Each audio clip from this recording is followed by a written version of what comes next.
Welcome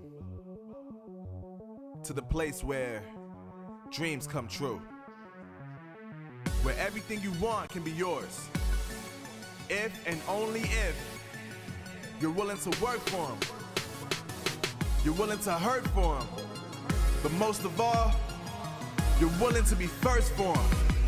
Ha! Look, I'm going straight to the top. I don't know how I would stop, like it or not. I got some goals that I'm hitting. You hear what I'm spitting? It's hot. Look what I got. Whole lot of passion and pain. The road to success is insane. Stay out my lane, cause I'm on a mission. I'm getting what stands in my way. Yeah, I'm a beast. I wouldn't play with me, baby. The way that I'm training is crazy, and I do it daily. You wanna talk about drive? I got more drive than Mercedes. I've never been lazy. I'm in the room, it's a red alert. You wanna compete? Well, get better first. I got 10 toes in the dirt, push through the hurt just to show them my worth. I'm the best. Yeah, I'm the best. I never stress. I know what's next. I'm who they test, like we playing chess. But I'm unimpressed, so now let me flex. Yeah, I'ma work through the struggle and hurt, cause I know my worth, and I gotta be first. Yeah, I gotta be first. Look, I don't want anyone's sympathy. I understand what is meant for me. I give my focus and energy. If it's meant to be, then it's meant to be. But mentally, I'm undefeated. They hear that and say I'm conceited. Like there's no reason. Like I don't beat them and come back again just to teach them that when you work under pressure, you reach higher measures. They'll try and bring you down, but you cannot let them, and only get better and focus on cheddar. Eye on the prize and you'll become a legend. Like, when I'm in the room, it's a red alert. You wanna compete? Well, get better first. I got 10 toes in the dirt, push through the hurt just to show them my worth. I'm the best. Yeah, I'm the best. I never stress. I know what's next. I'm who they test, like we playing chess. But I'm unimpressed, so now let me flex. Yeah, I'ma work through the struggle and hurt, cause I know my worth, and I gotta be first. Yeah, I gotta be first. They don't know what's gotten into me, how'd I turn pain into energy. Through all the struggle and hurt, remember my worth, and that's why I gotta be first.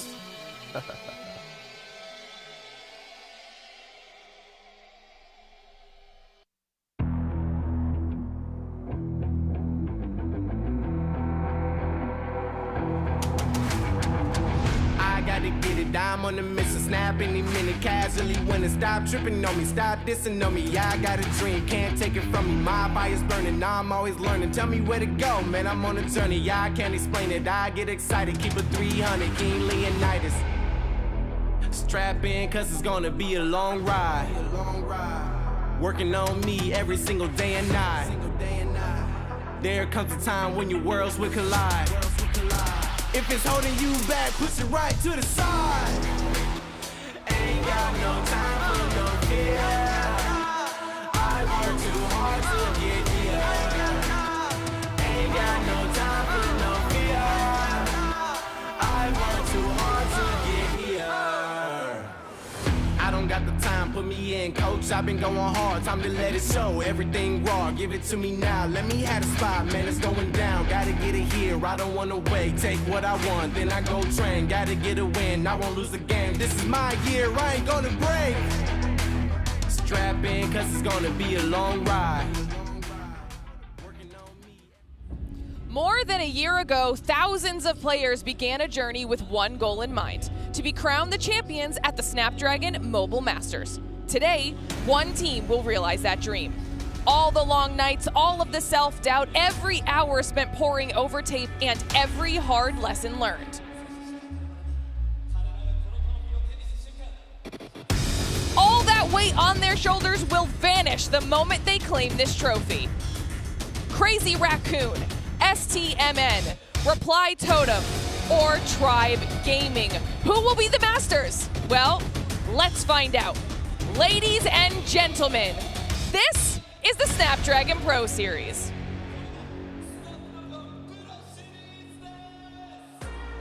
Hello everyone, Minasan Minasan konnichiwa! Welcome back to the Snapdragon Mobile Masters event where we are live from DreamHack Japan, and it is the final day of competition when we will crown ourselves a champion.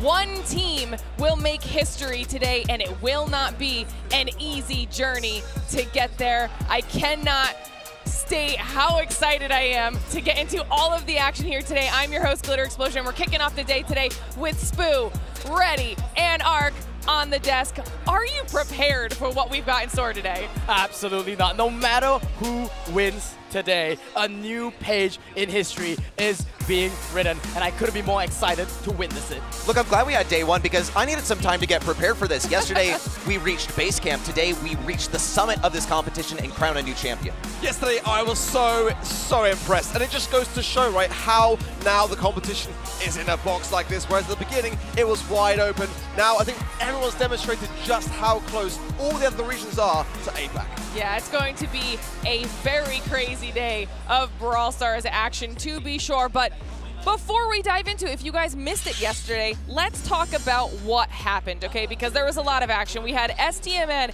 and Crazy Raccoon both 3-0 sweeping to continue on in that upper bracket, knocking down SK and Marcos Gaming. And the first match we need to cover is STMN Esports versus Crazy Raccoon because Spoo, STMN was on an absolute tear. Absolutely. It was a grand finals worthy match. Tactical brilliance versus mechanical brilliance. And I think for the first time in history, tactics actually win out against mechanics.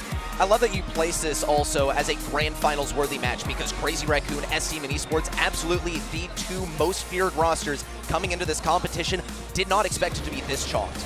And also, not only to mention, this was a sweep. STMN were the only team yesterday to have a sweep over the entirety of their matches. No other team was able to match that. And that just goes to show the level of consistency. It was a really high pressurized LAN situation. I think that, for me, STMN absolutely dominated the entire competition yesterday. I think anyone that goes up against them has got to come incredibly well prepared. Yeah, they looked absolutely unstoppable yesterday. The first team to move on through, solidify their spot here today, knocking down Crazy Raccoon to the lower portion of that bracket, which means the next matchup we're talking about is that back and forth that we saw between Crazy Raccoon and SK because SK almost brought it back.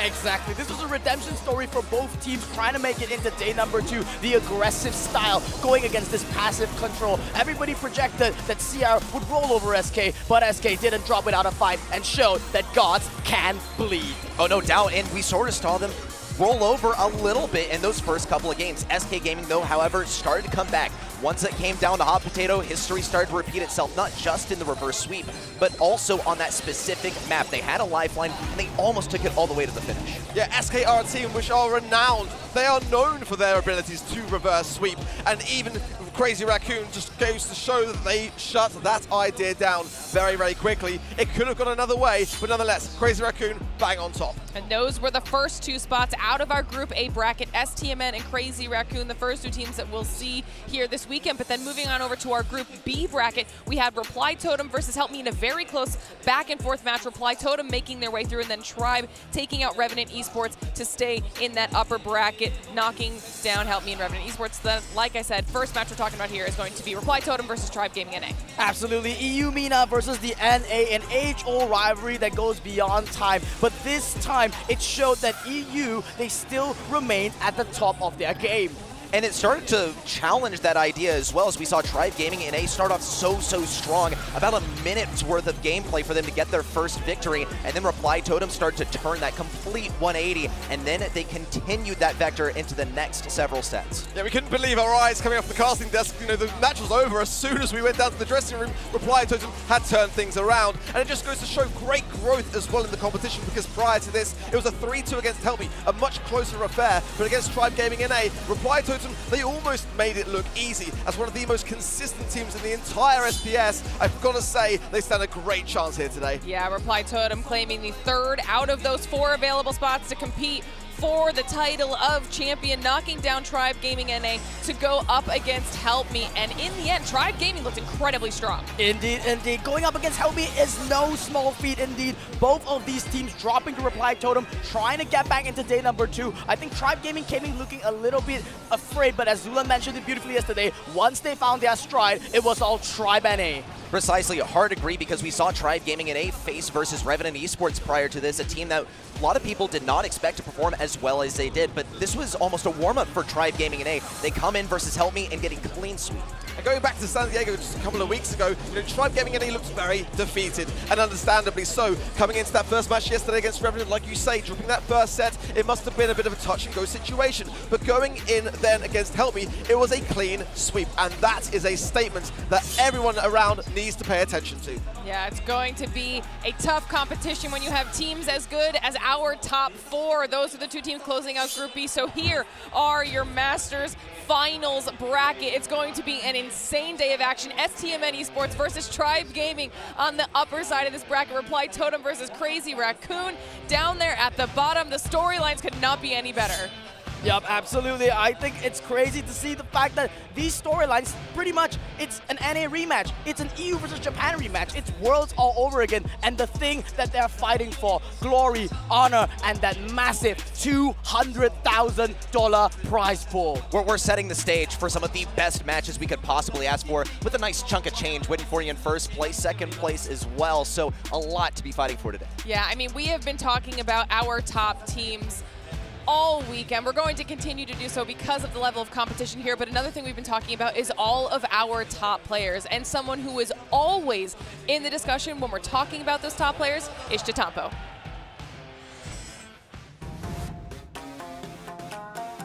For me, Chitampo just brings sheer aggression to the table. His thumbs move faster than anyone that I know, and he's like a wizard behind the tablet. 萌国です。沖縄出身です。 That's what they were waiting for. Kuruto healthy enough to walk it in, so it's going to be a teammate. What a super pass from Chitampo away from the goal. That's going to buy some time. プロになった理由はですね、萌国選手に誘われて、でChitampo is unbelievably focused as well. It's like the perfect balance between aggression and just sheer focus on the game. And if you watch the way that he goes about his decision making, it's something to behold. 今の目標、特にないですね。萌国を超えることです。 Many people would say that Chitampo is the best player in the world, and I for one agree. I mean, there are so few players in the world that can even say that they've made a grand finals in the BSC. Chitampo's won one and almost won one last year. そうですね。バチバチですね。マルチャーですし、マルチャー仲間ですね。 I think without doubt, my fondest memory of Chitampo's got to be when he won the World Championships of 2021 BSC. The final push coming in. A shot here and a shot there. Teddy, what? Are they going to do it? Oh, that's got to be it. Watching him and his journey with his teammates lifting the trophy was one of the moments that I'll personally remember as a caster for my life. 対戦相手に向けて言います。萌国の力を借りて頑張ります。 Can't do it! The 1%! Are you kidding me? WWW, is this really it? And Crazy Raccoon, they have done it! Chitampo is someone who's very honourable, very quiet, but don't let that fool you. You know, in regards to playing the game, he is a beast and he will not go easy on you. He'll be the first to smile and shake your hand, but in the game, he'll be the first to take you down.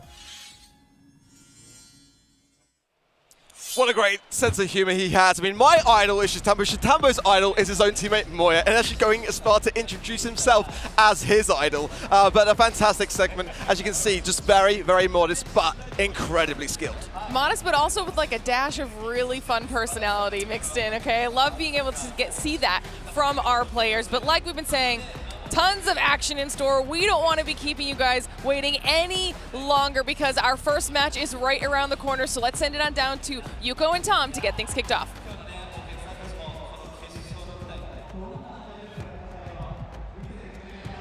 So, それでは早速初戦を飾る両チームの入場です。まずは優勝候補クレイジーラクーンに土をつけた NA 地域の絶対王者ノースアメリカ代表 STMN Esports!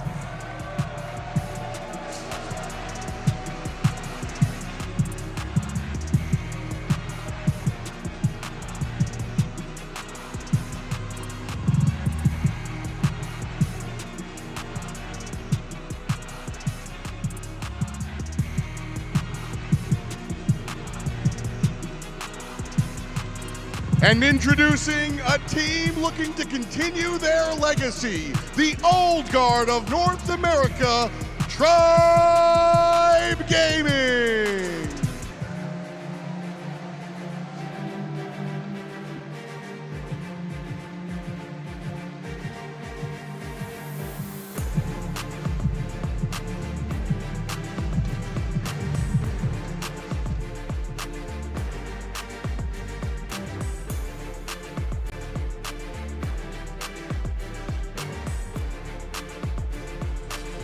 I might be a little bit biased, and Reddy, you might agree, but this is going to be one of the best matchups that we see all day. Chills, literally chills down my spine right now because it's the same matchup that we've seen time and time and time again in the finals. And now, yes, we're here, but only one representative of NA gets to go on to the grand finals. This is history in the making for me, I've got to say, because we've seen this battle time and time again, and Tribe are a little bit behind. This is their redemption arc opportunity, and they're going to seize it with both hands. I mean, that being said, I do have to bring it down to both these teams have been exposed to one Japanese team, and one did face the world champion, while the other faced their little brother. This is like a fight of brotherly sibling rivalry, and STMN, they've always been coming out on top, kind of bullying a little bit. Never really giving Tribe that recognition they deserve. It definitely seems so. I mean, STMN Esports, they seem to be the kryptonite to whatever Tribe Gaming has to offer at every single step of the way. Though Tribe Gaming, they did manage to get a victory versus STMN in the last LAN that we had in San Diego. But STMN, they fought their way through the lower bracket and came back to finally grab that victory once again. It was a shocking development, but it has sort of developed this story where STMN will always have Tribe's number. One thing I've got to point out though, over the 5 matches that both of these two teams have faced off against each other in the Challenge Finals, Tribe Gaming have only managed to seize 5 sets over STMN. That is actually quite a worrisome number, but Tribe yesterday looked phenomenal. They've been working on so much. Despite coming in as a bit of a slump, especially off the back of that loss in the BSC a couple of weeks ago, they are looking on top form, and I do believe that this is going to be one of the closest matches that we've seen thus far. Absolutely, I am looking at 2 teams that both are deserving of a grand finals match indeed. Despite the fact the track record, none of that matters. The land here is the great equalizer. STMN going up against Tribe Gaming. Looking at the stats, yes indeed, STMN, they look extremely menacing here. Ready, set, look at these stats, 7.71 supers compared to 4.14. What does that even mean? And not only that, but we're also looking higher kills, higher deaths. This is simply a more aggressive playstyle that Stamina is bringing to the table, and this is the common narrative that we usually have between these two teams. Tribe, they're kind of coming from an old meta where they played that control-based gameplay. STMN, they've always played this aggressive, high-energy playstyle. Now with Sands on their team too, they're able to have a 3-man roster that all specialize in this high-energy, high-octane, all offense. What you got to remember is that when you played each of us this much, you know each other's playstyles, you know each other's tendencies and brawlers that they like to really capitalize on. When it comes to that draft, don't get me wrong, both sides are going to bring out tricks in the book and things up their sleeve, but they're going to have those same old ideas that both teams really understand. It's going to be a really hard match to call for sure, but chat, we want to hear your thoughts on this very first matchup of the day. Who is going to be taking this one home? Will it be STMN or will it be Tribe Gaming? It's going to be very close as picks and bans are already underway. Let's start talking about them. Hot potato. This is one map that has so much strategic tendencies, and I find it insane that NA as a region, they've led the meta game for such a long time. All these bans coming out here are extremely logical, and STMN lead the charge with the Rico pick. Love to see the Rico pick. I mean, really a safe one here, and definitely a specialty that STMN Esports often bring to a wide variety of maps. Note also some of the thrower bans coming in here, the Barley, the Dynamite even making a surprise appearance on the side of STMN Esports. Tribe Gaming and 8, they got a couple of picks to respond to the Rico with. They could go for some wall break if they... Huh? I mean, this is what I was saying about tricks up the sleeve, right? And why sometimes in scrims the data necessarily isn't the best thing to follow, because bringing in Jesse, I mean, I understand it, by the way. I mean, having the ability to have gadgets which can really just blast your turret on the safe, having the shock ability as well to slow everything down. Like, Jesse can tear through a safe. The need to ban is quite key as well, because ultimately that's the board to pair it with, which would also be quite good. But if that Daryl roll starts to really combine with it, I think that Tribe will be very cautious actually about this Jesse pick. Yep, indeed. And I think it's also a kind of a comfort pick for Tribe Gaming NA, because yesterday they used this exact same tactic against Help Me, and it worked brilliantly. In these kind of bans where there's anti-tanks like Ems and Nita taken out of the pool, you snatch Jesse, and now suddenly if you pick up a tank of your own like this Daryl, it just makes so much tactical sense. I love it. I have to say, though, I'm almost wondering whether even seeing Tribe Gaming in A play here, this is just not what they usually play. The Jesse, the Daryl, it's not super characteristic of them, but STM and Esports are always going to have something for every situation. We'll see that Colette coming through, and I anticipate we'll see Bobby switch on to this brawler as well. It's one that he really, really likes, and it's going to be one that's not only good versus turrets that Jesse is offering, but also versus Daryl with a lot of health. I think that STM now needs something of a bit of a tanky idea themselves, and that is the exact response I was looking for. And I know that makes Spoo incredibly happy over there on the desk as well. It was shaking yesterday as it got drafted in a prior matchup. But Tribe now need a bit of a tank counter. They need something with some heavy DPS on the defense side to be able to really counteract this. Otis, Spike, something along those lines to really shut down Zar, because Zulan is going to want to keep the aggressive rolling continuation idea onto the safe, and he does not want to be distracted having to deal with Zar or whoever's playing that Premier the entire time, and the ball comes in.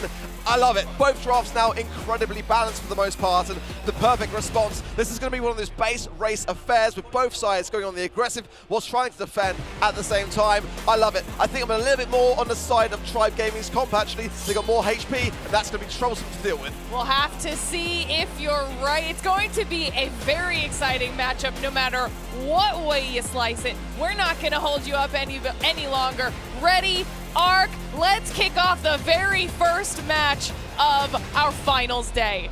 Let's get it. El Clasico now in full force as we're jumping into the very first game of this competition. It's STMN versus Tribe Gaming, already Zar on the Rico this time, pushing up that right side. We also see Sands switching on to that Colette rather than Bobby. He's going for the main tank responsibility. We already see also Zio on the left side trying to get that early game aggression. Obviously getting a bit of damage there, but not too much value. As Livy, though, is probably not too far away from turret now. I mean, maybe even one more shot. Bobby surviving on damage gear in play as well. And the first signs of damage are starting to roll in. It's Tribe that have got a relatively decent start here. Now with a shield for Tyrant, he should be able to stay alive a little bit longer on the safe as well. Look how much damage has actually been dealt there. Quite a considerable amount when you think about it. But now, Sands as well is going to defend this. Bobby's going to come in to help. Brilliant stuff there from Zulon as he's able to take care of his hardest counter on the opposing side. Bobby's still able to defend. He is on that Primo. He's going to be great versus really any tanks, but Tribe Gaming and A are totally flipping the script. This is just not how we see them play with these kind of brawler selections, and so far they have a serious advantage. Bit of a miss super there from Zar. That's a rarity to see. Honestly, a few nerves maybe just as they get their thumbs a bit warmed up here. Bobby then going on the defense as Livy can't be far away from that turret, and I think they've got to be very cautious around that on the defense. At the moment, Tyrant's playing this perfectly, and again, now Zar connects. That's what I wanted to see. Sands going in for more damage. It's starting to get a bit more even out now as STMN get some damage in. As long as Sands is able to stay here, he's in for a nice time. Zar also trying to hold down this lane. Good bit of damage in with the super. Zulon now coming in from the right side. It's just Bobby defending. Now Zar also trying to punch up here, take care of Tyrant on the backside. He has one more gadget left to survive. Just one more shot. No, Bobby denies. And Tribe Gaming in A just need to get this last 3%. This is going to be Tribe on the defense in a big way, and STMN could actually seal it here, especially if Zar can get enough super, but he goes down. Bobby jumps in. The flame damage and the shots will secure it. Oh my word, STMN with the steal, and Tribe have egg on their face.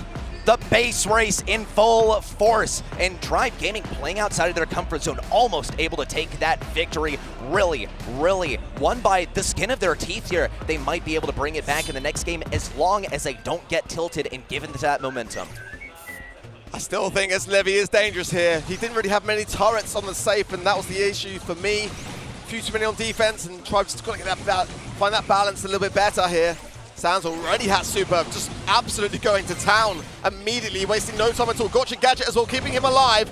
But Tyrant as well is now going to be healing up along the way. Zulan just clearing path as Bobby on the defense now. Sands coming back in. We'll try to be able to clear this up quicker. But Tribe are doing pretty well in terms of their survivability, and they're getting decent damage. Yeah, I mean, they're tanking a lot of shots, but they have a whole lot of health to work with too. Tyrant also cleaning up on the left side. It's a fantastic look we see as Livy now closing in from the left side, using that gadget, getting a whole lot of damage. Bobby doing whatever he can to defend, but Tribe Gaming NA have taken such a huge chunk out of STMN Esports' safe so far. It's a night and day difference so far for Tribe, but they've got to be careful to not overcommit here because STMN are still in the mid. Tyrant coming in, Zulan with the support, and this is much, much better. What a world of difference. As soon as Slivy was able to get that turret on the safe, the damage spoke for itself, and after that, STMN were just too far behind to have to deal with the defense. I'll sound like a broken record here, but I'll gladly say it again. This is not the Tribe Gaming that we have ever seen before. This kind of aggression and this kind of success is completely unexpected from the roster. STM Esports have to make some on-the-fly adjustments because now they're facing an opponent that they're not familiar with. Yeah, this is the Tribe that are adapting to their opposition along the way and learning from their mistakes in real time.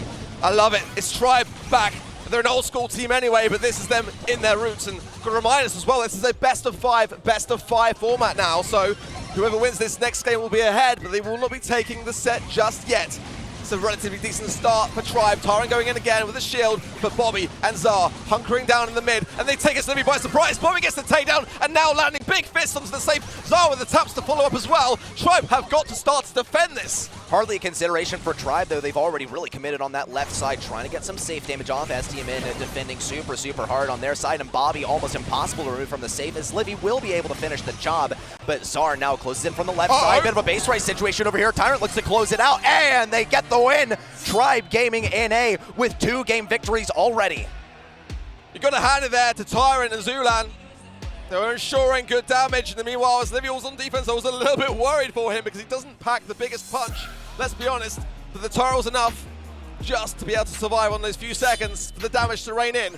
Now Tribe 1 game away from taking this first set, and that would be a very strong opening statement. STMN though, looks very good in that last game though, as well, let's be honest. Tyrant sneaking through, Sands there on the defense. Azar just trying to help Bobby get some taps, but as Livy is finding Bobby, he's got to come back. He's got damage gear in play as well. Very intense start, 10% though dealt. Zulan accelerating the pace around the right side. Sands also trying to hold on to mid. High octane gameplay. Now Zulan being forced in here. An offense from Tyrant as well, completely shut down from Bobby and Zar. Insane gameplay so far, and of course, we wouldn't be able to do it with our friends at Snapdragon Elite Gaming, bringing the top teams in North America to face each other on the international stage. Very solid defense there as Livy didn't get the Tyrant to have much time there, but look at this, Tyrant, Zulan, and as Livy all around this, and they're trying to keep STMN thinking and on their toes. A good connection though from Zar will help considerably so, and the damage is not nearly as much as it could have been. That could have been genuinely a game-ending push, and therefore a set-winning push. Tyrant is still alive. Bobby should be able to deal with this, but the super coming in. He's got behind the situation. STMN are crumbling, and they're starting to show signs of weakness. Zulan now rolling in, trying to close in versus Sands on the left side. Gotcha Gadget active, but not enough damage reloaded to keep himself alive. Bobby will be able to get the takedown, but it could be short-lived. STM Esports continue the aggression. However, Zar is locked on the safe, and he's trying to do his best to keep Zulan from pushing all the way to that safe once again, but it looks like that responsibility is going to have to fall to Bobby. He's cross-eyed, has to defend versus both as Livy and Zulan at the same time. No gadgets left. There's the super. It could be that insanely tiny defense, but Tribe Gaming NA have a massive advantage. Tyrant's got super, he's going, but he didn't quite get the angle there. The indestructible walls forced him to the side, and this leaves more time, therefore, for STMN to try to push back. But as Livy is creeping, and the shots will land, and that is the first set going the way of Tribe Gaming.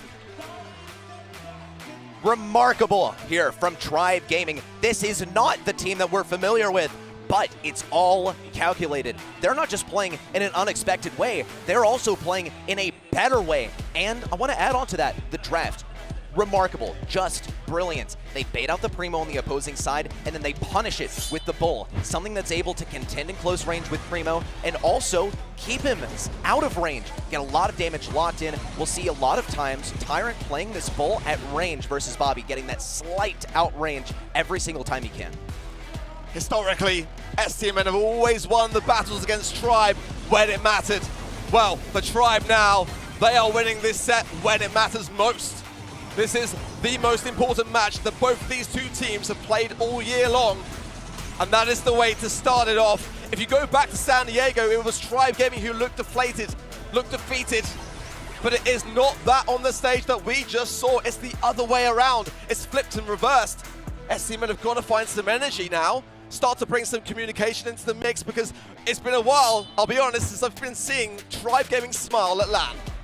Well, let's take a look at the stats too, and we'll see sort of the same story told in a more numerical, metrical way. S-Team and Esports getting more damage, more kills, less time on the objective. Tribe Gaming and A, however, they are constantly keeping that aggression, going for the base race. They're never committing fully on that safe, though. They have the Daryl rolling in, they have the Bull going in. It's not enough time for Zar to really deal with it, and I actually really like that they're willing to play this into the Colette, because we see so many times they corner the Colette, and while she does counter, she doesn't have enough reload speed to punch through all of that health.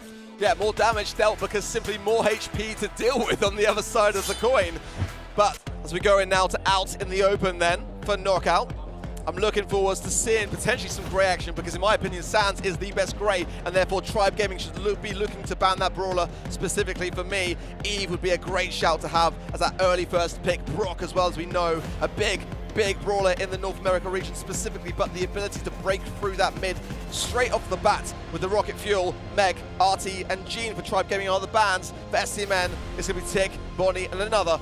But what I will say is, again, that Grey is open, and I don't see STMN being the ones to ban it. But again, Meg, as we know, as we've said so many times already, a real thorn in the side of many, so just eradicating it early is the way to go. But Penny, likely to be available here as well.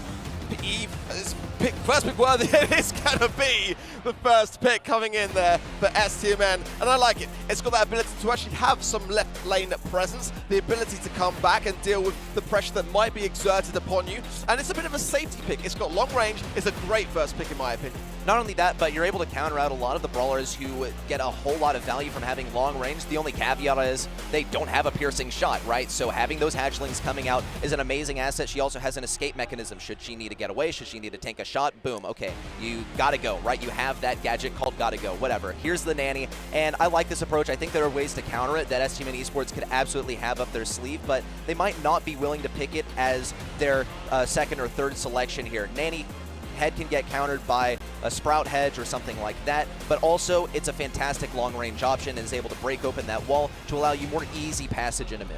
It's basically a scare tactic, isn't it, towards STMN? It's like saying, if you're going to play Piper into us, you better come prepared. The other ban as well on the side of STMN was, in fact, the Gus, and I really do feel like that Brawler is a great one to ban, because specifically, it's a great counter to Eve, actually. The Spooky Popper gadget can really deal with you when you're least expecting it, but the Janet coming in for Tribe Gaming, and that is such a versatile Brawler, especially in a game mode like Knockout. The drop the base can really cause a problem when you're looking to heal up, but you're forced away from doing so. And the Max and the Penny combo for STMN. Okay, I like it. Bringing in some more of the aggressive nature to things. Maybe we won't see Grey this time around, but if there's Hot Zone to come, I can assure you that that Brawl will be showing his face. I'm excited for it, but I guess we'll have to wait until then. For now, S-Team and Esports have gotten some pretty flashy and exciting stuff out for it. The Max is always a fun one to watch, and I wonder if this one will be deferred down to Zar, since he is kind of Team Max, and he usually plays it on that mid lane. I think Sans also high likelihood of staying on this Penny too. We see him run it a lot, and he's also immensely skilled on the lane. All about pushing up on the lane. Ooh. Here's a Sprout as the final selection from Tribe Gaming in A, and I do like this one. I think it's like pretty all right for taking advantage of some of the walls. Also, you're able to block things out in OT, but they're not going to be a whole lot of walls to deal with. And the other consideration is they needed something to deal with the Penny turret, so they just got to go for it. And also the Max on the other side of the field. I mean, that is going to be the strategy. Just try to run and gun down on the side of STMN. I'm not too convinced by it, to be honest. And this is a map, especially where if you find yourself in the back spawn area, it can be troublesome. But they've got an Eve on the side of STMN, so there's going to be the ability to deflate those big aggressive pushes from Tribe, and the Sprout wall is not going to have nearly as much of an advantage. Let's see how it fares. One thing's for sure is that STMN have got to start to find themselves a little bit more in this set and give Tribe Gaming something to worry about here. Bobby's taking some big taps on the left-hand side, down the bottom there. He's healing up now accordingly.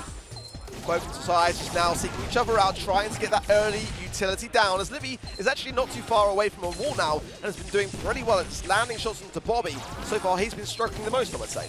I like the approach from his Livy, where he's been bouncing his shots off this indestructible wall on the left side, now trying to block off the lane. He won't be able to do so entirely, recovers it, and then replaces it to get rid of some of the bushes already as well. S-Team and Esports completely stuffed into this back right area, but as soon as Tribe Gaming in A lets one Brawler get over-aggressive, that can completely completely change. Hedge going down as Livy doesn't recover it. Zar also chanced here on the health. Here comes the Peep looking for a kill. Zar completely tanks it with a phase shifter, but they're all the way backed up against this poison with almost nowhere to go.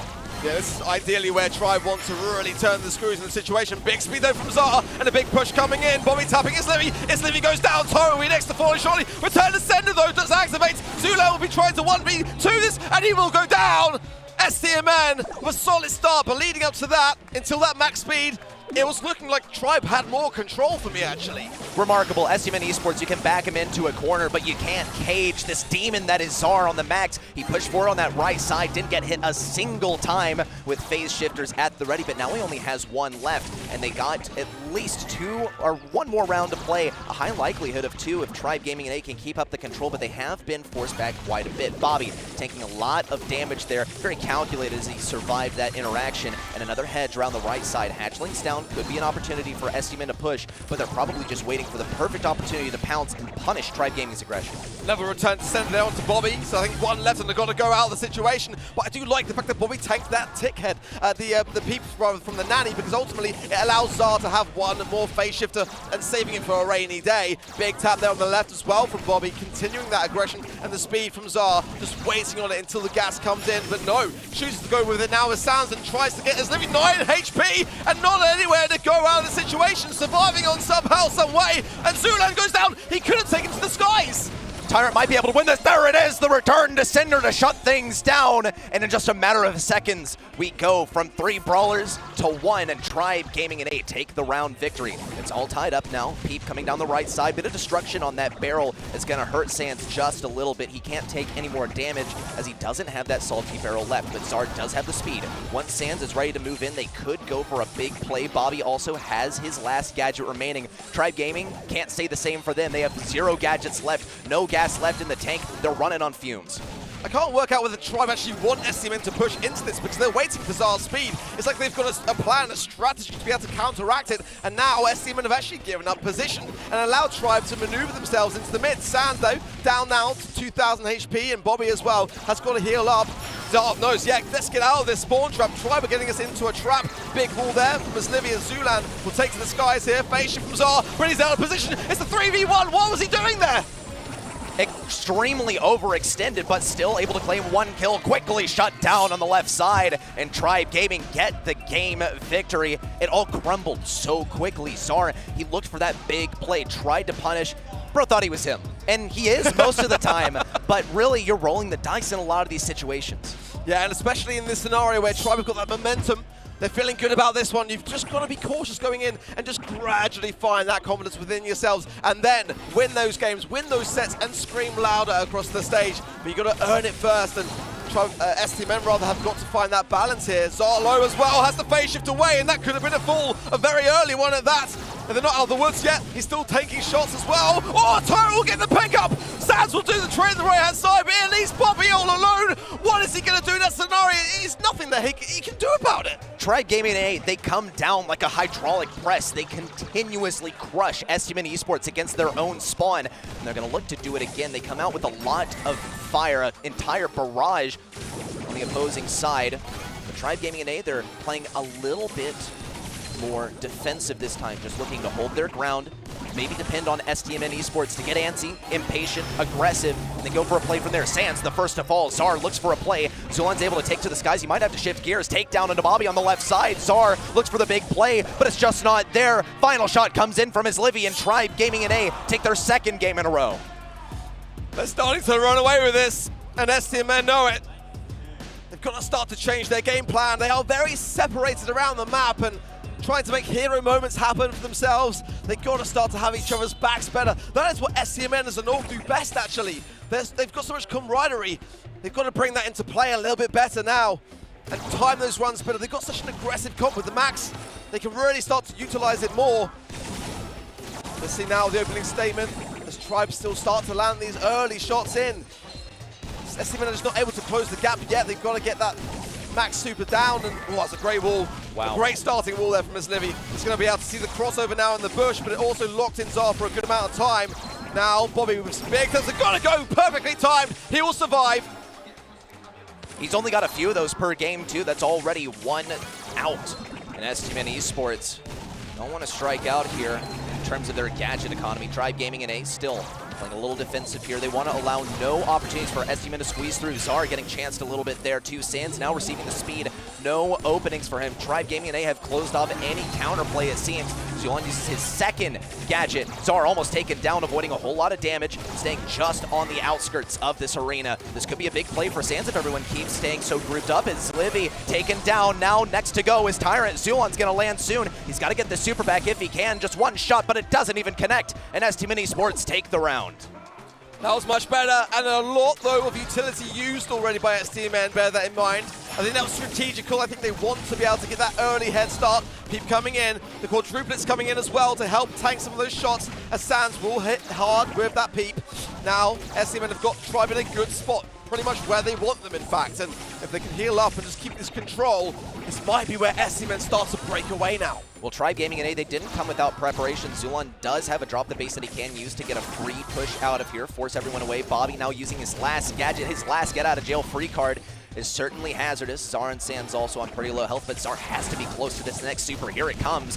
Could be popped onto Sands any moment now, but they got to get some good visuals on opponents. Peep also coming in at the exact same time. No way for Bobby to get away from it. No way for Zar to get away from it too. Head-on collision, and it's catastrophic for STMN. Yeah, it was disastrous really, and I'm pretty sure he had a phase shift, but I'll have to check it back in a second, as Livy swapping lanes was quite smart. They did it early on to provide themselves the advantage. It's 2v3 now. Sands will go down to this shot, he will. Can Bobby make a hero play here? There's still plenty of opportunities for Tsuna to take the skies. 405, not gonna happen. Tribe, bring it back. STMN Esports have to bring it back in this round, lest they want to let this round go to STMN, rather to Tribe Gaming in A. Claim their second set of this match already. Peep coming down the right side, shifting gears, coming around to Bobby. Good dodge, but breaks open the wall. Almost better for STMN Esports to have better passage should they need to retreat. But still, Tribe Gaming and A are able to shift gears, move backwards, as Livy also has a wall at the ready should he need to split up this push. Yeah, Tribe feeling generous, it seems, doesn't it? Zar did have that final gadget there as well to his disposal, and it would have been a saving grace to use it there, but maybe it was intentional to save, but nonetheless, Zulan low. Look at there as well. Tyrant on the top, incredibly low, and the penalty turret will provide a little bit of a safety net, but it is that 3 versus 2 that they dread. Zargo is incredibly aggressive, maybe overly so, is able to survive, keeps Tribe back. Tyrant there with a huge miss on the left-hand side. The Peep was going nowhere. Maybe he was even coming into the stage over here. It was miles away from target, my word. Definitely hurts, but Tribe Gaming and A are at a serious advantage. 3v2, only one round to win this entire set. Zulon is Livy. Tyrant all the way backed up. Bobby gonna try and tank some of this damage. Takedown on a Tyrant. Zar dismantling the backline. Zulon down. A huge clutch. And STMN Esports come back with their first game this set. I didn't see that coming, I'll be honest. But one too many mistakes from Tribe. Started to collect themselves up, and that was a moment that surely STMN will be able to treasure there, because it just demonstrated that they can win against the odds. That was the start, hopefully, for them, for potential turnaround, because it was looking bleak in that moment. They just need a little bit of a boost. Now, again, big taps, and Bobby goes down already! Disastrous early wall for Livy. Tribe can sit back and take their time. They're just farming Sands for damage too. Tyrant gets a takedown. Zar looking for really anything, but he's outmatched, outplayed, dodged at every single turn. Tribe Gaming in A just need one round out of these next possibly 2 to take this entire set. And STMN Esports, do they really have any move here? They switched up the lanes from the last game. It did not work out with Bobby getting caught off guard on the left side. Now Sands could face that same fate. We saw the timing of that shot from Tyrant. Tried to get Sands as he was popped out from that hedge from his Livy. Did not come true, however. Tribe Gaming in A still have a lot more plays in their playbook. Zar now with the speed. Sands not going to get hit by that Peep. Bobby has to pop. The timing! Oh my word, Bobby! What impeccable timing to be able to evade that shot. It's not over yet though, far from it. Tribe are on the hunt still, and Zar low. Don't get out positioned there, Zar. We've seen that happen previously. Coming back now, able to heal. Sands has got turret, but Tribe are starting to close in, and I'm worried. I'm genuinely worried now for STMN. Ouch, Bobby now throwing down a hatchling, but it's not going to really get him away from any danger. Zar also getting popped forward. Could take a bit of damage here. Sands does have a gadget left that he can use. Zulan has to take the skies. Tyrant also closed in, as Livy could be the next to fall. Zulan has to descend upon this entire roster and get some piercing damage. There's one down, but Sands and Bobby finish him off, and it's one round to decide the set. I thought maybe, just maybe, Zulan might have been able to do that, but not going to happen. Early peep, though, coming in. You've got to be careful here. Zar has got phase shift. Salty battle there for Sands. Bobby is the target, and it's missed. A great opportunity then for STMN to start to bring back something of their own. They've got some momentum off the back of that last round here, surviving just a little bit longer. They've got to bring things back around to order. Otherwise, this set will be going the way of Tribe. Turret down for Sands. The healing needs to come in too. 402 HP for him. They've got to be careful now. Hopefully for STMN, this turret turns out to be immensely beneficial. They're going to get a second spawner down. That could afford them a bit of a push here, but it seems like they've gotten most of their success from the aggression in the end game. They are going to push back Tribe Gaming, and Tribe absolutely moves back in a single wave. Zulan, though, sticks a bit aggressive, still taking damage from the hatchling. No punishment there, as everyone's out of range. Tyrant also very low on health, as Livy completely backed up against the poison. Zara uses that final phase shifter. Everyone in the poison. Zulan's their lifeline as Livy falls, and Sands gets a final shot. STMN Esports bring us to a set point. They dodged the bullet, haven't they? And now we've got a match. Oh my word. Tribe could have secured it. They could have sealed it. But this is what we were lacking from STMN earlier today, and coming into knockout as well. This is a golden opportunity. They've wiped the slate clean, but this time they've got to have a good start. That's what they've really struggled so far in knockout to achieve. Every time they've given up control far too quickly, and Tribe have always had that first round. Tribe Gaming in A, they also seem to have some cool strategies with them. The Sprout comboed with Tyrant. They're able to pop things forward with that hedge, move someone out of position, and then punish. Tyrant going with a perfectly placed shot should that happen. Already breaking open some of the bushes too. This is Livy looking to get some shots onto Bobby. The overgrowth is just devastating for the matchup on the left lane. Sands and Zar forced into a corner on the right side, but once Zar gets this super, he will be able to accelerate the pace. Well-timed hedge there. Shut down Sands. Still be able to get some damage out here, and STMN Esports continue to push their back lines now into mid. Sands did fantastically well there, just to say as well. Juking around those shots, he could have easily gone down, actually.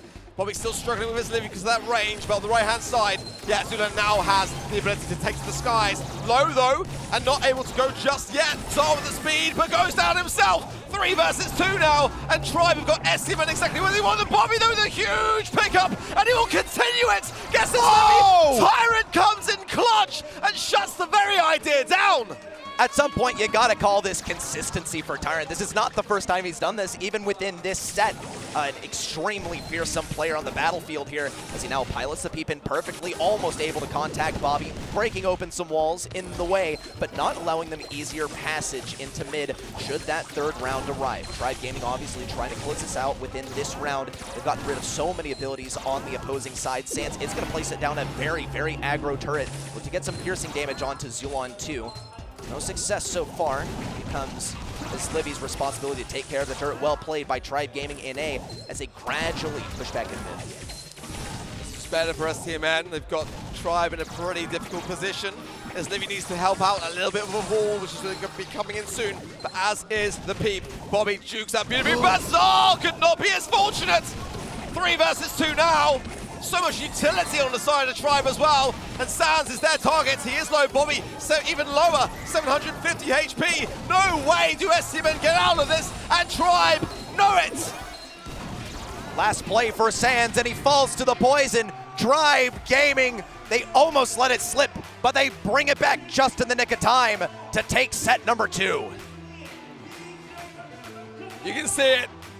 It's written on Bobby's face there.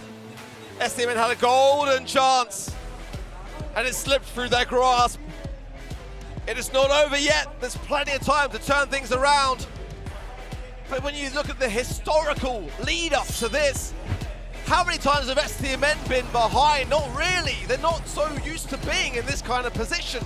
They've got to reach for places that they've not really dug deep in the past to be able to achieve. Not to say that this can't be done by any means, but they've got to bring just some of that STMN charisma. You know, these are the bad boys at Brawl. They're the guys that have got all the charisma in the world, and Tribe, they're the ones smiling at them. It's incredibly doable for STMN, but I'll tell you what we don't see. We don't see the smiles on their faces on the player cams. We don't see the sunglasses on the player cams.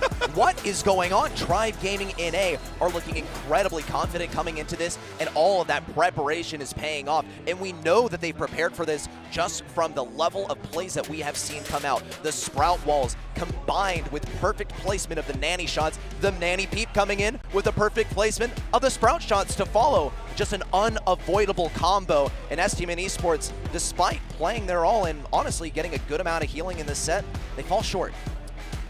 Yeah, the range really helped Tribe out, as you can see there on the stats. Almost doubled the damage, actually over doubled the damage of STMN. And as you say, no sunglasses for Bobby.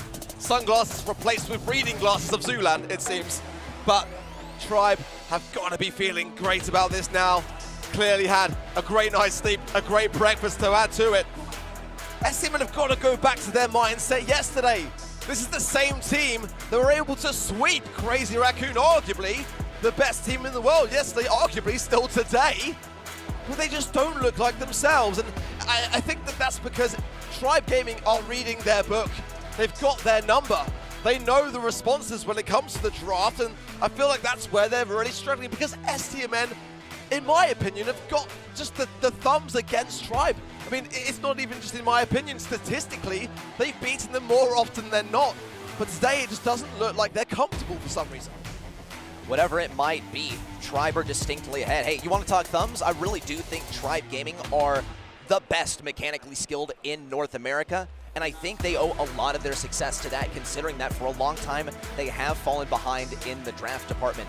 Now, with STMN being the trailblazers they are, also paving the way for all of the drafts around the world, Tribe Gaming are able to follow suit. They're able to pioneer some things of their own, and they're also able to take some notes from the best region in the world coming into this, the Japanese teams that have pioneered the idea of let's work as a team. Let's get some good synergy. Let's combo 2v1 and then draw our strengths from there. Draft going to be coming in shortly. Looks like it could be hard rock mine for GemGrab. We'll find out in just a minute, but performance meter at 119 FPS, as you love to see. Snapdragon just bringing the best for what is the most important game this year for both of these two teams. For STMN, it's not going the way that they planned, but they've got to take back control, take back a commanding position and stand their ground, or this could be the last map of the day for them and of the year. Coming in then for Hard Rock Mine and GemGrab, the bans it in 8-bit Surge and Squeak for STMN, Penny, Janet and Max for Tribe Gaming NA. It's leaving a big wide open pick for Gene in the mid. There's no Meg ban here either, so you've got to assume that that could be an option. Ashes for the lanes, big aggressive ideas, maybe even a Rico, probably more on the side of STMN because the roughs coming in for STMN I love. But we know what Islivy's like with that Rico pick as well, so I mean, that could be a worthy contendership, especially as it will shred through those sandbags. No doubt, and Tribe Gaming have the ball in their court facing into the Colonel Ruffs. We already know that Gene is a huge consideration here, and I think that really is STMN's plan. They want to leave that available. It's early! What is this? This is not Tribe Gaming. I'm telling you, this is not Tribe Gaming. What? They have last pick. I love it! I love it! I'm almost upset. I'm almost profoundly upset. Do what you do, Tyrant Man. Do what you do. Have fun with it. Though I will say we did see the Shelly gameplay from Crazy Raccoon yesterday versus STMN. Guess how that went? We know how it went. Yes. But I love the fact that they're combining the strongest counter with the strongest tank straight off the bat. Now, an Amber pick wouldn't be the worst of ideas here for STMN because they've got to open up some of that push to be able to see the Shelly coming. Nita coming in. My word. And backing with RT as their mid idea. A lot of people don't really feel like Nita is the best in GemGrab. I am all for it. I mean, even in Crystal Arcade, it can work so well. And, you know, Zar, if he's able to bring those cycles in with the Bruce and having maybe potentially Pet Power as a gear as well, then we could see some great value in for him. But Tribe are, at the moment, bringing out some interesting ideas that we've not really seen before, and they are lacking that mid, and it is going to be the Meg, and I think it's the first time since the patch to see Meg picked as the third and final on both sides. It took such a long time, it's still winning the first pick. My goodness me, what a draft. I mean, would you have expected that coming in for Hard Rock Mine? No, not even a little bit, but once we saw that Shelly, everything started to take shape, and now it made sense following the Shelly pick. Everything leading up to that, the Shelly pick itself, maybe I'm just not one of the best players in the world, right? Who would have guessed? But this is why they are where they are. They are paving the way. They are the trailblazers. They are pioneering new strategies, the best ones in the world. There's a good reason they're up here on the big stage going head to head. We gotta see Sans on the Nito. Does he pull it out? We'll have to wait and see. No, Bobby on the Nita on the left side. We'll also see Shelly on the right. Love the approach from STMN where they look to counter out some of these tanks. Zulon swiftly shutting things down. Once that bear gets fired up from Bobby, though, could completely change this narrative. Yeah, Zulon is just going to be a pest. Trying to survive on there. Maybe even pop a chill pill, which he does, followed by the rust. He's getting Stars taken down. He gets the gems. Like, Zulon is putting in so much work, and we barely even started the game. Bruce coming in now and getting able to get his big stun, forcing back, but those gems are now split. Not the best start at all. Bobby, though, luckily is able to shut down some of those rats on the left side. Sans at mid, all powered up. Has a lot to work with, but his Livy has a whole lot of health to work with, too. Bobby completely shut down the 2v1 now. Zulon looks to take advantage of this left flank. Czar on the right side also has a power-up. It's got to go over to Bobby.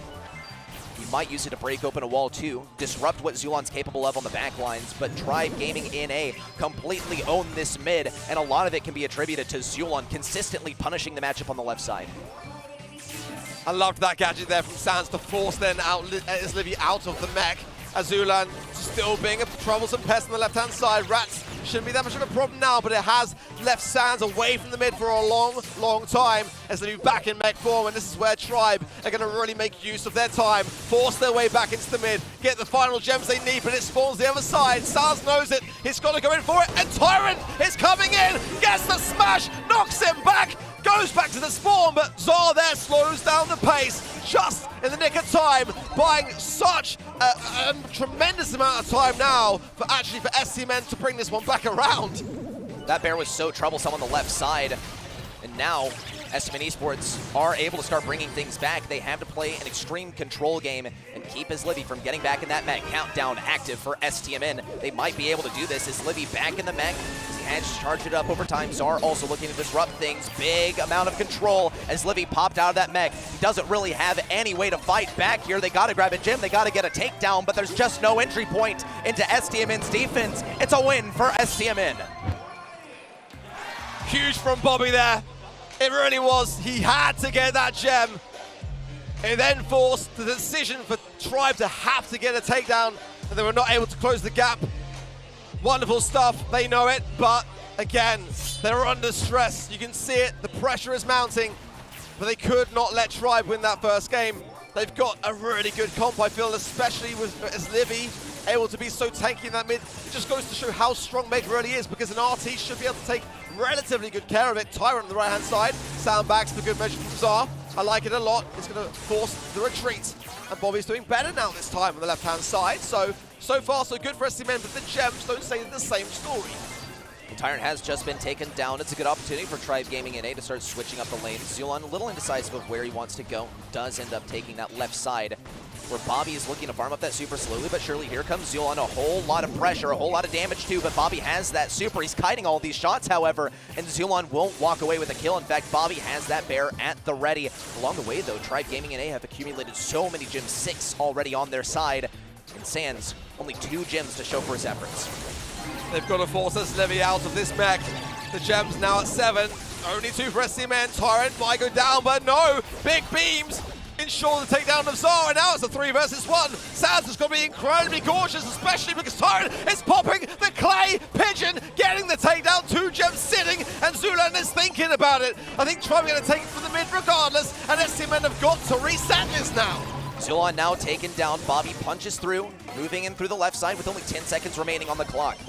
Tribe Gaming constructing a fortress on the right side. It looks impenetrable. Here comes the bear with a stun. Tyrant shuts things down. Just not a single person inside on the right side because they have no visual on his Livy. It's a Tribe Gaming win.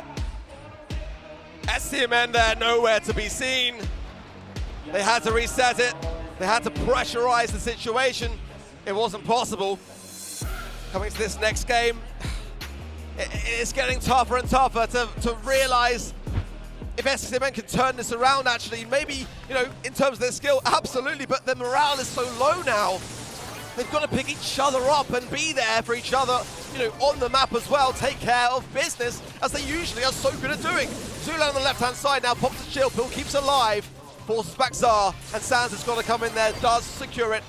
But then again on the right-hand side, it's that continuation, isn't it? Tribe are just being a thorn in the sides, but they are now getting taken care of at an early stage. Yeah, it looks like STMN Esports are finally starting to figure out how this matchup should go. They're putting Nita on that Shelly Nita. Hard counters Shelly. Now, with that bear down, Bobby's able to weather some of the storm with the Clay Pigeons catching up and the slow down active. He's only barely able to get away with it. Zar also deep in enemy territory on the left side, deep in their ramparts. He's able to get a bit of supercharge here. He's got to return back to the base on the left side, completely caught off guard by Zulon, now in with the Rats. As Tyrant tries to catch Bobby on the right side, Tribe Gaming in A, completely own this mid. Oh, that shot just missed there from Sans, but Zulan is still alive, creeping forwards. 6 gems, 7 there, sitting for Tribe. As Livy now out of the mech, this is the time that STMN have got to push and not feed, but that is a few shots that he has been able to secure now. Bobby with Bruce on the right, getting that side taken care of, and good sandbags from Zar. We'll keep Tyrant back for now. 6 gems to 7. This is great control for STMN. They cannot falter. They've got to hold this, or things could be moving on to a match point, and they know that. 7 gems now. Great time in the bank, and Tribe in the back spawn for what feels like it's been an eternity to see. It's the fabled Hard Rock Mine spawn trap. It's so difficult to get out of. And STMN Esports have plenty of room to back up and force these ideal lane matchups for themselves. Sans is tapping over here in tandem with Zar. Shut down on the back lines. Bobby with the team wipe. He's running back with all 6 gems. Huge slow though, look how long that's taking for Bobby to escape. Perfect timing on the Bruce, and the stun to follow up as well. STMN should be safe and sound unless Zulan has got something to say about it, which he hasn't. STMN survive on just a little bit longer, but what an important win that was for them. Amazing lane matchups for STMN. They were able to force the Shelly into the Nita repeatedly. And once they got that Nita going, it just kind of went. It was like a Beyblade. Just let him rip, put him on that right lane, see what he does versus the Shelly matchup. Bobby's gonna go for it once again. On the right side, we'll see if things switch up for Tribe. No. Still keep his Livy on mid. Sans lining up some of these shots too. Bobby looking for the interaction on the right. He is outranged by Tyrant once he does have those Clay Pigeons active, but once they expire, it's perfectly fine for Bobby. Set point now for STMN, and what a world of difference that could do for them. Thumbs up from Zulan. Maybe giving a little bit of a, yeah, you guys might have us here. We might be surrendering the first, but Tyrant has something else to say on the right-hand side, but Sans follows up with consecutive taps. They've got to put time into getting his Livy low, which is exactly what Sans is achieving. 3 gems now in the pocket. Sandbags to soak that up. They've got to just deprive his Livy now. Just force him out for as long as they can. Give him, oh, it's a huge Clay Pigeon, but the sandbags from Zar will protect it a little bit longer on the left. Tyrant, though, full HP, will be coming in to say something about this, and I just hope that STMN are prepared for that.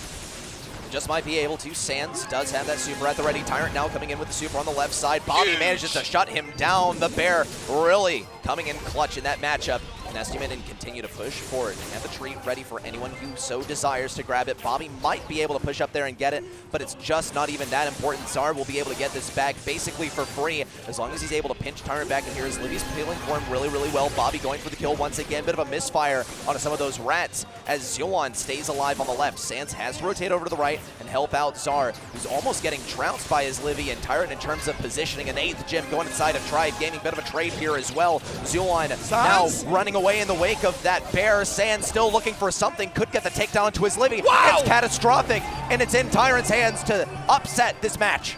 Star saved that big time. We'll pick up the gems as well. 9-8. It's still very much achievable from the mid here for Tribe, especially with that gem spawn. But the pressure on to Livy keeps him out of mech is exactly what STM know that they need. They can get on countdown, but they've got to get away from this. Bobby is low, but the gem should surely hand over to Zara if he goes down. Zulan weak on the right-hand side, on the left-hand side will make this push a little bit weaker.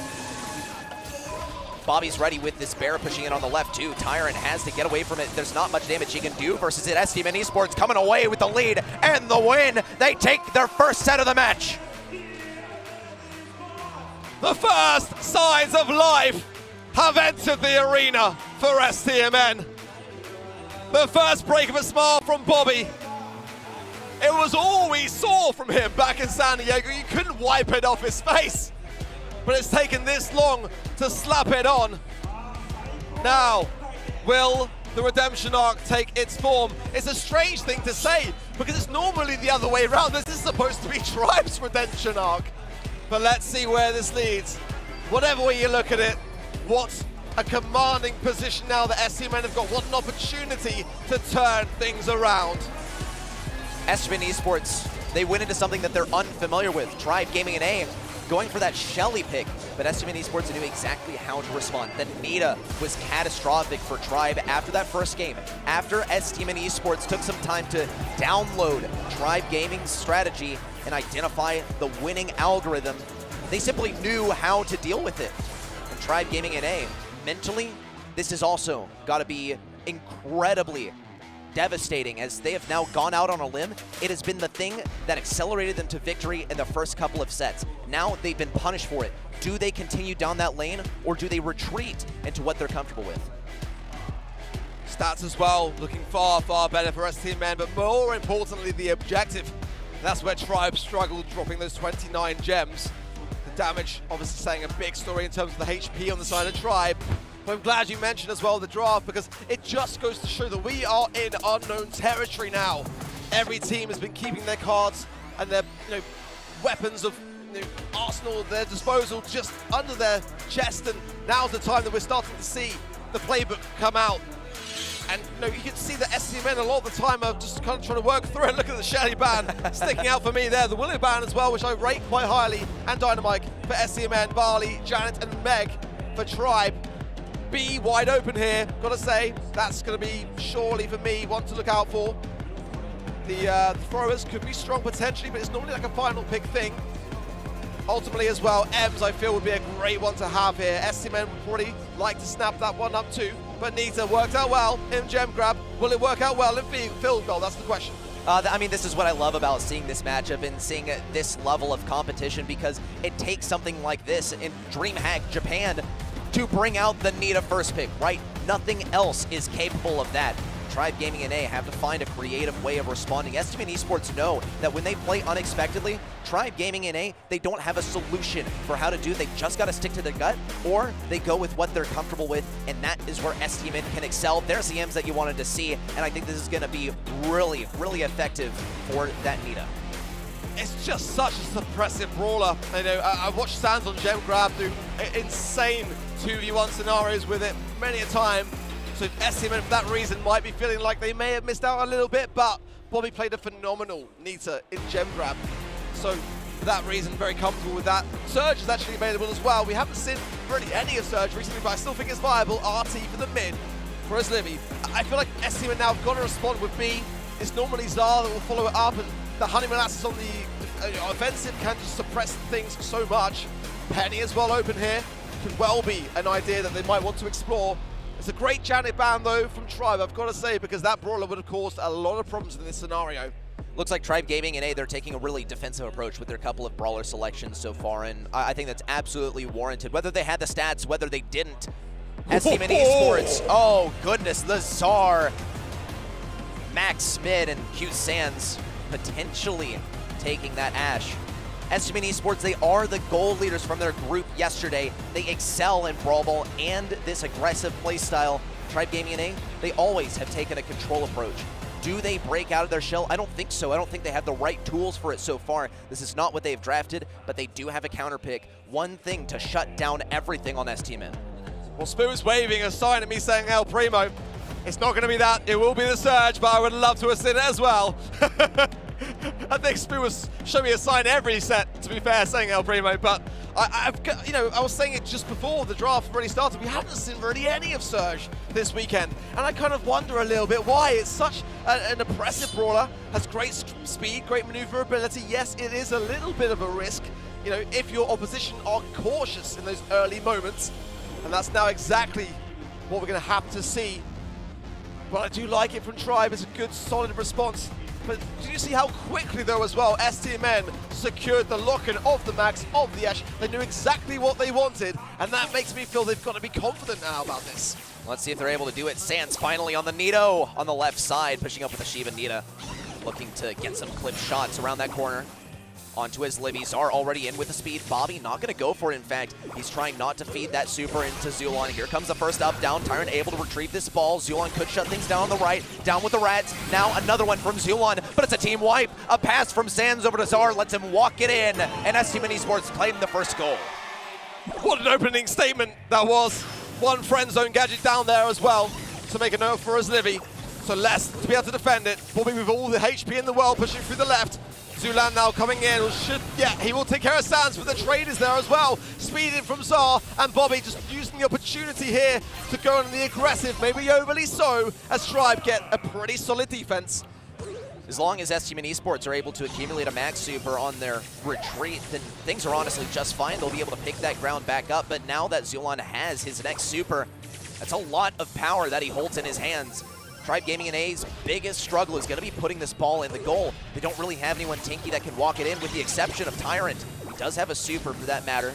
Sans is going to be profiting off of anyone charging in. Great tap here from Tyrant. Zar looks to corner this ball. Zulon also ready to receive a pass from Tyrant. Should he be able to grab it? No, actually in versus Zar. Perfectly timed phase shifter to negate that damage. Now with the speed in, a takedown to, rather a trade between Zulon and Bobby. Could mean business for STMN. That was huge from Zar there. Tribe were just closing in. It looked so dangerous, but just completely dismantling the push and getting his teammates out of harm's way. Far from over though. There's 40 seconds on the clock there. The double side there of Tyrant and Livy creeping forwards now. A super shot potential with the takedown though. 2 versus 1. Bobby doing his best and he gets the shutdown. Zulan now goes in, but he can't do it alone. And somehow, some way, Bobby comes out on top. The one-man army holds it down in the corner, and he looks to push things up once again. Now rotating onto the right lane. The Fortress stands strong in front of Zulon, desperately trying to score this last goal. Not a gadget in hand, not a gadget for him or Tyrant. Pass up to Zar, pass up to Sans, a super in hand with 5 seconds left. He can walk it right in, and STMN Esports claim game number 1. What a difference a set makes. And now STMN looking much more like their former selves. It took a while to see it, but that was much more convincing than even Gem Grab. They were under a lot of pressure, especially in that scenario, but they came out smelling of roses, let's be honest. Tribe have got to respond and demonstrate now that they can hold their own. Or this might be going the distance as our first match of the day, and personally, Reddy, I wouldn't want it any other way. Not even close. I want this to go to set number 5, and STMN Esports might be able to do just that should they keep up the streak for another couple wins within this set. Already, though, 25 seconds passed. Pretty much silence on STMN's side. Here comes the speed to kick off the momentum. Zulon in, has that level 1. Not a whole lot of power on the left side as Sans looks to take advantage of it too. A shut down on Zar. Bobby also taken down on the right. Sans lurking in the bushes, waiting for someone to come to him so that he can get that first super out. Will be able to get it as Livy completely fires it down, but Sans emerges from the smoke almost unscathed. And Sans didn't really feed into much of what Zulon was trying to achieve as well. Big speed from Zar, pull, push forwards. But that's the suppressive abilities of Ems there, as Livy just keeping everything back, everything under control. All is good so far for Tribe, but look at Zulan as well, there on the right-hand side, not fed at all. STMN are being far more cautious, great amount of communication there as well, but now they're starting to push back. Zulan gets the stack. Tyrant trying to push his way through this left-hand side, and it's gonna get Zar taking down the gadget. It's a golden opportunity, but Tribe have got to push this one forwards, calculatedly so. Gotta wonder how confident they are pushing the Sans with that bear at the ready, though, especially with the speed active too. Down goes the faux fur as Livy has to back up. They're just going to let as Livy waste his shots on this thing and then take advantage of it in close range. Zarm pumps in with the face shifter, but Sands has to retrieve this ball. Zulon now receives a pass up, down. Bobby at the flank. He's got to line up this angle. Despite the attempted dodging, Zulon still falls, but Bobby isn't able to get this goal just yet. Just has to hold on to this area, allow some time for Zar and the team to push back up, then kick off the next push. Ooh, speed didn't quite connect there with Sands. Bobby, though, coming from the right-hand side, creeping his way forwards. Another bear. That's going to be great. Foul fair pop there as well, and it will connect to his Livy. Zulan low. Got to get the ball forward, and he does. Tyrant there for the pickup, and the walk shortly in. 15 seconds on the clock. There's surely no way. So, oh no, maybe he will. Beautiful damage out of nowhere. How did they defend that? 5 seconds remaining, super shot available. STMN with what was for me a defense to behold. Overtime in full swing. STMN all on the west side of the arena. Bobby looks to push things up, trying to weave around some of these obstacles. A takedown already onto Sands. Here comes the speed. They're going to try and brute force it in, perhaps. Here comes the taps around the right side. Bobby falls in all of this fire. Zulon and Tyrant both well equipped with a super. Sands needs to defend this ankle breaker. A super to the right to Zulon. They're looking for an angle down the left side, and Bobby intercepts a pass to Zar, and it's a defense. What an incredible save, but that won't surely be enough for what's coming next. Zulan doesn't hesitate, slams it in the corner, and shows STMN who's boss. Wonderful, wonderful response here from Tribe. STMN may have run the show yesterday when it came to Brawl Ball, but Tribe are stepping up to the plate. An amazing response to some of the desperation, in fact, a response to themselves, to their own attitudes. In game number 1, you saw just how desperate it was when Bobby had that ball in the corner. They continued to fling themselves at him to no avail. This time, though, Tyrant left all alone on the left side, completely fired down upon. It's impossible to defend as Livy can't even bump him away with the friend zoner. And already, goal number 1 for STMN. And in my opinion, STMN last game were playing better. But it was Tribe that were able to capitalize on the timings. But look at this. It's STMN leaving Tribe no time to defend this one. Ball coming forwards as well, just sitting there for now. Tyrant could pass it to the left, choosing just to let it sit for a while. Whilst STMN are getting good shots on this Livy, getting some utility down. But Bobby, right-hand side, 2 versus 1. It's a great opportunity for Tribe to push this one forwards. And a testament to see how STMN will defend it. Speed coming in for Zar just in the nick of time as well. Bobby just leaving the ball going forwards, trying to get some taps onto Zulan. And he'll get closer and closer to those rats as the Bruce Bear pushes back as Livy on the left. Sands now around the left side, tries to clip some of these shots as Livy's still able to defend it. Takedown onto Zar. Bobby has to hold his ground, but as Livy's got the takedown, Zulan now with a pass up, ready to go. Every single member of Tribe Gaming and A equipped with a super. Here comes one. Second one around the left side. Takedown from Zulon, and he farms it back. Bobby, the lone defender around this side. Tyrant has the damage to tank it in. An easy walk in to tie up our 3rd game of the set. 1 goal apiece. But another one for Tribe would mean match point. And STMN pushing the ball forwards for that very reason. They've got to secure it quickly. Don't give Tribe a chance, but as Livy shuts it down, big time. Big Bruce Bear coming in for Sands, but it might be just in the nick of time as well for the healing 90 HP, still alive. And the Bear with me will bring him back in terms of the healing as well.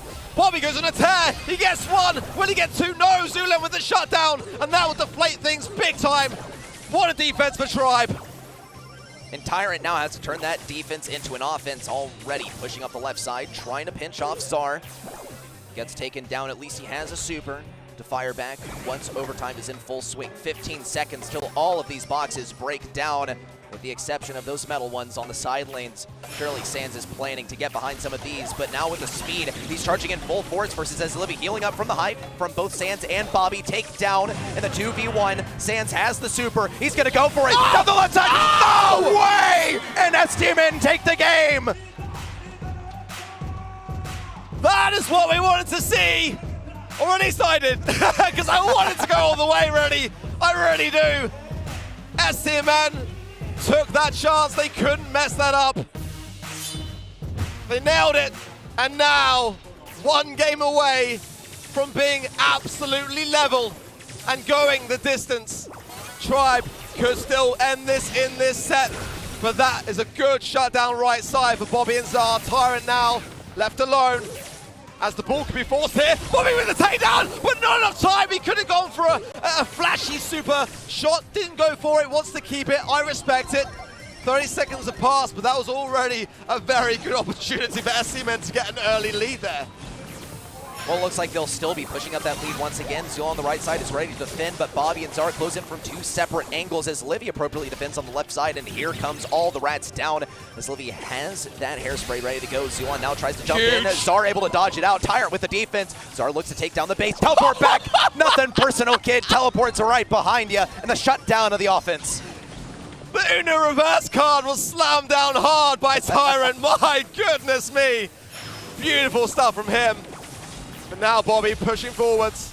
Gets one tap on the Zulan. Zar will pick up some scraps as well. Robotic rats go down. And Tyrant is left to have to handle them. Ball pass through to Zar. Zar should have the face shift, and he does! What an incredible goal for him! And keeps STMN out in front. Tribe Gaming in A, how do they possibly respond to this? They're already facing the max speed. Wow, shut down by Zulon on the right. Sands trying to make some moves on the left. Almost able to farm up that super once again. Bobby, more focused than anything on getting his super farmed up. It's Livy and Zulon look to push this ball to the opposing side. Set something up for Tyrant possibly. Zar and Sands now corner the ball. They can play defense for 45 seconds. They're absolutely equipped with the speed. They can push things even further to the opposing side. Tyrant looks for the defense. Same for his Livy, perhaps pushing around that left side. Bear down, faux fur activated. Bobby, Zar, Sands stuff everyone into their own spawn. Yeah, this is great from STMN. Now they just got to buy their time and keep Tribe back. Zulan trying to be slippery on the right-hand side though. Zar should be on it. I don't think he's in. Yeah, he's going to clear that up very straightforward for me. 15 seconds now. STMN right out in front. Tribe might not even have time to get to the ball. They're so late to the party, but they're going to try for it. Zulan going in, super shot. Sands is low, but it is a complete and utter team wipe as STMN take this all the way. What a result as we get to decide this the way it should be between these two teams historically. This is where we wanted it to go, to the fifth and final set. I wouldn't have it any other way. El Clasico now coming to a classic conclusion in set number 5. Only the best representative from North America will go to the grand finals. And our two contenders are neck and neck as we prepare for set number 5. And they were neck and neck for a good portion of this last set as well. STMN Esports, obviously, our goal leader in their group yesterday, coming in with a lot of expectations and a slight advantage, proving that to be true in the end.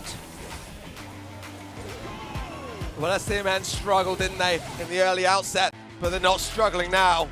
The question is their momentum that they've established in the last 2 sets enough to secure a third, or will Tribe go back to how they started today? Because they were smiling for a good long time. We almost saw them achieve a match point in that third set, but it wasn't to be, and STMN bit back. Here are the stats, and Tribe had some solid damage, didn't they? In terms of the healing, a little bit less. It could have gone either way, genuinely, but for the most part, STMN seemed in control, and ultimately, that is where the objective is won or lost, and STMN with some amazing defenses, some solid offenses. Tribe looking again under the heat, stressed a little bit there. Got to find some energy. This is the last set, no matter what way you look at it. Pressure's mounting for both teams. I don't really think any team feels more confident than the other headed into set number 5, as both teams have gotten a couple of W's, been handed a couple of L's along the way. But STMN know that this matchup is supposed to go in their favor. And Tribe also are acutely aware they got to get this draft diff here as we move into the 5th and final set. Well, green is the color of Monster. The question is, will STMN unleash the beast? They are in green, it would be fitting, but will Tribe dig deep enough in Ring of Fire? It's hot zone to decide it all. And this is where I wonder whether Gray might make an appearance, but nonetheless, the B-Band, the Janet Band, and the Stu, the Penny, the Janet, and the Meg for Tribe. And here we go. I cannot wait for this. I really can't. Amber has got to be up there as an early idea for sure. Something tanky. We've seen it repetitively. We saw Tribe even double down with the Ashe and the Shelly's ideas as RT comes in as their first drop. It's an interesting one for me from STMN, but one that I think is a really solid one to have. That amplified shot and the gadget to follow up can go a real long way here. No doubt, I think RT is just going to be affording them a lot of good control and preventing them from getting draft diff in this situation, considering that Tribe Gaming and A are absolutely banking on that. I think STMN Esports are trying to level the playing field just a little bit. Give them some room for mechanical skill to prevail. Love the selection of Pam here. Tribe Gaming going for the classic control approach, but STMN Esports know precisely how to play into this. This is how they have beaten Tribe countless times before, so Tribe have to be cautious about stepping in that familiar territory. Here comes the Amber selection, which is not going to be as strong without the B added side, but still, Tyrant on the Amber, I've said this so many times, just one of the best Ambers in the business. We have seen this brawler flex onto other players on the roster, however. Tyrant on Amber is an automatic buff, and actually it should have been banned by STMN if they didn't plan to pick it at first. I mean, the BSC monthly finals just gone. He was an absolute menace. He was a tyrant with that particular brawler. I worry now. I do worry for STMN Ruffs, which is a great thing to open up those side lanes and allow more maneuverability, something which will go a long way to be able to counteract the Amber.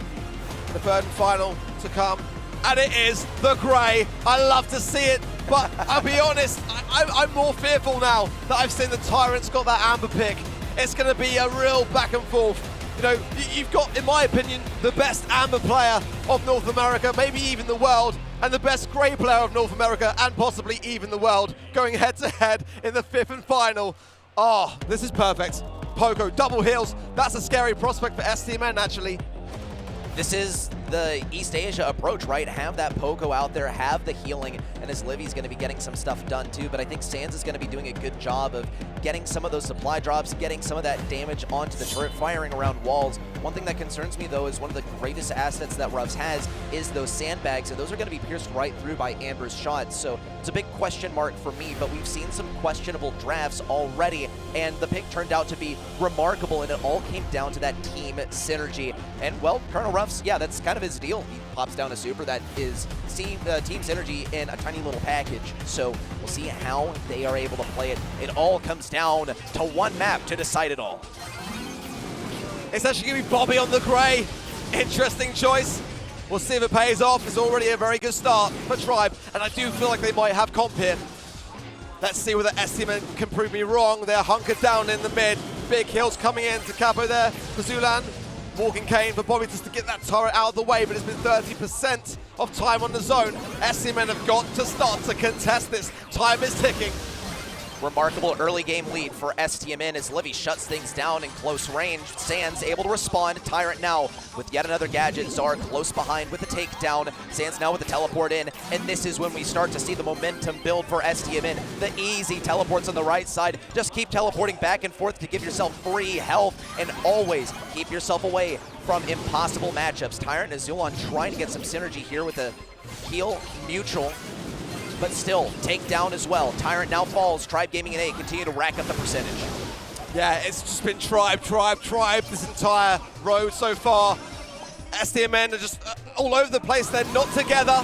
They've got to start to communicate better. It's just all over the place. This game is going the way of Tribe, and it was such a convincing way as well. STMN are crumbling before our very eyes, and I don't know why they haven't got Sands on the Grey. I'm not saying that that's the main reason. For sure, the chemistry is just not connected, and you can see it. Tribe have got a very good comp, and they're just going to be triple pushing that mid. It's a confident start for Tribe, and it doesn't seem like STMN Esports really have a solution for how they're going to deal with it. Consider also that Bobby is not really offering too much DPS. Grey is all about utility, and Tribe Gaming in A continue to survive. But now STMN triple push, learning from their mistakes the last one, and this could well be how this plays out now until someone loses control. Scrap Sucker there from Tyrant. But big taps coming from STMN. Look at the amount of utility they're forcing Tribe to burn through early on, and that is the way to deal with this comp. Healing station down now. Should provide, again, that cushion. SCMN have got to keep pushing, but they've also got to keep staying on their feet in the process because they will eventually break through and be able to turn things around unless they go down. Bobby goes in and does just that, 3v2, and now all that effort deflated.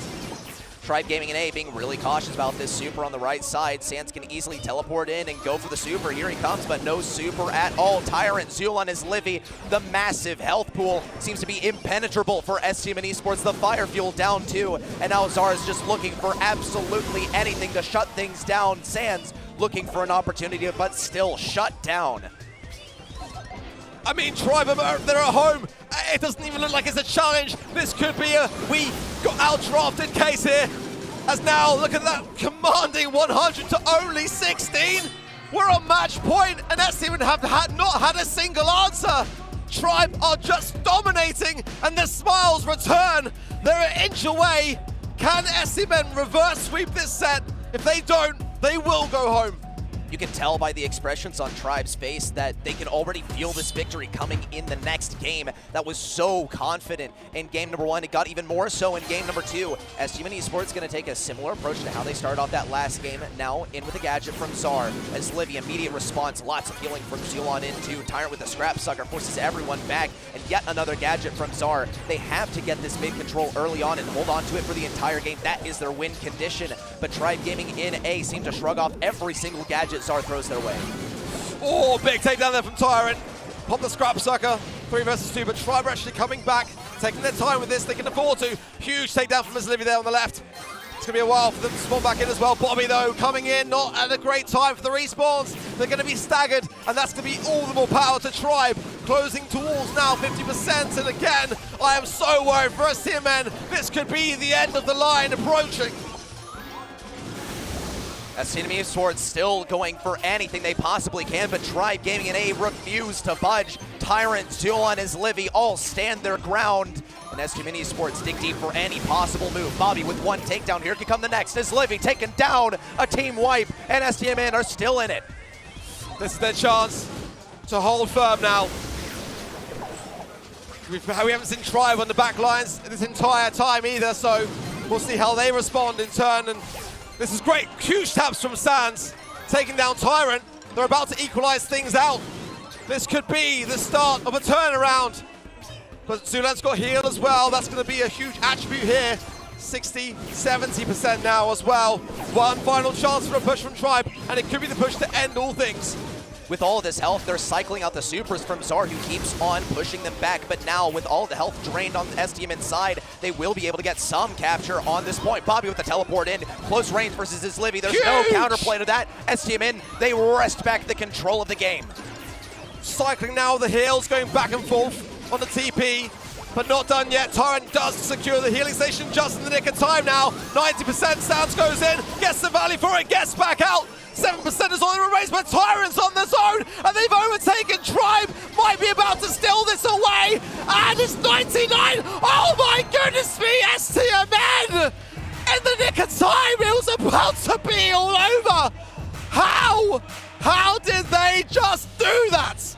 The momentum shift is here, and what they did is they continuously drained those gadgets from Tribe, and once they had everything drained out, they knew to keep on putting those Colonel Ref supers on the opposing side, keeping everyone back, and also pop those gadgets early on. Look how early Zar uses that green button, keeping Tribe Gaming back. Similar approach from Tribe Gaming this time. Instant gadgets out. Here comes the first power-up from Sands. As long as SCMN Esports stay alive and preserve some of these power-ups. Wow! Great walking cane from Bobby. A teleport in, and Zar takes him down. Tyrant stays alive, tries to push some of these back lines. Is not incredibly successful, but he stays alive on this point. It's exactly where Tribe Gaming and A want to be. Yeah, the supply drops are being cycled fantastically well. Sands with some great value and comes back out alive. Most importantly, big heals as Bobby was low, and now he might burn down, though he does. Sands low HP. It's down to Zar to really land these tabs, which he is. Great work from him, keeping them suppressed. Sands with the amplified shot to add to the mix as well, and is keeping Tyrant suppressed. Look at those shots as well as Bobby comes back in. But Tribe have got a lot of time on the zone. Approaching 50% now. SCMN have got to turn things around. There's not much time to do it. Sands now ready for the teleport in. Here it could come. Not going to pop that super just yet. Has it ready though. Tyrant also getting pinched. Zar taking a lot of damage as Livy with the auto aim in here on the right side. Sands taken down. Bobby with the teleport in as Livy juking, dodging out all of these shots. But Zar and Bobby soon take their place on the point. Gearing up for a big push in from Tribe Gaming NA, who have 0 gadgets left. This could be the last game repeating itself. Another supply drop coming in as the oil gets burned there by Livy. Very low, surviving on though with the help of the healing station. Zulan as well, just trying to keep everyone alive at Capo, and it's working, but for how long?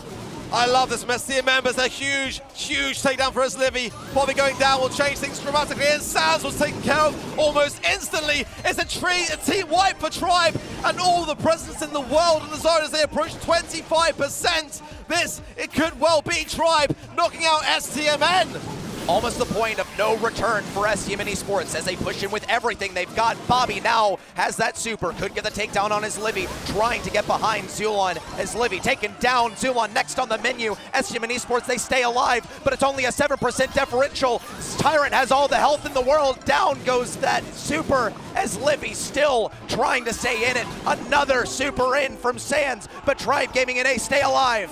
This is the final push. Tribe coming in, and it's going to be enough. It's Tribe Gaming NA, and their redemption arc is complete as they send STMN home packing. It seemed almost impossible for Tribe Gaming to shift the narrative. Their single largest opponent in North America taken down in Japan, earning them a spot in the grand finals. Unbelievable scenes. STMN almost did the unthinkable. They almost turned it around against 2% as well on that potential match point, which did avail to be secured. Tribe did look much stronger at the beginning of this set than they did towards the end, but just so much tankability, so many heals, and of course, knowing what laid in front of them, that huge Snapdragon Pro Series trophy, and that was enough to keep them composed, and they have done it. They have locked themselves in. STMN, of course, can still come third. They've got that decider match later to play on, but they will not be coming first. What we have seen from Tribe Gaming NA over the course of this set is nothing short of absolute excellence. They have completely flipped the script. They have broken out of that title as #2 in North America, taking down STMN, now claiming their chance to advance on to the grand finals. A stat comparison here is Tribe Gaming NA coming in with more kills and, well, a whole lot less damage done. It's all about getting that health. And we've got a word with some of the members of Tribe Gaming NA. さあ白熱の戦いを制し見事勝利となりましたトライブゲーミングのエズリビー選手に来ていただきました。おめでとうございます。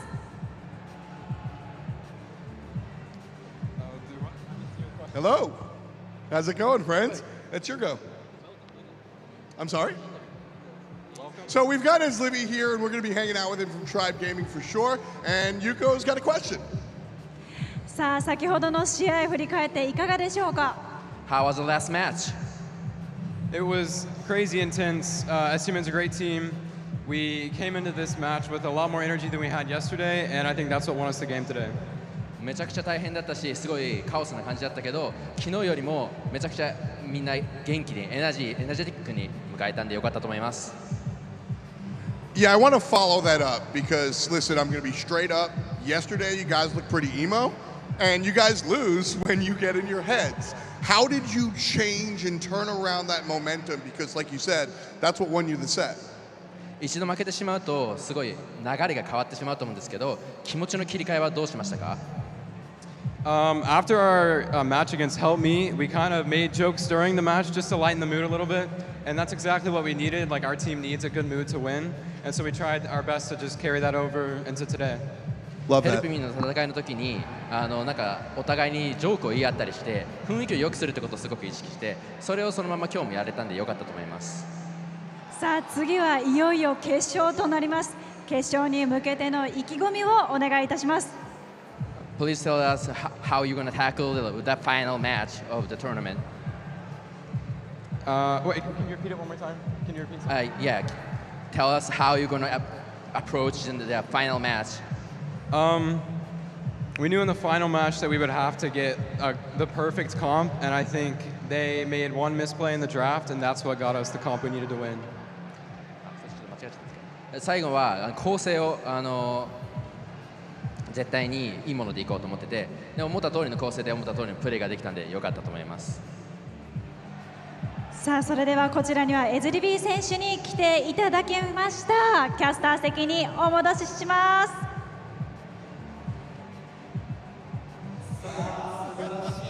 I don't know how either one of you are going to have voices after that match. That's just the first match of the day. It goes the full 5.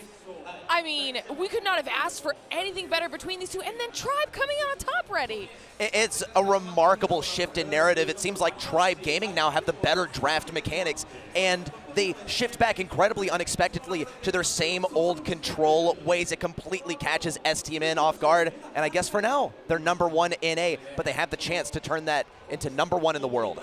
It's going to be an insane finals for sure. Obviously, Tribe making their way through the first team to secure that spot to compete for the $100,000 first place prize. Let's take a look back at the highlights from that match. Spoo, you and I were sitting up here watching this whole thing go down. It was kind of emotional. Indeed, indeed. I actually teared up a little bit at the end watching Tribe kind of huddle together after that win. But let's take us through a little bit of a recap through what happened through the entire series. I mean, starting here with this knockout set. You know, STMN, they're the more aggressive team, and here they did show that this aggressive style does work for them. But Tribe, I think they played to their roots, and they played exceptionally beautifully. That coordination, absolutely beautiful, coming out from the entire Tribe Gaming squad there. It's insane. Like, this is the kind of stuff that puts East Asia as #1. Tribe Gaming in A, I think, have learned that it's about those mechanics. It's about that team play. You create a situation that's literally unwinnable for an opponent. You give them no chance of outplay. And as good as STMN Esports are, when the control is taken out of their hands, they just crumble. STMN were my favorites to take it home all the way now. And you've got to remember, you know, Tribe Gaming NA have never placed themselves in a grand final of a major. They've always come short every time. It's the Tribe curse.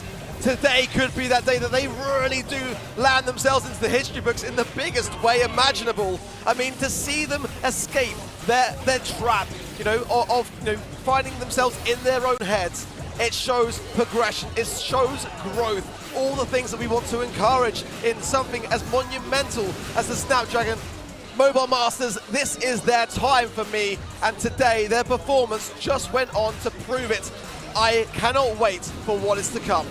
I just love the way that Tribe and as Libby described how they came back. You know, 2 sets down, it could have easily have been a reverse sweep. And STMN, despite the fact that they were down a losing comp, I think Bobby and the entire squad, they played absolutely marvelously in game number 4. But Tribe Gaming remaining composed, they break the curse. I think it's the greatest example of how it really doesn't matter how you start. You started a year ago where they were just oppressed by STMN, and now finally, after a year of dominance, Tribe have finally come out on top. Tribe Gaming and A, at times, it seems like they're their own worst enemy. And here versus STMN Esports, they pull similar stats to that stat comparison we saw before the match, and yet they still come out on top. The control-based strategy is prevailing, and now we have to question what we think we know about Brawl Stars in the global scene now that Tribe Gaming are able to succeed with this strategy. It's a really good way of putting it, Ready. We'll take a look back at the bracket so you can see that reflected visually. Tribe making their way through to the grand finals in a 3-2 fashion, going the distance. STMN now will be competing in that 3rd, 4th place match. Still some prizing on the line for STMN to be determined as well, so that is going to be very important. But we still have another match right around the corner. It's going to be Reply Totem versus the hometown heroes in Crazy Raccoon. Another insane match to be sure. You don't want to miss it, so don't go anywhere.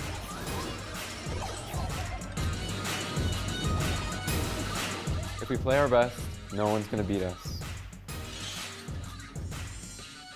The Snapdragon Pro Series powered by Samsung Galaxy is brought to you by Snapdragon Elite Gaming, Samsung Galaxy S23 Ultra, Monster Energy, and DHL.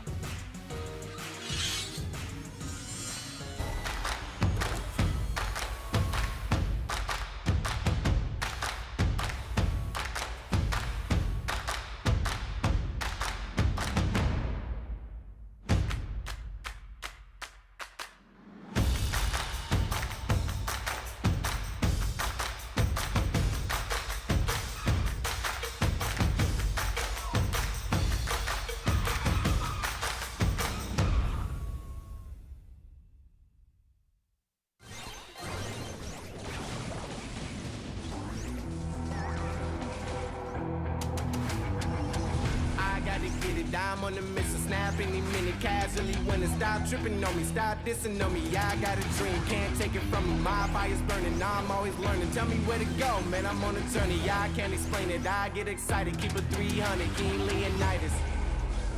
Strap in, cause it's gonna be a long ride. Working on me every single day and night. There comes a time when your worlds will collide.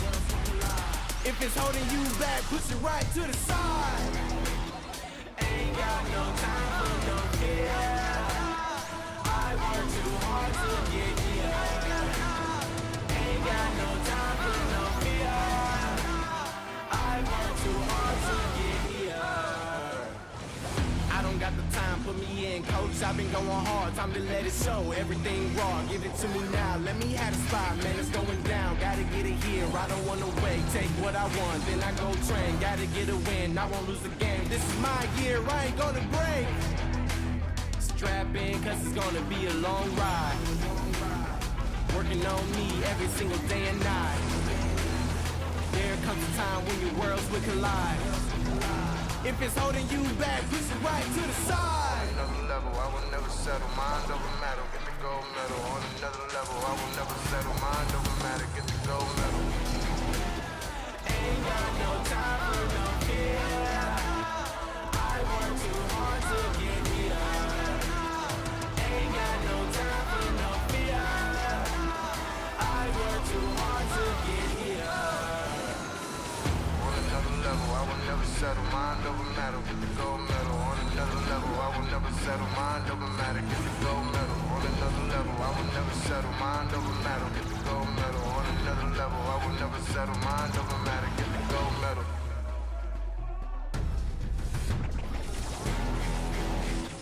Ain't got no time for no fear. I work too hard to get here. Ain't got no time for no fear. I work too hard to get here. Ain't got no time for no fear. I work too hard to get here. Ain't got no time for no fear. I work too hard to get here.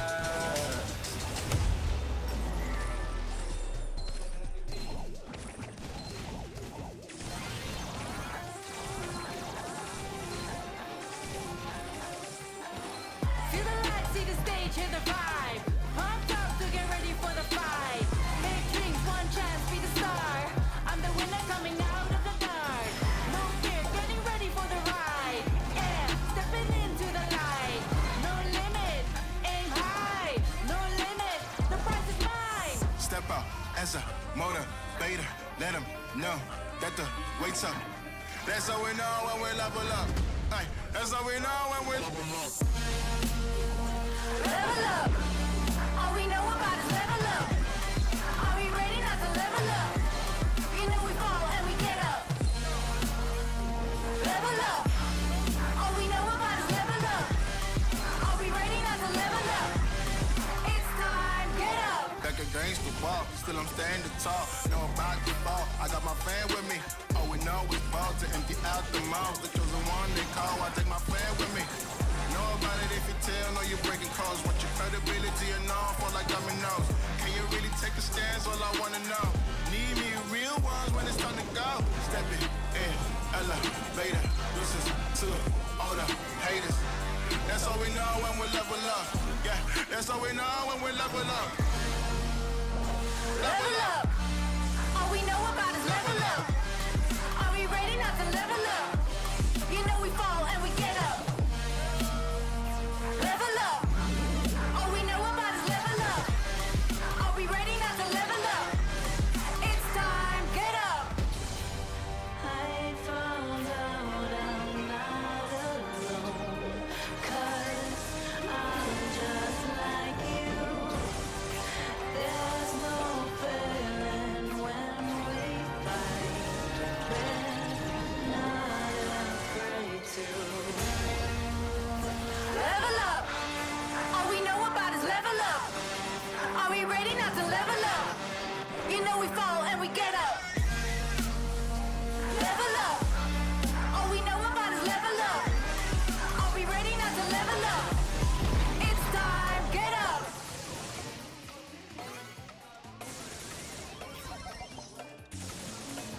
Welcome to the place where dreams come true. Where everything you want can be yours. If and only if you're willing to work for them. You're willing to hurt for them. But most of all, you're willing to be first for them. Ha. Look, I'm going straight to the top. I don't know how I would stop, like it or not. I got some goals that I'm hitting. You hear what I'm spitting? It's hot. Look what I got. Whole lot of passion and pain. The road to success is insane. Stay out my lane, cause I'm on a mission. I'm getting what stands in my way. Yeah, I'm a beast. I wouldn't play with me, baby. The way that I'm training is crazy, and I do it daily. You wanna talk about drive? I got more drive than Mercedes. I've never been lazy. I'm in the room, it's a red alert. You wanna compete? Well, get better first. I got 10 toes in the dirt, push through the hurt just to show them my worth. I'm the best. Yeah, I'm the best. I never stress. I know what's next. I'm who they test, like we playing chess. But I'm unimpressed. Welcome back to the Snapdragon Mobile Masters live from DreamHack Japan. Our second semifinals match is right around the corner, featuring Reply Totem and the hometown heroes in Crazy Raccoon. Let's send it down to Yuko and F. to introduce the teams. And now, representing the European region, Jokers up front, but they're all business. Put your hands together for Reply Totem.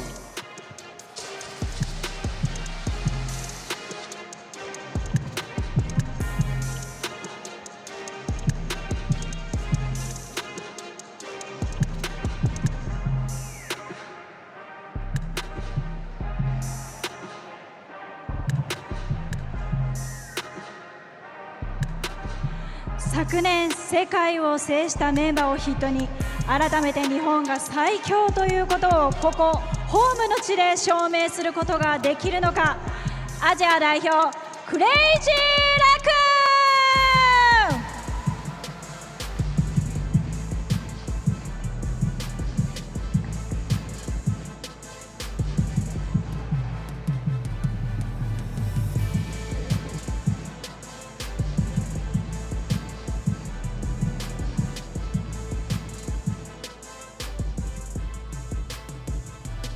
You know, we had a rivalry in the first match. We've got a rivalry in the second match of the day arc. It's going to be a good day of Brawl. Start as you mean to go on, right? I mean, this is going to be such an important one, not only for one of these two teams, but for the region. On their home turf, it's that decided to see, will Crazy Raccoon make it to the grand finals? It's going to be a match for the ages. Definitely. So, really eager to see how well they're going to do against Crazy Raccoon today. Reply Totem has been doing really well yesterday. They only needed 2 games and already made it in the grand semifinals of today. Yeah, indeed, but they do have to look a blast in the past to the last 2 times that they faced off against the former Zeta Division, now Crazy Raccoon. Both times in 2 World Championships, 2021 and 2022, they only took 1 set each year. Will this finally be the year that they break that curse? This is going to be a garage match for sure. Reply Totem have got all the tricks in the book now. They've been able to establish where their weaknesses lied in the past, going back to that 2022 Pre-SC World Finals, that quarterfinal stage where States Division 1 showed them the door. This time round, they're going to have to stand a firmer ground. Little fun fact on the side, in the BSC 23, they're now also second place behind Zeta Division EMEA. Maybe this org is just their org enemy. They also switched out the player, right? Crazy Raccoon is now playing with Tensai instead of Kenji. Will that change something as well? Absolutely. I think it's actually going to be an even more terrifying roster, because this was the same roster that terrorized the entire world in 2021. When Tensai joins up with Shinetampo, they can defeat anyone. But as we've seen in the Shinetampo piece, he's now got his best friend by his side. The power of friendship and the power of superiority. I think that's going to give Crazy Raccoon an insane advantage. In terms of the stats as well, Crazy Raccoon definitely out in front a bit more in terms of the kills. More deaths as well on the side of Reply Totem.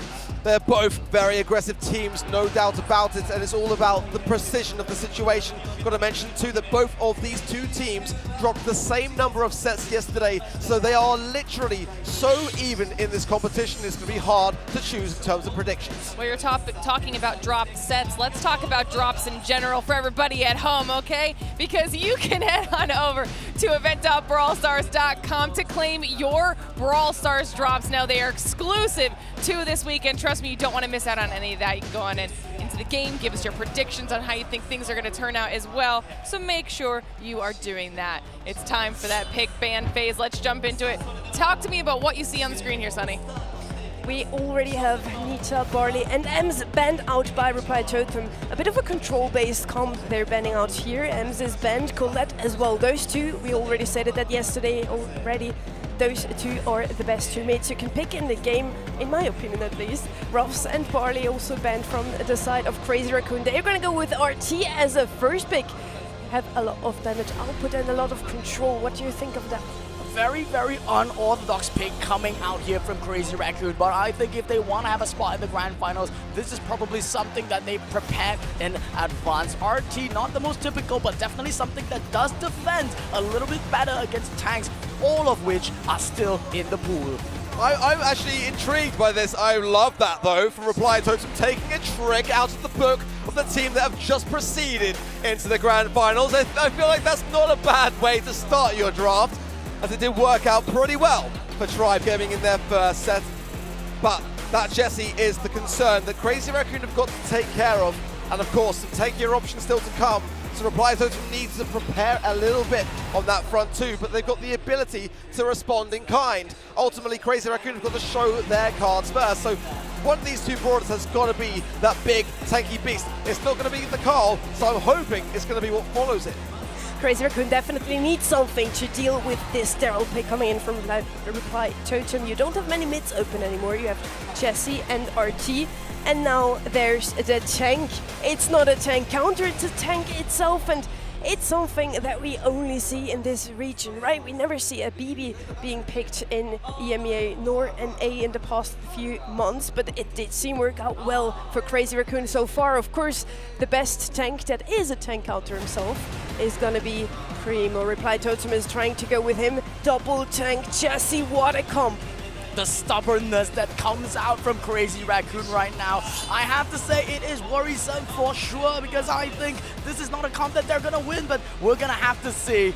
We're gonna see right now, because semifinals match number 2 is about to get underway. Reply Totem versus Crazy Raccoon. Sunny, Spoo, take it away. With that great shot, we start into our match. The second semi-finals. Is it also going to be all the way to the last set of this best of 5, or is it going to be a clean sweep? Spoo, what are we expecting here? It's already starting it off right now. Double tanks on one side, but this is the thing that Crazy Raccoon like to do in East Asia in general. They are not a fan of hot potato. They always love to play base racers, and this is exactly how this game is starting off. Maru trying to defend, not working out so far. Tensai and Shinetampo are both already unsafe, already doing a lot of damage. More than 50% already taken from the save from Reply Totem. We only just started in the match. We still have 1 minute 50 on the clock, and already it looks like Reply Totem is never even leaving their spawn. Yep, this is one of the fastest paced maps in East Asia, and BB Shitampo right now on it, he's executing it in a way that I think Yermina as a region has never seen before. You literally just keep running it down, and Tensai right now only 1% away from closing down the game. It's only 1%. Shitampo has its BB bubble, and of course, we all know what that means. It's gonna be the first game taken by Crazy Raccoon, very well played by them. I have a feeling that Reply Totem might have to play a bit more aggressively. You can't defend with a Primo or Daryl. Yep, indeed. They need to realize that actually they still have a higher damage output, and you know, they have the good matchups as well. So long as Primo lands on either the BB of the Carl, he needs to take that one out and prevent him from coming in and then go on the offensive. They cannot allow for this base race to keep happening. But right now, Tensai already coming in to start this game off. Tensai's doing just the same as he did in the first game already. This time around, it doesn't seem to work out as well. Joker gets a takedown and defends the safe Maru as well on the left-hand side. Gets the better out of that 1v1 against Shitampo, and is now on safe himself. We just see the opposite of what we just spectated. Yep, adaptations coming out immediately from Reply Totem. They realize that after they defend this initial wave, it's actually all about the matchups, and already 17% Sunny. I don't know how Crazy Raccoon come back from this one. Chastity did a lot of work there as well. Joker now on safe.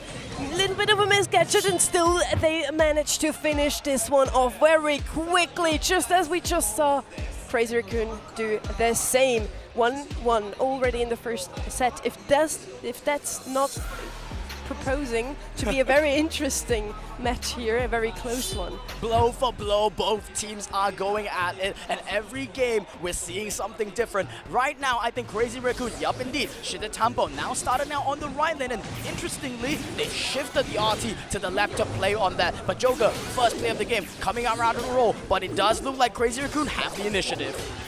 Crazy Raccoon did switch lanes, but Tensai mid still doing the same old strategy, just used twice in a row, and it didn't work out, so why not do it again? Reply Totem didn't seem to think he would do it again at least. He's still alive there. Maru finally tries to go for that kill, getting his super in. He can't even reach him! The hands were just a little bit too short, fist flying out but couldn't really connect, and yet now Moya controlling the center, but Joker, he does penetrate a little bit. Maru now with super, Moya and Tensai both defending and also trying to do some damage on safe. Moya pushing up Shitampo on the left-hand side as well, and with that we have Crazy Raccoon with another phenomenal push here. Shitampo trying to do some damage on safe. Joker defending him again. We don't see it that often that the Daryl is in the defense, but if you already are down to your last 33%, you might as well defend a bit. Yep, it looks like Totem are actually playing a little bit confused right now. Only 94%. Crazy Raccoon, they do understand the win condition, and that's exactly what Tensai is playing for. Shitampo and him hand in hand right now, going straight for the objective. Only 9,000 HP left, and only 10% left on the safe Sunny. It's so interesting to see what the two lanes are doing. In the first game, Crazy Raccoon had the right matchups. Now it seems like they do again, and taking the life out of the safe very quickly. Tensai coming in with the super. This is already over. Crazy Raccoon takes the second game here, 2-1 overall. Don't forget, people at home and here on stage, we are in a best of 5, meaning they will have to win not only 3 games in this set to win it all, but also 3 sets to make it to the grand finals, facing against Tribe Gaming. Yup, it's 2-1 right now in Crazy Raccoon's favor, and it looks like they are saying, hey, if it worked just now, it's gonna work exactly again. But Totem, are they gonna change up their strategy, or are they gonna keep doing the same thing? We'll just have to see right now, Sunny. Shitampo on the right-hand side is doing a 1v1 with Maru, gets the better out of it with the BB bubble. That was sneaky.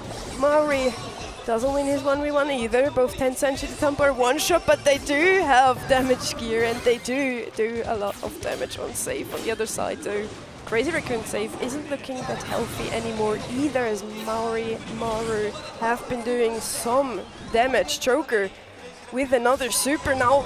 Does he get through Moya? Very well played there. RT is one of the best tank counters in Heist. Yup, indeed. This is the kind of secret strategy that East Asia is currently pulling out of right now. BB as well as this RT not really seen on this map, and it looks like it's really thrown off Totem completely. Tensai now cleaning up the Jesse in the middle, and it's all in Crazy Raccoon's control. Sunny, what are the tanks doing on defense? I still don't know. It's 60-60. It's so close. Crazy Raccoon could take this first set. Definitely gives them a confidence boost if they do.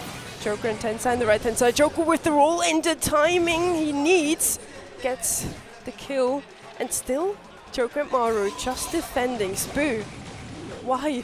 Maru just looks absolutely terrified. He's been hovering around this middle area. Joker finally now going on an aggressive play. One roll, tries to get Ramoya. He doesn't really get finish him on right now. He actually leaves him alive. I'm not sure that's the best idea, just going on the save right now. They've still got 50 seconds left on the clock. This preemptive strike now cycling off the turret, but Crazy Raccoon, they hold. Jesse turret is there, but sadly he wasn't able to press his gadget in time. Doesn't do as much damage as they were hoping for. Reply Totem regardless in the lead here. 13% left. Maru and Maui both on save. This could be over here. They make it to a 2-2 in the first set. It took them a while, but Reply Totem, I'm not sure if they were waiting for Joker's call. They were just, hustling around in the middle. Maru shifting, downing back left and right, flashing his super. He looked confused, but Joker, finally, he led the charge, as he usually does. He might be his name Joker, but this guy is absolutely no joke. His leadership in that game proved pivotal for them to win. We all know the saying 5th time's the charm, but no Tensai this time around is not going to come through mid with a gadget. He's using his flying hook on the left-hand side against Joker. Not a favorable matchup for him here as a Carl against the Daryl. Joker kind of misleads his super there. Tensai stays alive and still doing a lot of pressure towards Reply Totem. They're defending again. Maori has his turret, trying to push up on the left-hand side. Of course, Jesse turret on save is gonna mean Reply Totem will have lead here if he gets some damage with it. Never mind, the RT makes this turret not really look good. Yup, already Crazy Raccoon now on the back foot actually. The first game and the third game looked so good for them, but now it's the Totem show. Turrets flying in with that gadget. It's an insane amount of damage. The RT not really enough to defend right now. Shinetampo, he played so well, but what does it matter when the drafts and the tanks are banging on your save? Reply Totem taking the first set, and Spoo, I think we said it all along, just go and save. Just get the save. It's like you drafted this comp for that exact purpose, right? They seem so confused. Like in the first game, they're like, how did we play a base race and we just can't win? Like, does Carl BB actually outrace double tank? I don't think so. I have to agree with Spoo on this one. Reply Totem playing it very aggressively in the 5th and final round of Heist here, and it worked out. It was a very quick game in the end here. Reply Totem taking it. We played it all the way to the very last game of this first set. Does that also mean we're gonna go all the way to the last set? Well, that is something that has to be decided, because I certainly do want to see go all the way. But looking at Crazy Raccoon's performance yesterday against STMN, and then currently looking at the way that they're drafting again, I was hoping for some adaptations in that between Game 1 and Game 2, but here, let's take a look at the stats. Crazy Raccoon, they're dealing more damage, and they're taking about equal amount of deaths, but, they're the team that's supposed to be playing for control, but instead they're going for the aggro. And Totem, for the game that they lost, they tried to play for that control, and I think these stats kind of explain that a little bit more beautifully. It worked out lovely for Reply Totem, but I have to say Crazy Raccoon is looking fierce today. Yesterday, they were told to be maybe a bit weaker than we were expecting. We here think it's Japan against the world. If Japan now loses this match, it's gonna be an A versus EU in the finals here in Tokyo. Yup, jumping now straight into Out in the Open. A map that has both tactics and mechanics. And so far in all the maps that Reply Totem has played, when there's tactics involved, they usually come out on top. Let's see if they will. Shinetampo with the Sheen pick. They didn't ban out much long-range brawlers. I have to say we have RT, Piper and Sprout ban from the side of Crazy Raccoon. On the side of Reply Totem, it's gonna be that mech that EA likes to pick so often. Brock, of course, one of the best brawlers. You can open up the map with it and have an easier way right into the middle of the web. The same Function does have the Eve, and as they have the last pick, they don't want these two brawlers in the draft anymore. They're gonna go with Gus themselves. Is it gonna be a Bonnie? Is it gonna be a Janet? Anything that works well with this brawler could be a good pick for Reply Totem now. Yup, there's plenty of options open for Reply Totem, and the Jean is the first pick I think is relatively stable, and some of the more common bans like Eve has already been taken out. But there we go, the Janet does indeed show as you predicted. Yeah, Coach Sunny just showing a shoulder to me and telling me, yup, I absolutely called it. So what do you think Crazy Raccoon might do next? Thank you so much, Coach Spoop.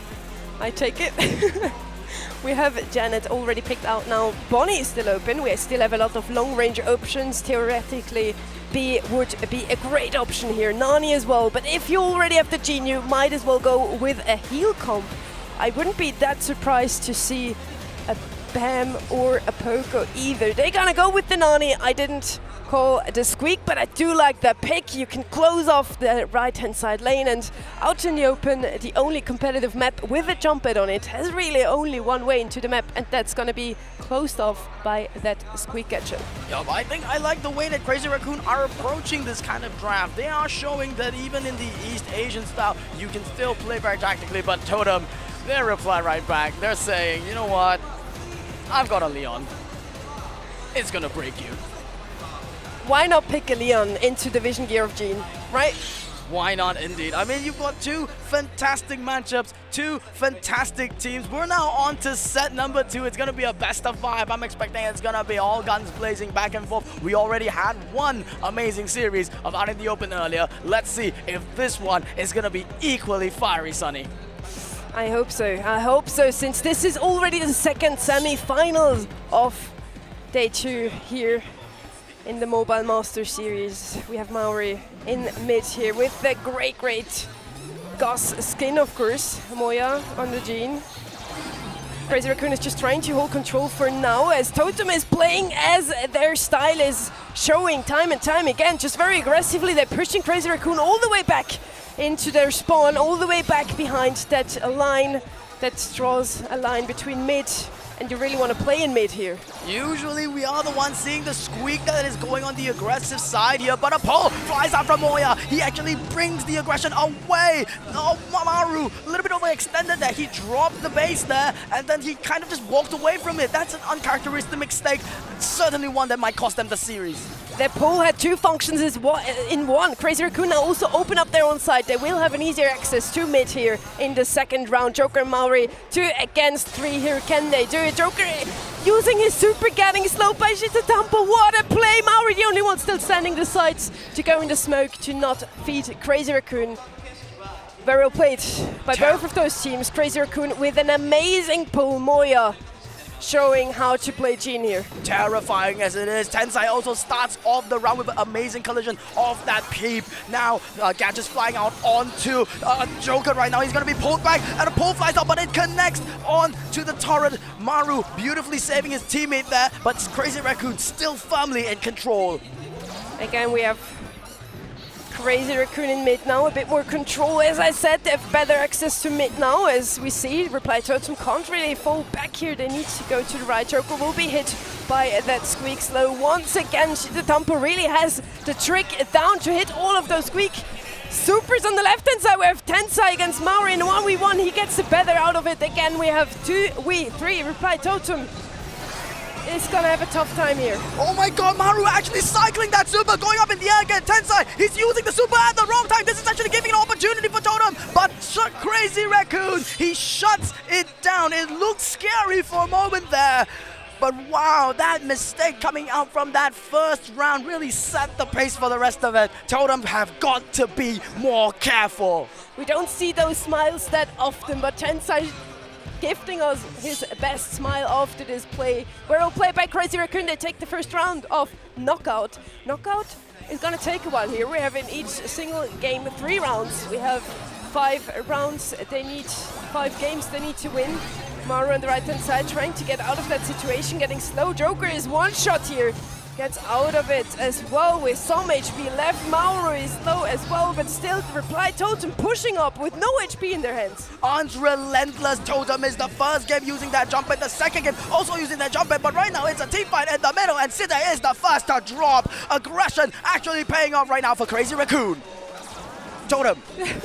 I was about to say we have a 3v2 situation for Reply Totem where we played Moya and Tensai now in the back line here. Will they make it or will they decide to just go into smoke? No, never mind.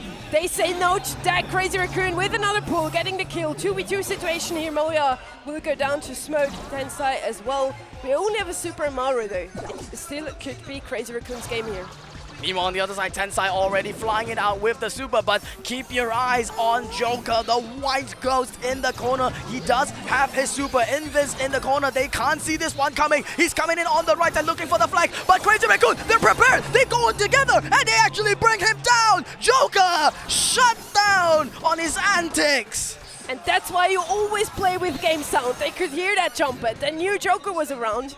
And playing 3v1 there, of course, Joker is falling. We have a 2v3 situation. Once again, Maru is one shot. Tensai gets the better out of that one. Getting the kill on Maru as well. And with that, Crazy Raccoon takes another round. Maybe even this game making it at 2-0 and a set point. Once bitten, twice shy. Joker now heads out to the mid. But Crazy Raccoon, they don't have to change anything up. A shield flies out from onto Joker, but it's not really very useful right now. A pull flies out from Moya. It doesn't connect. Beautiful dodge by Totem, but they are being pushed back into the base. Maru with super, trying to go aggressive here. He knows he can always fly out in case it gets a bit too fiery for him. Joker using the jump at once again. We never even seen Crazy Raccoon using it. Tensai with another kill on Maru. Every time those two are having a 1v1, he gets the better out of it. Maru is one shot here. Doesn't get out of it. Moya hits it with a chain shot.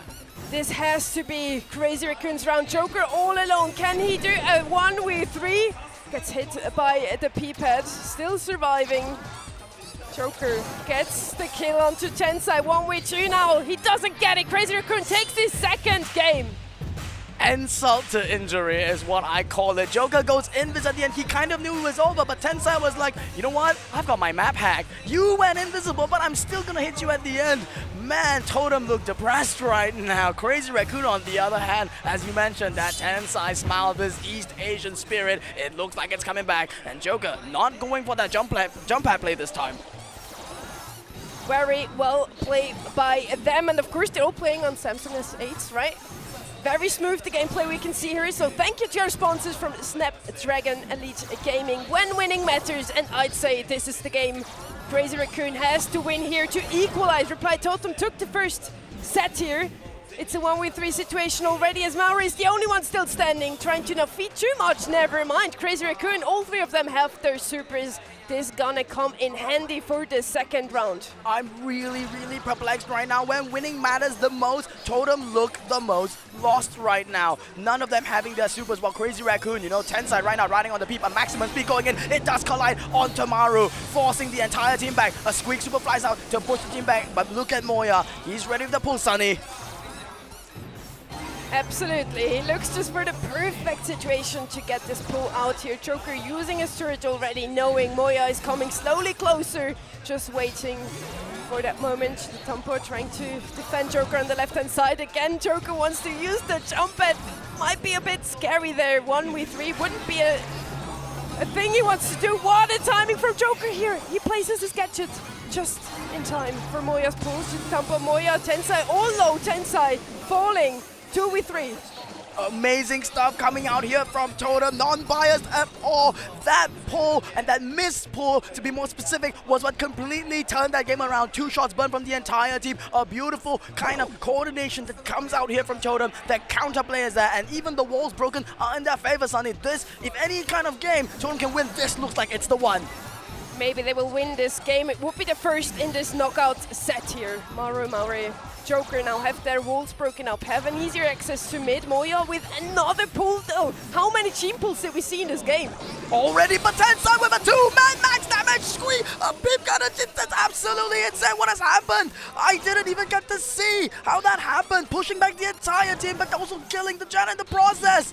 Totem, now one member down. They could be going down in this set 1-3, Sunny. Mauri's dodging those shots left and right. What a play. I was already seeing him falling there, going in so aggressively. 2v3, Joker is low on shot. Gets shielded by Mauri. What a play here. Joker gets out of that situation, getting a super himself. They're still both alive. What is going on? Joker, Mauri, both just unkillable right now. Joker finally falling. Mauri in a 1v3. This is gonna be crazy. Raccoon taking this last game of a knockout 1-1 in sets. Amazing stuff coming out from both teams, and really over there smiling at his team, giving them the affirmation that they deserve, because Crazy Raccoon, they anticipated everything that Totem had planned. Totem, it's not like they were playing bad. I mean, there were some mistakes that they were being made, but Crazy Raccoon, that's what they do. You give them one mistake and they'll win the entire series. That is what has happened. That Sheen pick as first pick. I have to say, I didn't like the Leon pick too much. When Moya has vision gear, of course, Joker's gonna have a bit of a problem there whenever he gets hit by the Sheen. Hit by Tensai's P-pad, coming in again and again. Crazy Raccoon making it look easy this set. Taking it 3-0. Reply Totem still, though, with that 1 point from the first sets, they can still win those semi-finals right here. 1v1, 1-1. It looks like we might head in another last set here. Yeah, back and forth. Indeed, these teams are evenly matched. I love that Crazy Raccoon are sticking to their flavor, and the stats do indeed reflect on that. I want to highlight, as you mentioned, the sheer amount of supers that they got in that game. Between Tensai, City, and Moya, all of them, you know, Gene Pools, Squeak Blobs, Nani Heads, they've got everything. They can open a convenience store at this point. How many Gene Pools, how many Nani Peeps would you like? Yes. Yes. Yes, indeed. Very well played by Crazy Raccoon. They equalized in the scoreboard. And we do remember a game where Reply Totem have already played against them. Without Tensai, of course, it was Kenji back then, but they also lost 1-3 in the end. Might this be the repetition of the story or not? We're gonna find out now. If Reply Totem wins Hard Rock Mine, of course, this is already gonna be nullified. We already have the bans in Innsbruck. Yep, new history is being made. I do like the bans on both sides. Crazy Raccoon taking out Carl, Ash, Sandy, all of these comfort picks coming out from Jonah, and yes, that does indeed set up for a beautiful Penny first pick. All the big counters taken out. Meanwhile, Totem, they are a bit more reserved, taking out comfort picks, Ruffs, Stu, and Meg, the big monster. Comfort picks sometimes prevail over the meta. Of course, Penny is one of the best brawlers in the game still. Carl and Ash are banned. Those two are the stakeholders for Reply Totem. Also the Shelly pick. They're gonna do it once again, just like they did yesterday in the game against Tribe Gaming, picking Shelly, I believe, in 2 out of those 3 games. And it worked out so perfectly. Together with the Max, she's gonna have an even better time pushing and closing the gap between herself and her opponents. Already a speed team and now even faster. Indeed. Shelly as a pick has kind of grown, you know. You don't even see any tanks in this map, as you mentioned, and already the Shelly is being picked out. It's kind of to block it, because I think with this max pick, they might be setting up one themselves. But here on the other hand, Crazy Raccoon, they do pick up this Gene as well as the Nita. I think they were paying attention to their NA counterparts earlier on, because Moya now taking a book out of Bobby's page. I do see 8-bit still open, and 8-bit is one of the best counters to Gene. We have already the max pick there. Yeah, but it's going to be a bit difficult to squeeze that in. Exactly. But I think strangely, Rico's still in the pool. And coupling up, we don't usually see Rico and Max play because you want to play kind of aggressively. But yeah, they do go for that Crow pick.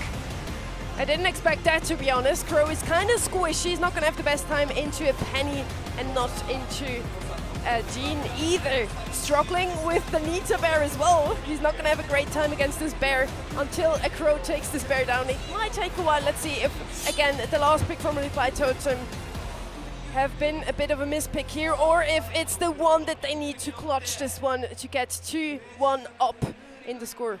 History is being made, as you said. If Totem can strike this back, they've already taken one step closer to breaking that 1-3 curse. And looking at the draft, I love how Totem are playing. They're taking something that I think East Asia would do. Go for more synergistic picks and kind of ditch how the matchups would go. Meanwhile, Crazy Raccoon right now, it does look like they have adapted a little bit of that NA flair, and they're bringing it into this game.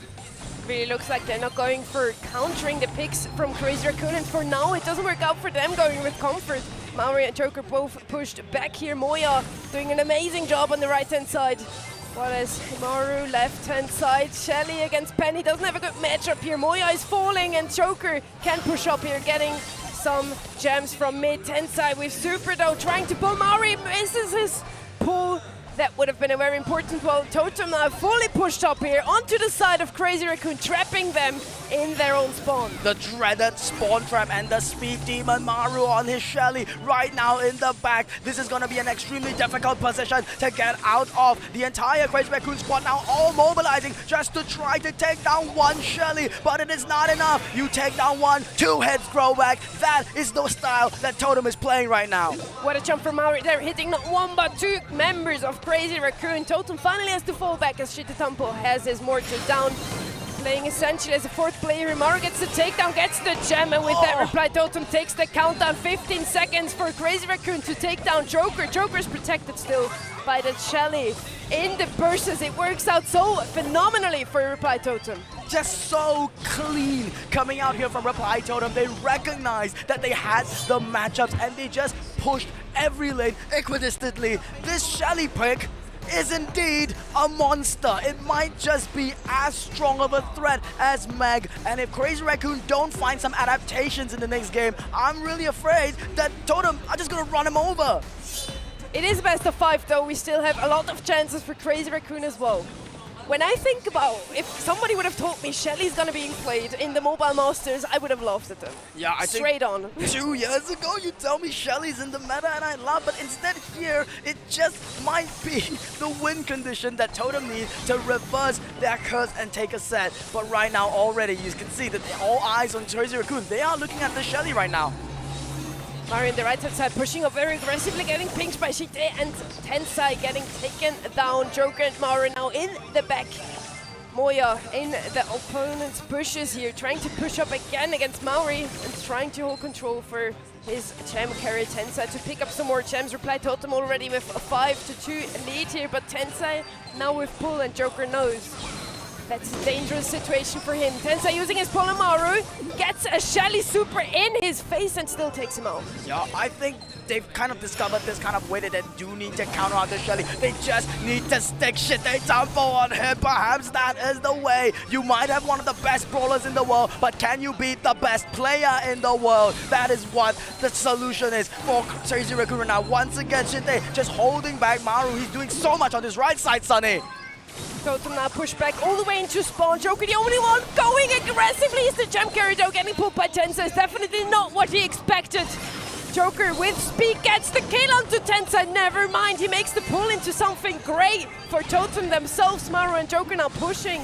Moya, he picked up the gems that Tensai just lost, and Joker with the next gem. They only need one more to start another countdown here. Uncharacteristic mistake coming out there from Tensai, not popping off his lamp blow out right immediately after the pull, but that does give Joker one of the most highlight-worthy plays of the entire tournament. When have you ever seen a Max get pulled and survive, and not just survive, but take out the entire team? And just like that, Reply Totem are going to be leading this set 2-0. Definitely a highlight we need to keep for later if Reply Totem makes it all the way into the finals. 2-0 up already in this third set. Will Reply Totem break the curse here? Not losing 1-3 this time around. We'll figure it out. We have 3 minutes 30. We start in potentially our last game of Hard Rock Mine.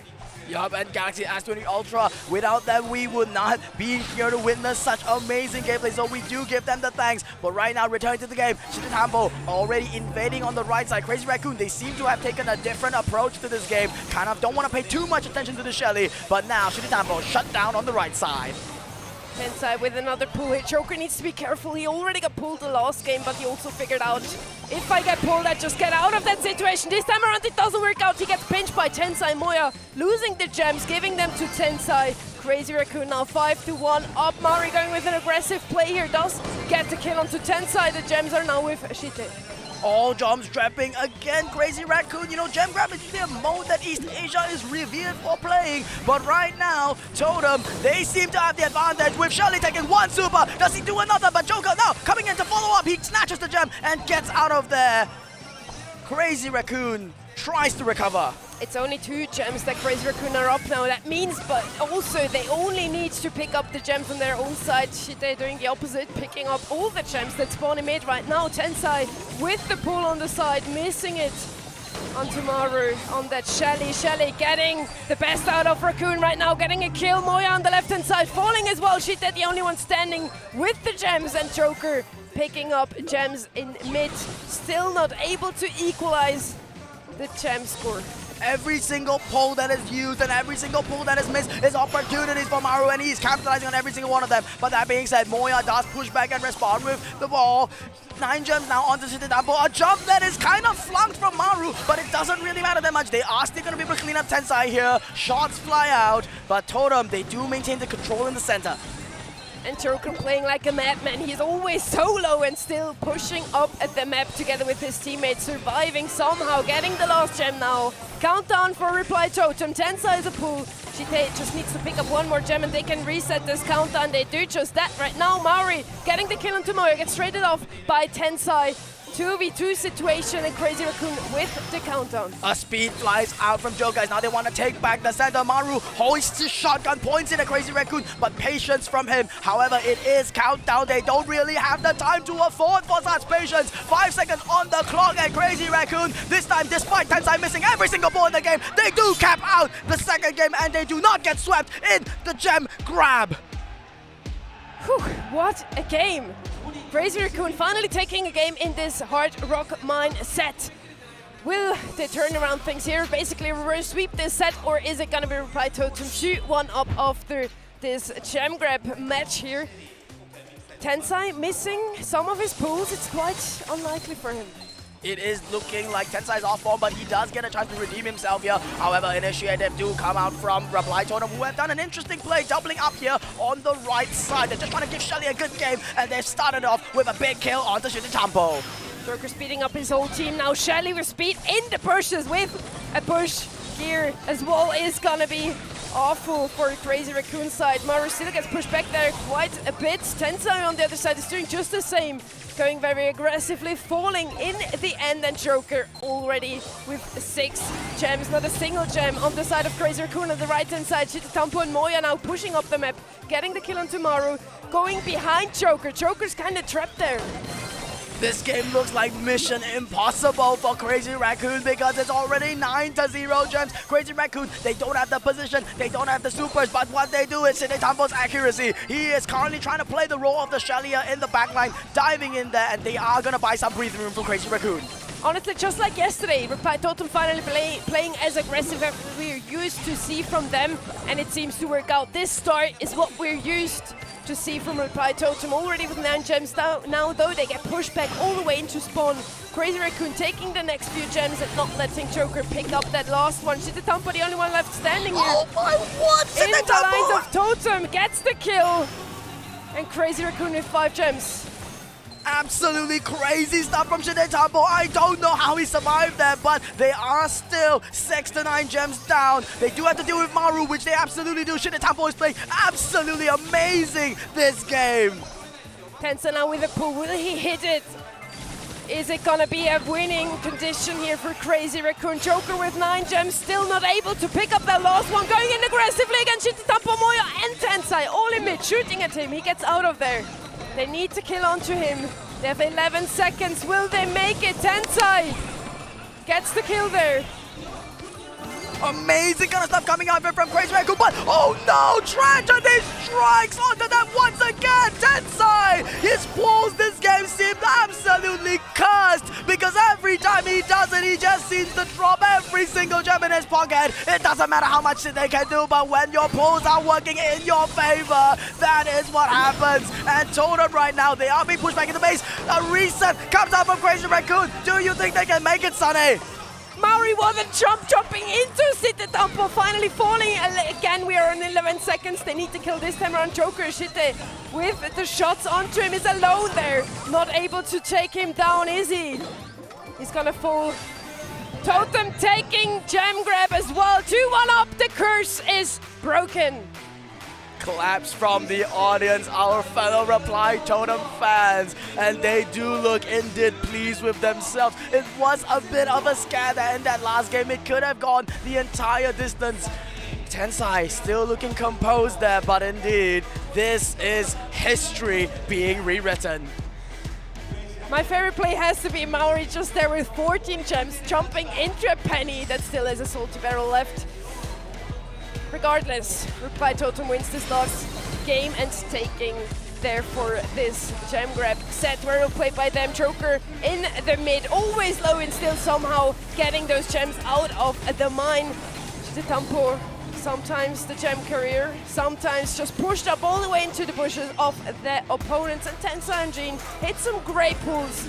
Maru on the Shelly, what do we think about that one, Spoo? I mean, I don't know. Maru just played it absolutely amazingly, and that just might be the key to leading into an all-foreign grand final right here on the Japanese soil. We talk about Japan versus the world right now, and it does look like the world is so close to bringing down every Japanese team. Totem, I think they might just have this one.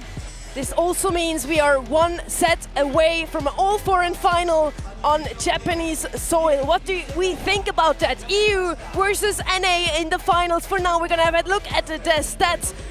93 gems picked up by Reply Totem. Again, numbers I didn't even imagine that could ever happen here in Gem Grab. Only 42 gems dropped. On the other side, we have 38 gems dropped. Kind of a similar picture there. Reply Totem taking this set in a very dominant measure.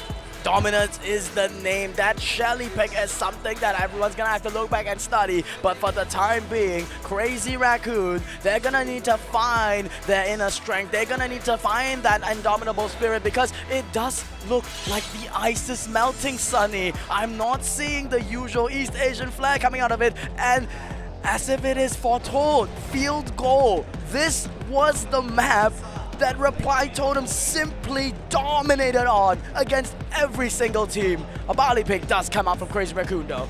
Maybe this also fires up Crazy Raccoon now though, as they are going with one of their favorite picks on the map. Has been banned out every single time they've been playing here. With that Barley, they might win this map that Reply Totem is so good on, banning themselves the Max B and Mech once again. They do not want to play into a mag of Crazy Raccoon. They could go with the throw themselves now. Sprout is banned. Willow is still open though, and a fan favorite in EMEA. And Reply Totem does it again. They're gonna go with a Shelly pick. Who would have thought? They do not want Crazy Raccoon on the tank for sure. And it seems like they are in love with that new Shelly, with the new very fast movement speed. I am absolutely devastated just looking at that Shelly come into frame, because as you said, this does look like the flavor of the entire tournament. This does look like something that Totem do enjoy playing. They wrap it up with a stew of really something that we haven't really seen. It's a super duper flashy brawler. It's something that Joker absolutely loves to play, and I just love it that he's banging it out here right when he's about to be one game away from the grand finals. And I do mean they have the damage output with that Shelly, not with the stew, but why not pick him when you already have the best tank counter in the game, arguably. Let's see, Crazy Raccoon need to follow up with something that has a lot of damage, since Reply Totem has every chance now to go and tank themselves in the end. They have to stew for mid or lane, you can choose pretty much. The Tampo on the Barley, Tensai on Lola. What's going to be the last pick? Janet is still open, a favorite of Crazy Raccoon, as well as Poco. Picking him here would help them a lot as they feel comfortable with it. They're going to go with another comfort pick. It's going to be Nita. We saw them playing Nita on pretty much every set so far.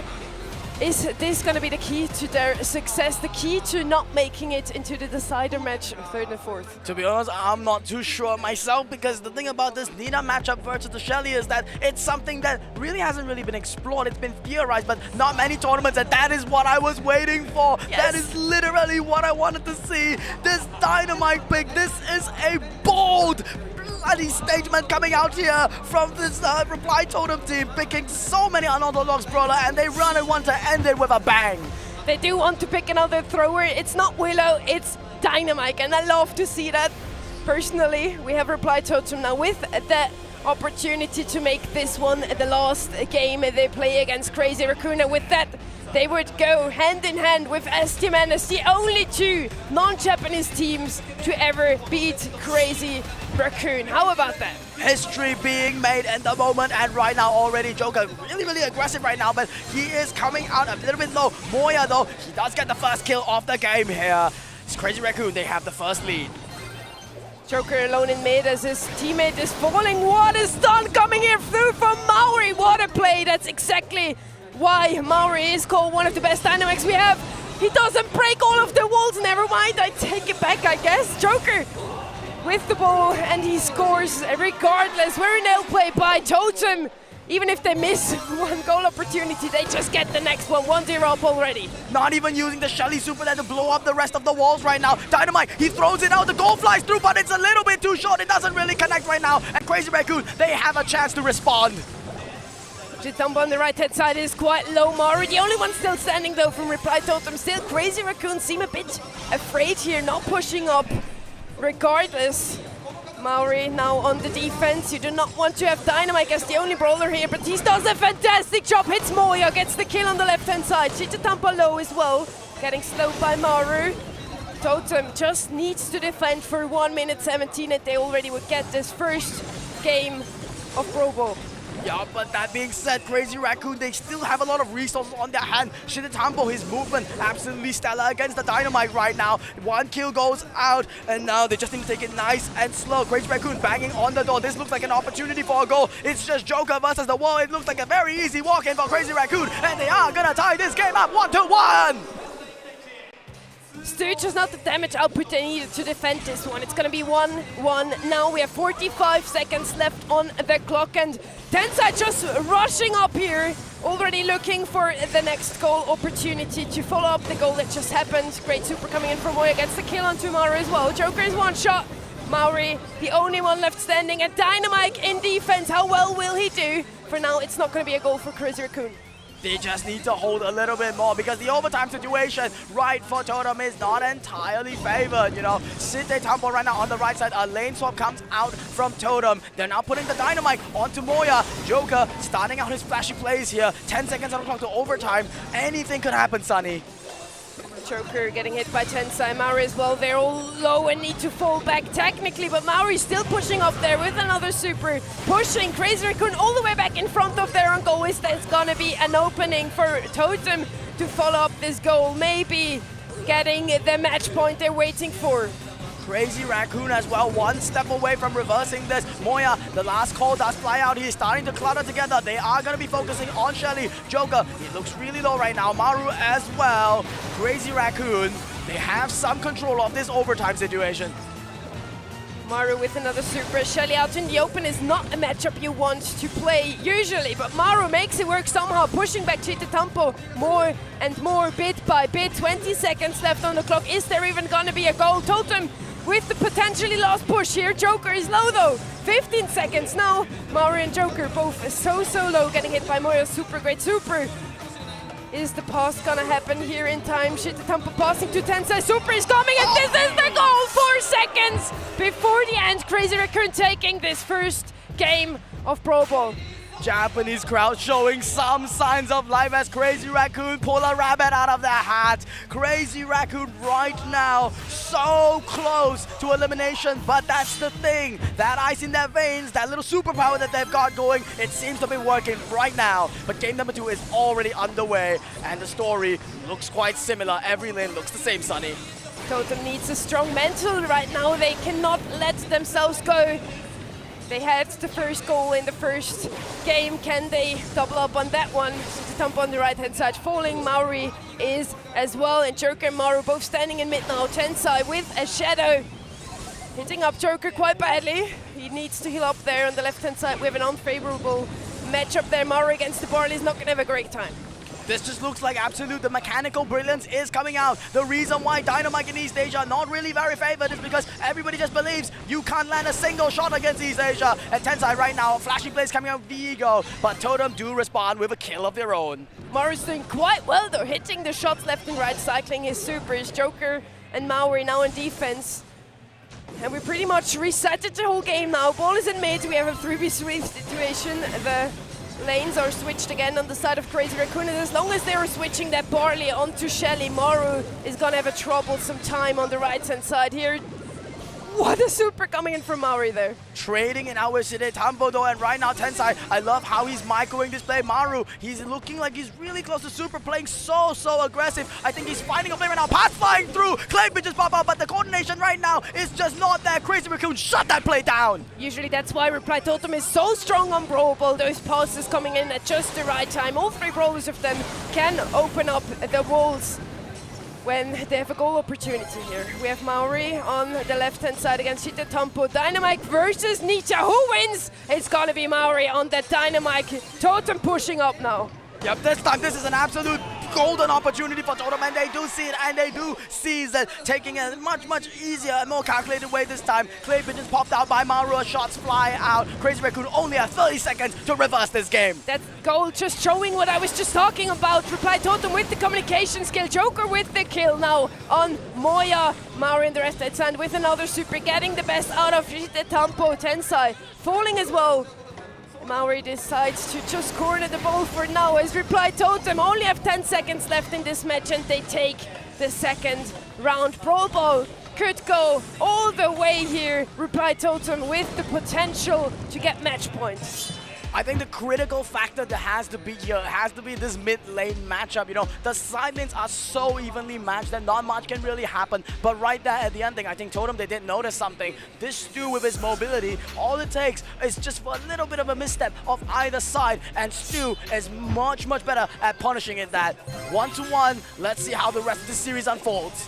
We have so much damage output from the side of Crazy Raccoon. If Lola and Nita both have their supers, they should just be able to push up technically into Dynamite, and the stupid Reply Totem just says no to that.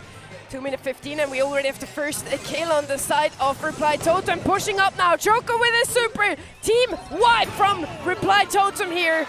And the first goal secured 25 seconds into this third round of Pro Bowl. Totem right now, they are absolutely popping up while Crazy Raccoon look like they're crumbling a little bit. Totem saving all their abilities. Tensai right now, he's so low, and Joker's gonna bring him down. Meanwhile, in the backline, it's Dynamite popping up as well, taking out. But Moya, somehow, he got his hands on the ball. How did that happen? How does that make any sense sometimes? Maori being pushed up a bit too far. Can't help Joker to defend this one. 1-1 again. Like in the first game, Crazy Raccoon doesn't want Reply Totem to finish up as quickly as they would like to. Joker getting the kill on the left-hand side, allowing Maru to push up again on his lane. Tensai in mid with super, with a lot of damage on this Lola. Cycling another super. Maru on the right-hand side though. Almost getting the kill, never mind, he does trade off Chitampo. And we have a 1v2 situations. It's so close, it could be anyone's game really. Crazy Raccoon, they do look, they are playing for the overtime right now, where Lola is absolutely strongest, but this is what we were talking about. Moya, a little bit out of position there, but he does actually trade out against Joker. Uncharacteristic mistake coming out from the Prodigious player. Maori doing such a fantastic job and on Dynamite, and it's still not enough. Crazy Raccoon now pushing up. Joker, the only one standing right now, trying to go in aggressively to open up a window there for Reply Totem to get out of that situation, being pushed back all the way into spawn. Maru with a Shelly into Lola. Doesn't work out quite as he imagined. Crazy Raccoon with an opportunity to score if they get another takedown. Reply Totem all the way into spawn. Tensai right now holding strong in the center. Maru pushing up here into the Bali. He is between a wall and a hard place now, forced to rotate towards Joker. But look at the right side. It is Mari actually landing a critical stun on the Chitampo right now. And the ball flies out. The coordination is absolutely perfect. And Totem, they take one mistake and they take it all the way. One game away from the grand finals. Another highlight, Mark, please. What a communication, what a coordination there from Joker and Maori, opening up the wall in just the right time. Very well played there by Reply Totem. They take it, and how was that, Spoo? Dynamite not hitting a single shot onto East Asian players. Well, Mari certainly proving it wrong, proving that ever since the change on the Dynamite, he is now a brawler that has to be reckoned with. You have to be so careful, especially when it comes to those stuns. One of them, like right now, that's the kind of stuff that could determine the entire game. And when you're exerting that kind of pressure on a team where one mistake costs you everything, Crazy Raccoons, that ice in their veins, it does look like it's starting to fizzle out. They know they win this match and they're making it a lot closer. Now it's not going to be Reply Totem with the first push here. It's going to be Crazy Raccoon. Maori opening up his own walls, only facilitating here that Tensai gets this goal here. 50 seconds into this last match potential. Reply Totem needs to score 2 goals to get into the finals. 2 goals away from the grand finals, but it is Crazy Raccoon right now who is playing absolutely out of their mind. Tensai, a beautiful dodge there onto the stun and aggression coming out from the entire team. The coordination from Crazy Raccoon is perfect, and Tensai is looking for the opportunity, and he does find it. Clean game plan, a clean game coming out from Crazy Raccoon, who tie up the series. Were they just trying to make it a bit more interesting? Why were they waiting with those plays? Crazy how Crazy Raccoon is playing right now. Absolutely out of their minds and not wanting to go out just yet to the EU team. The seed number 1 against seed number 1. And we start in our last match on field goal here. Indeed, Tensai right now already being pushed back a little bit by Maru, and Joker right now, he's the one that's in control of the mid, pushing back Tensai. Maru gets the stun as well. Everything is just blown apart for Crazy Raccoon. It's an open goal, it's an open house, and it looks like this. Look one step closer for Totem's entry into the grand finals. Maru pushing up very aggressive into Moya, gets the help from Joker. He just needed to get the takedown. In the end there, 2v2 situation here as Joker and Maru decide to corner the ball for now. They're 1 up, why not? Joker in mid here against Tensai, finally falling. Crazy Raccoon with the potential push up here. Wall is a bit open. That could hurt in the long run. An open wall right now, but shots are still flying out. Maru, he does land the stun. It's a little bit off the mark. Moya, he went to fetch the ball, but Joker does indeed respond, and the defense is amazing from Reply Totem. Joker pushing up again, getting the kill out of Moya, and they did not let that goal happen just yet. Cornering the ball again. Maru with the Shelly, just trying to not get Crazy Raccoon too close to the ball now. They're pushing up the map. That this could even be a second goal if they only took the ball with them. Absolutely. The thing is, Reply Totem, they don't even need the ball right now. They're already 1 goal up and 1 minute remaining. Pins flying out from Mari. He's certainly feeling himself. They are definitely aware of the position they're in. But Crazy Raccoon, 50 seconds left to try and pull it back. They would have ended the game already if they just kept that ball. They decided not to, and now Crazy Raccoon has another chance. 40 seconds before the end here to push up the map and potentially make a score here. Tensai goes down. Moya is still standing. What a defense from that Dynamite. Imagine winning with a Dynamite against Crazy Raccoon. Imagine Dynamite on defense, a brawler that doesn't make any sense when it comes to it. But when you land every single shot in the game, any brawler looks good. And Mari right now, he's certainly looking at one of the best players in the world. Only 10 seconds left, Sunny. Joker in defense, Maori and Maru coming out of spawn. Crazy Raccoon with the last potential push up here. Tensai falling. Moya 1 shot. 2 seconds left and it's gonna be Reply Totem winning against Crazy Raccoon. Moving on into the grand finals. Two-time world champions, 3 generations of champions denied their entry into the grand final. Japan versus the world. It's now over. The world is heading to the grand finals. And still I can't stop giggling. We have Dynamite and Shelly in the meta right now. What is going on? Tensai absolutely looking defeated there, but Crazy Raccoon, they did put up an amazing fight, but it is Reply Totem who will be securing their ticket to face up against Tribe Gaming. And with that, we also have it 2 foreign teams here in the finals. It's gonna be EMEA versus NA. Who's gonna take the win of Mobile Masters here from Tokyo? It could be anyone's game. I think we didn't expect either side of the bracket to turn out this way. Looking at these highlights, Crazy Raccoon, even against all the pressure, they did try and find some of these goals. But look at Totem, this comp that they've conceived. It's certainly not one that they don't know how to execute. They definitely prepared this Dynamite pick. They definitely had this Stu idea in mind with that chaining of the supers to always create this goal-scoring opportunities. It's the best example I can ever see of a team that absolutely knows how to play Brawl Ball to the objective. Reply Totem looked very convincing on Hot Potato and Hard Rock Mine, but on Field Goal they really showed their true potential. They could win now in the grand finals and take it all. $100,000 are on the line, and of course also you just play for the sake of it. You're the champion of ESL Snapdragon Mobile Masters. We have a look at the stats here. Crazy Raccoon getting a lot better stats here. Better kill heal ratio, I'd say.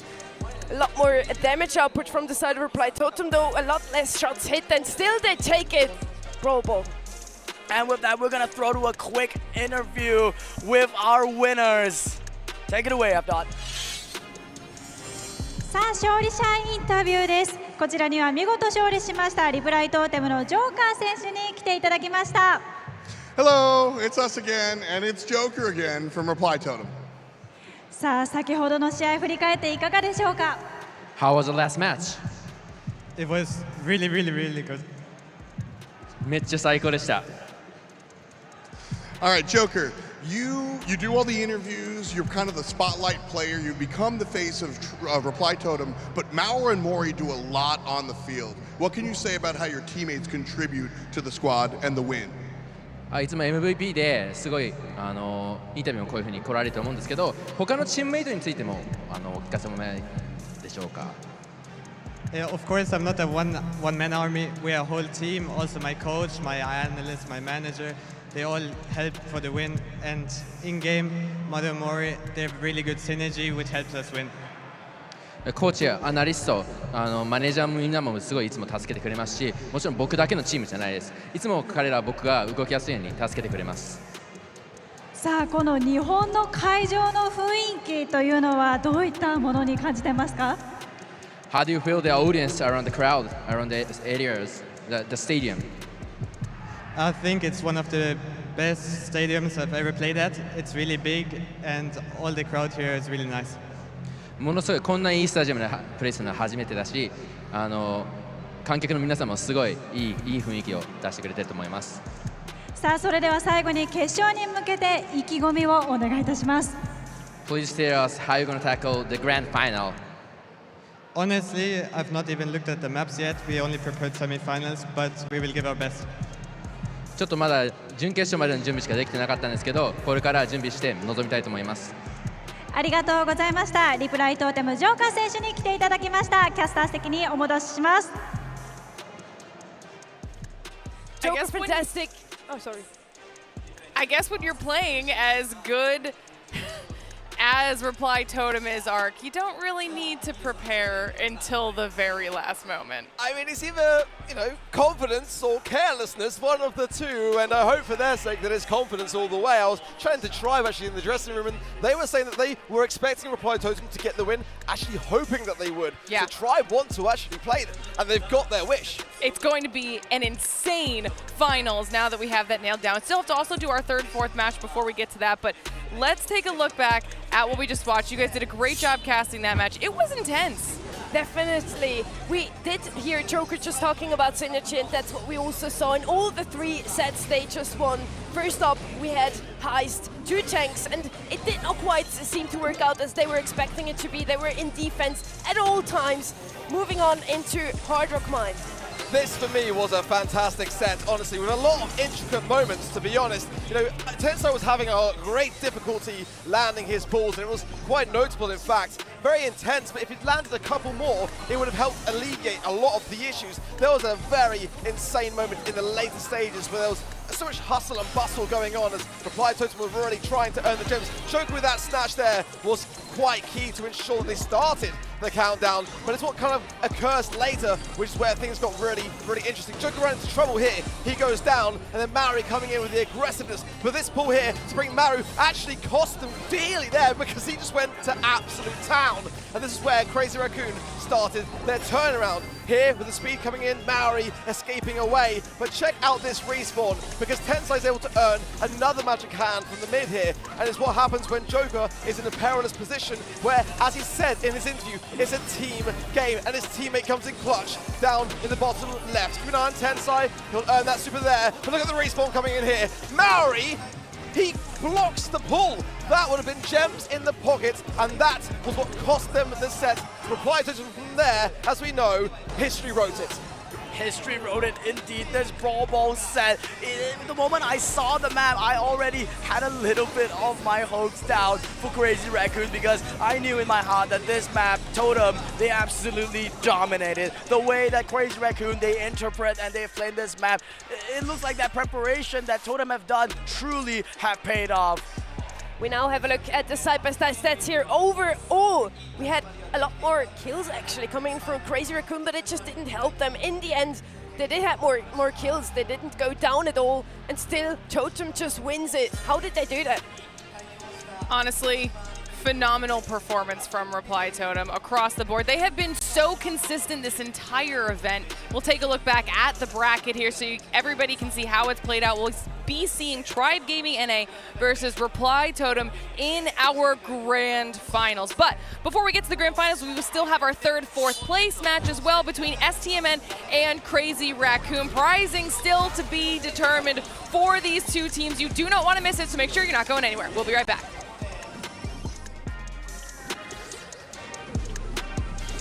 You ask and we answer. The Snapdragon Pro Series, powered by Snapdragon Pro Series, and we have something very cool in store for you today, because we are hanging out with PJ, and PJ is the product marketing lead for gaming technologies for Snapdragon. Thank you so much for jumping on and chatting with us. Let's start right at the beginning in case anyone at home doesn't know, what is ray tracing? Thanks for having me, Glitter.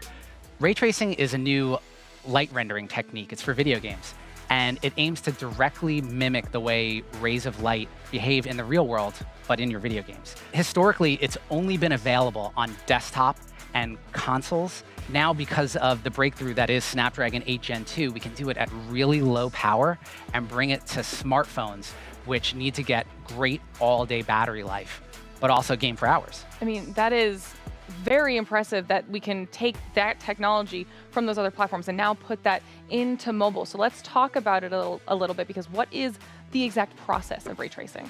So ray tracing basically is a physics engine that replicates the rays of light in the real world. And all of this is done on the GPU that's inside of Snapdragon that has everything you need to run games, run camera. Everything is packed into this little platform. And I brought one here to show you guys today. Very cool. It's so small. It's incredibly small and low power. So it has tons of technologies packed into it. It has a CPU for general application processing, has an AI engine for on-device AI, has an ISP for camera technologies, and of course it has an Adreno GPU. That's the part that does all the graphics processing. It does it at incredibly high speed, but at really low power, so you still get great battery life. The GPU was designed to do more than just ray tracing, more than just incredible graphics, but adding color to your graphics, adding more frames per second to your graphics.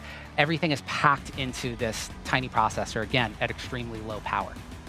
I mean, that is incredibly impressive that you could fit that much technology into such a small piece of hardware. How does this hardware compare to the previous generation of technology?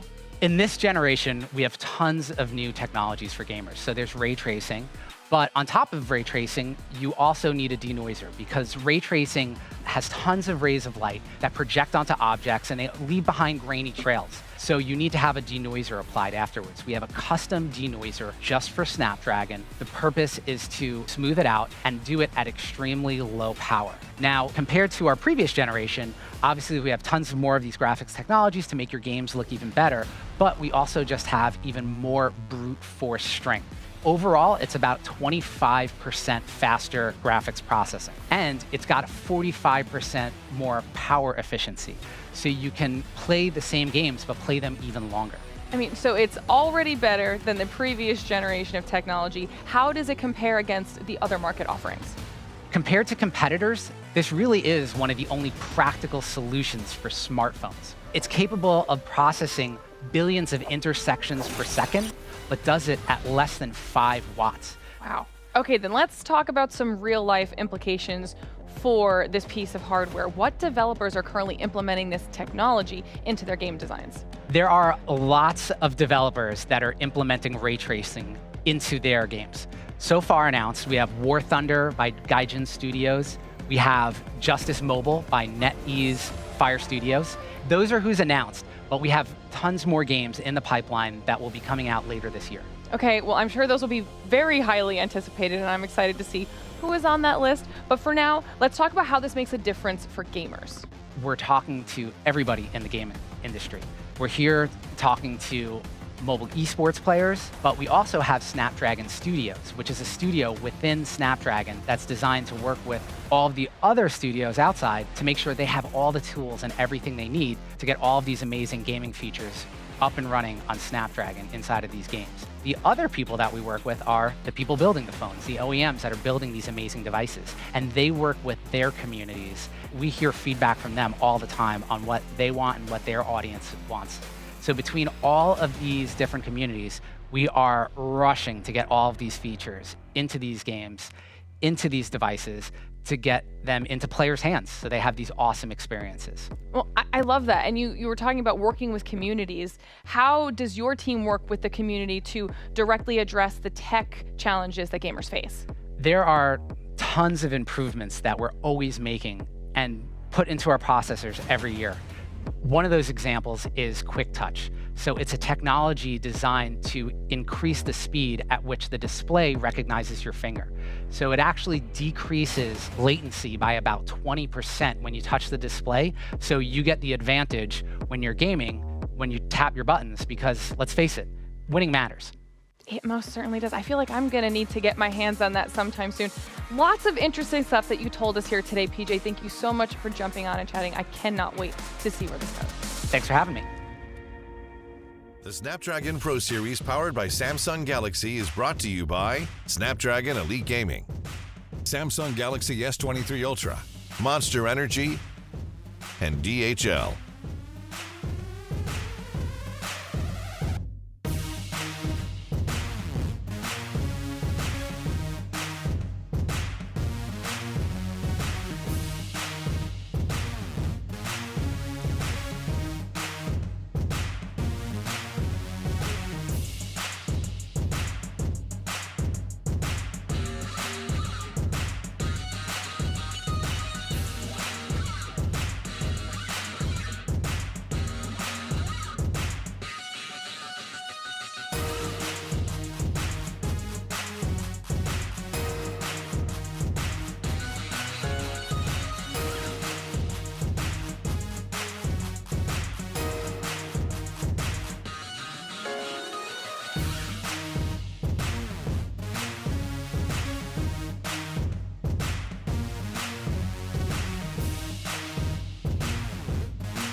Welcome back to the Snapdragon Mobile Masters live from DreamHack Japan.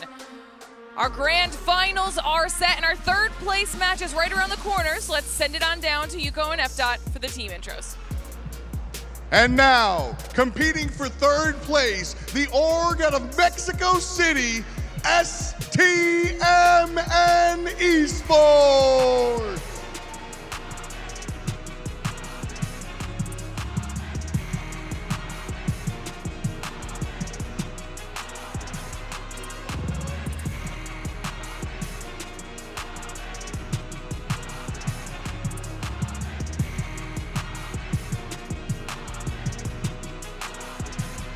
昨年世界を制したメンバーを筆頭に実力を見せつけたこのチーム、アジアそして世界を代表する強豪がここで負けるわけにはいかない。アジア代表クレイジーラクーン。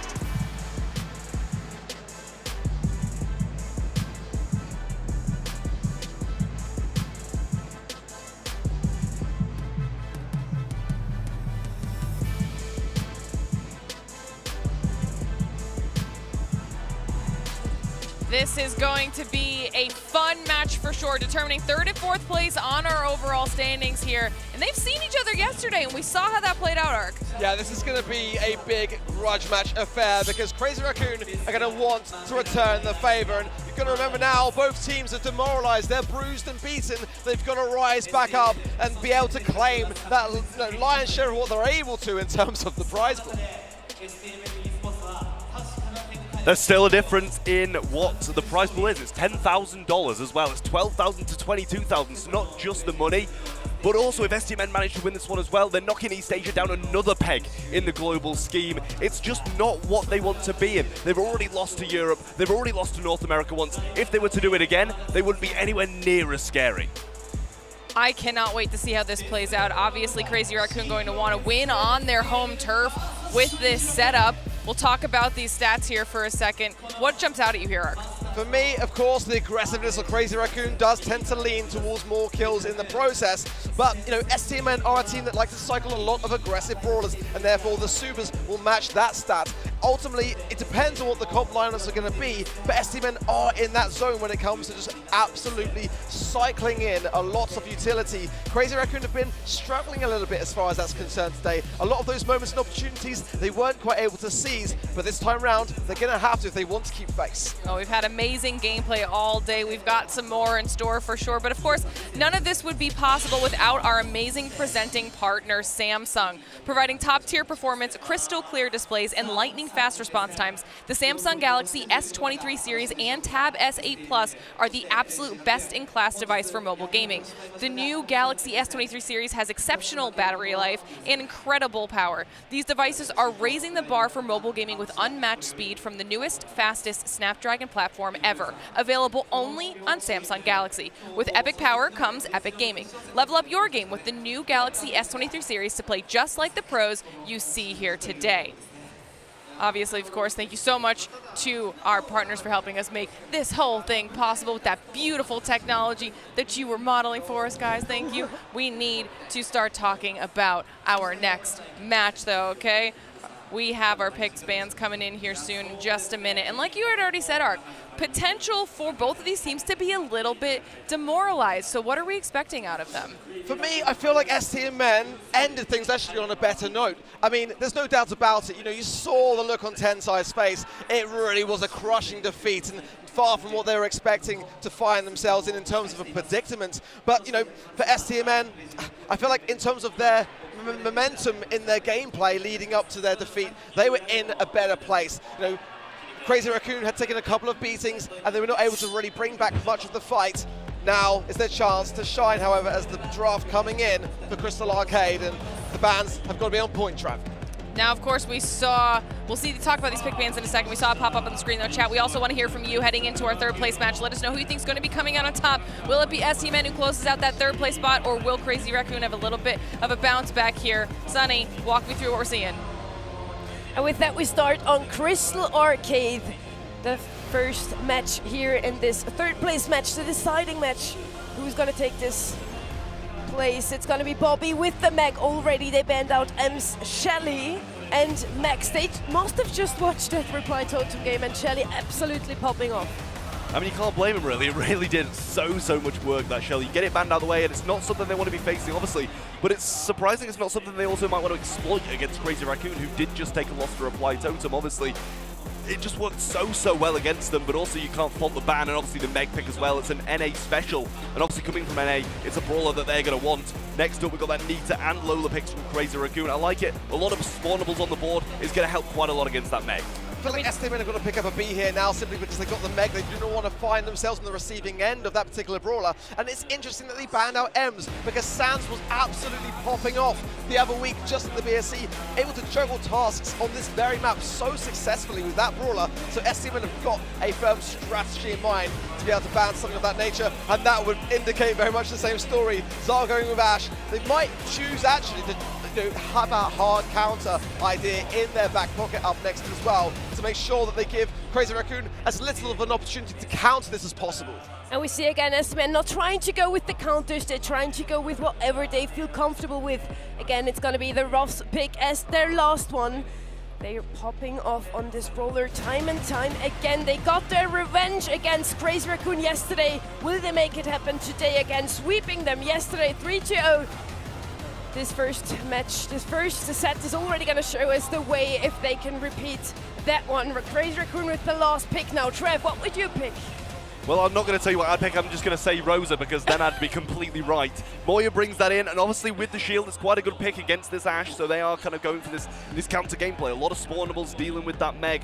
We might have some coming in from the Ruffs as well, depends if he chooses to stay on these sandbags or not, but we will see momentarily. I think at the moment, I like the North American approach of the aggression, but at the end of the day, you can never count out Crazy Raccoon. Well, we'll have to see what both of our teams decide to do in this match because it's right around the corner, which means it's time for myself and Ark to bow out. Sunny and Trav, take it away.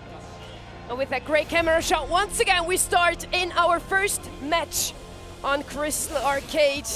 I have to say, I do like the Crazy Raccoon comp a tiny bit better. They have the damage output to deal with that Ashe and the Mech. And they also start off with already a 2-gem lead here. Trev.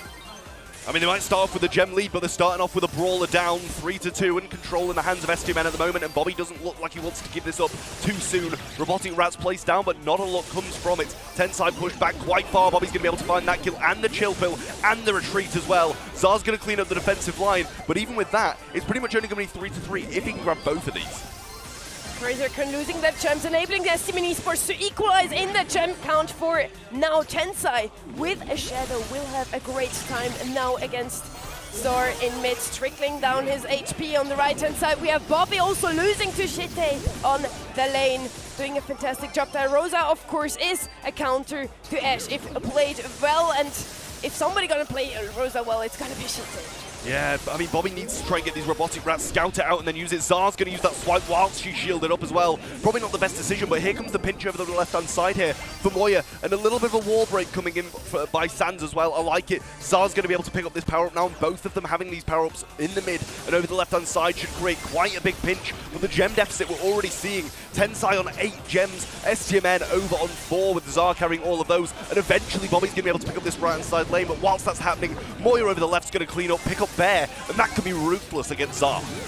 Zar and Bobby now pinch between Moya and his teammates. Moya finally falling, Tensai with the 9th gem. They only need one more to close this one off on the first countdown of this best of 5 in Gem Grave. They have it. Zar is out of his mecha. They only have 15 seconds left on the clock to take it, to take this first game, to take the kill onto Tensai. 8 seconds left on the clock. Back in the mech form now, though, and the can aggress needs this swipe. Bobby's going to need some hits as well, but it's not coming. Tensai sits comfortably up the top right-hand side. Crazy Raccoon start out strong, winning the first game of Gem Grab.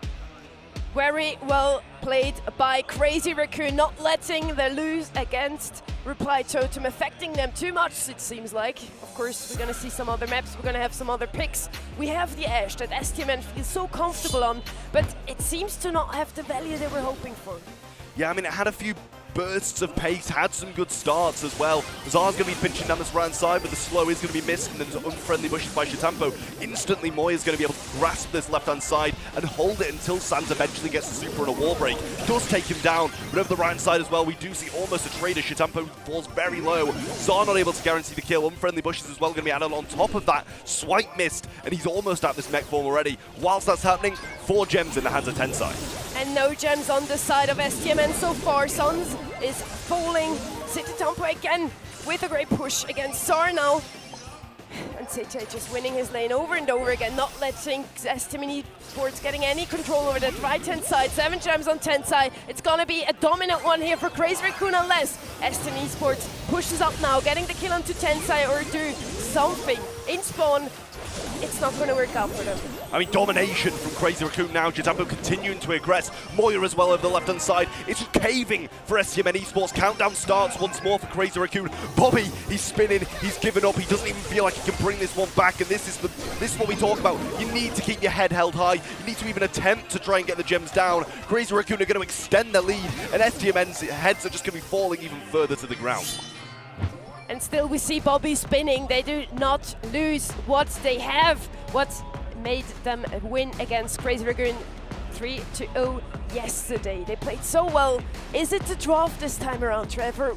What's going on with STMN today? It seems like it might be that way, but at the end of the day, we know these Japanese teams can keep their heads held high after a loss. And as I said before, there's $10,000 extra at stake for who finishes 3rd in comparison to who finishes 4th. And we also don't want to see Crazy Raccoon losing even more games, because then their heads will drop for the rest of the year, drop for World Finals, and that will not be in a good position. Nobody will fear them, and fear is a big, big thing in Brawl.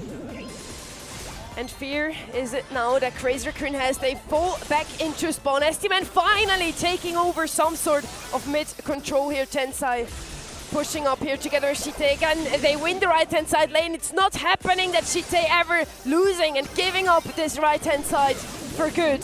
Sans on the left-hand side has a great time against Moya right now. Moya is solo. He needs to fall back here. Zar with only 1 single gem there, and today, will he ever get pushed out of those bushes? I mean, STMN had all the control in the world and absolutely nothing to show for it now. Tensai's just going to eat all those robotic rats, bring Zara out of his mech as well. In comes his bear with the faux fur, going to get some heals back as well, but nothing in the end as STMN do clean him up. But Chitampo continues his aggression. Bobby's falling low now. Who's going to get this last spark of ammo first? It's going to be Bobby, but still, 10 gems up top on Crazy Raccoon. Tensai feeling as safe as ever yet again with Chitampo respawning. Still got a shield. Bobby coming down the right side, but with Sans going down, we're going to be able to just retreat to the left. Has another ego as well, still has some freeze frames in hand, and Crazy Raccoon dominate the first set and continue their wins.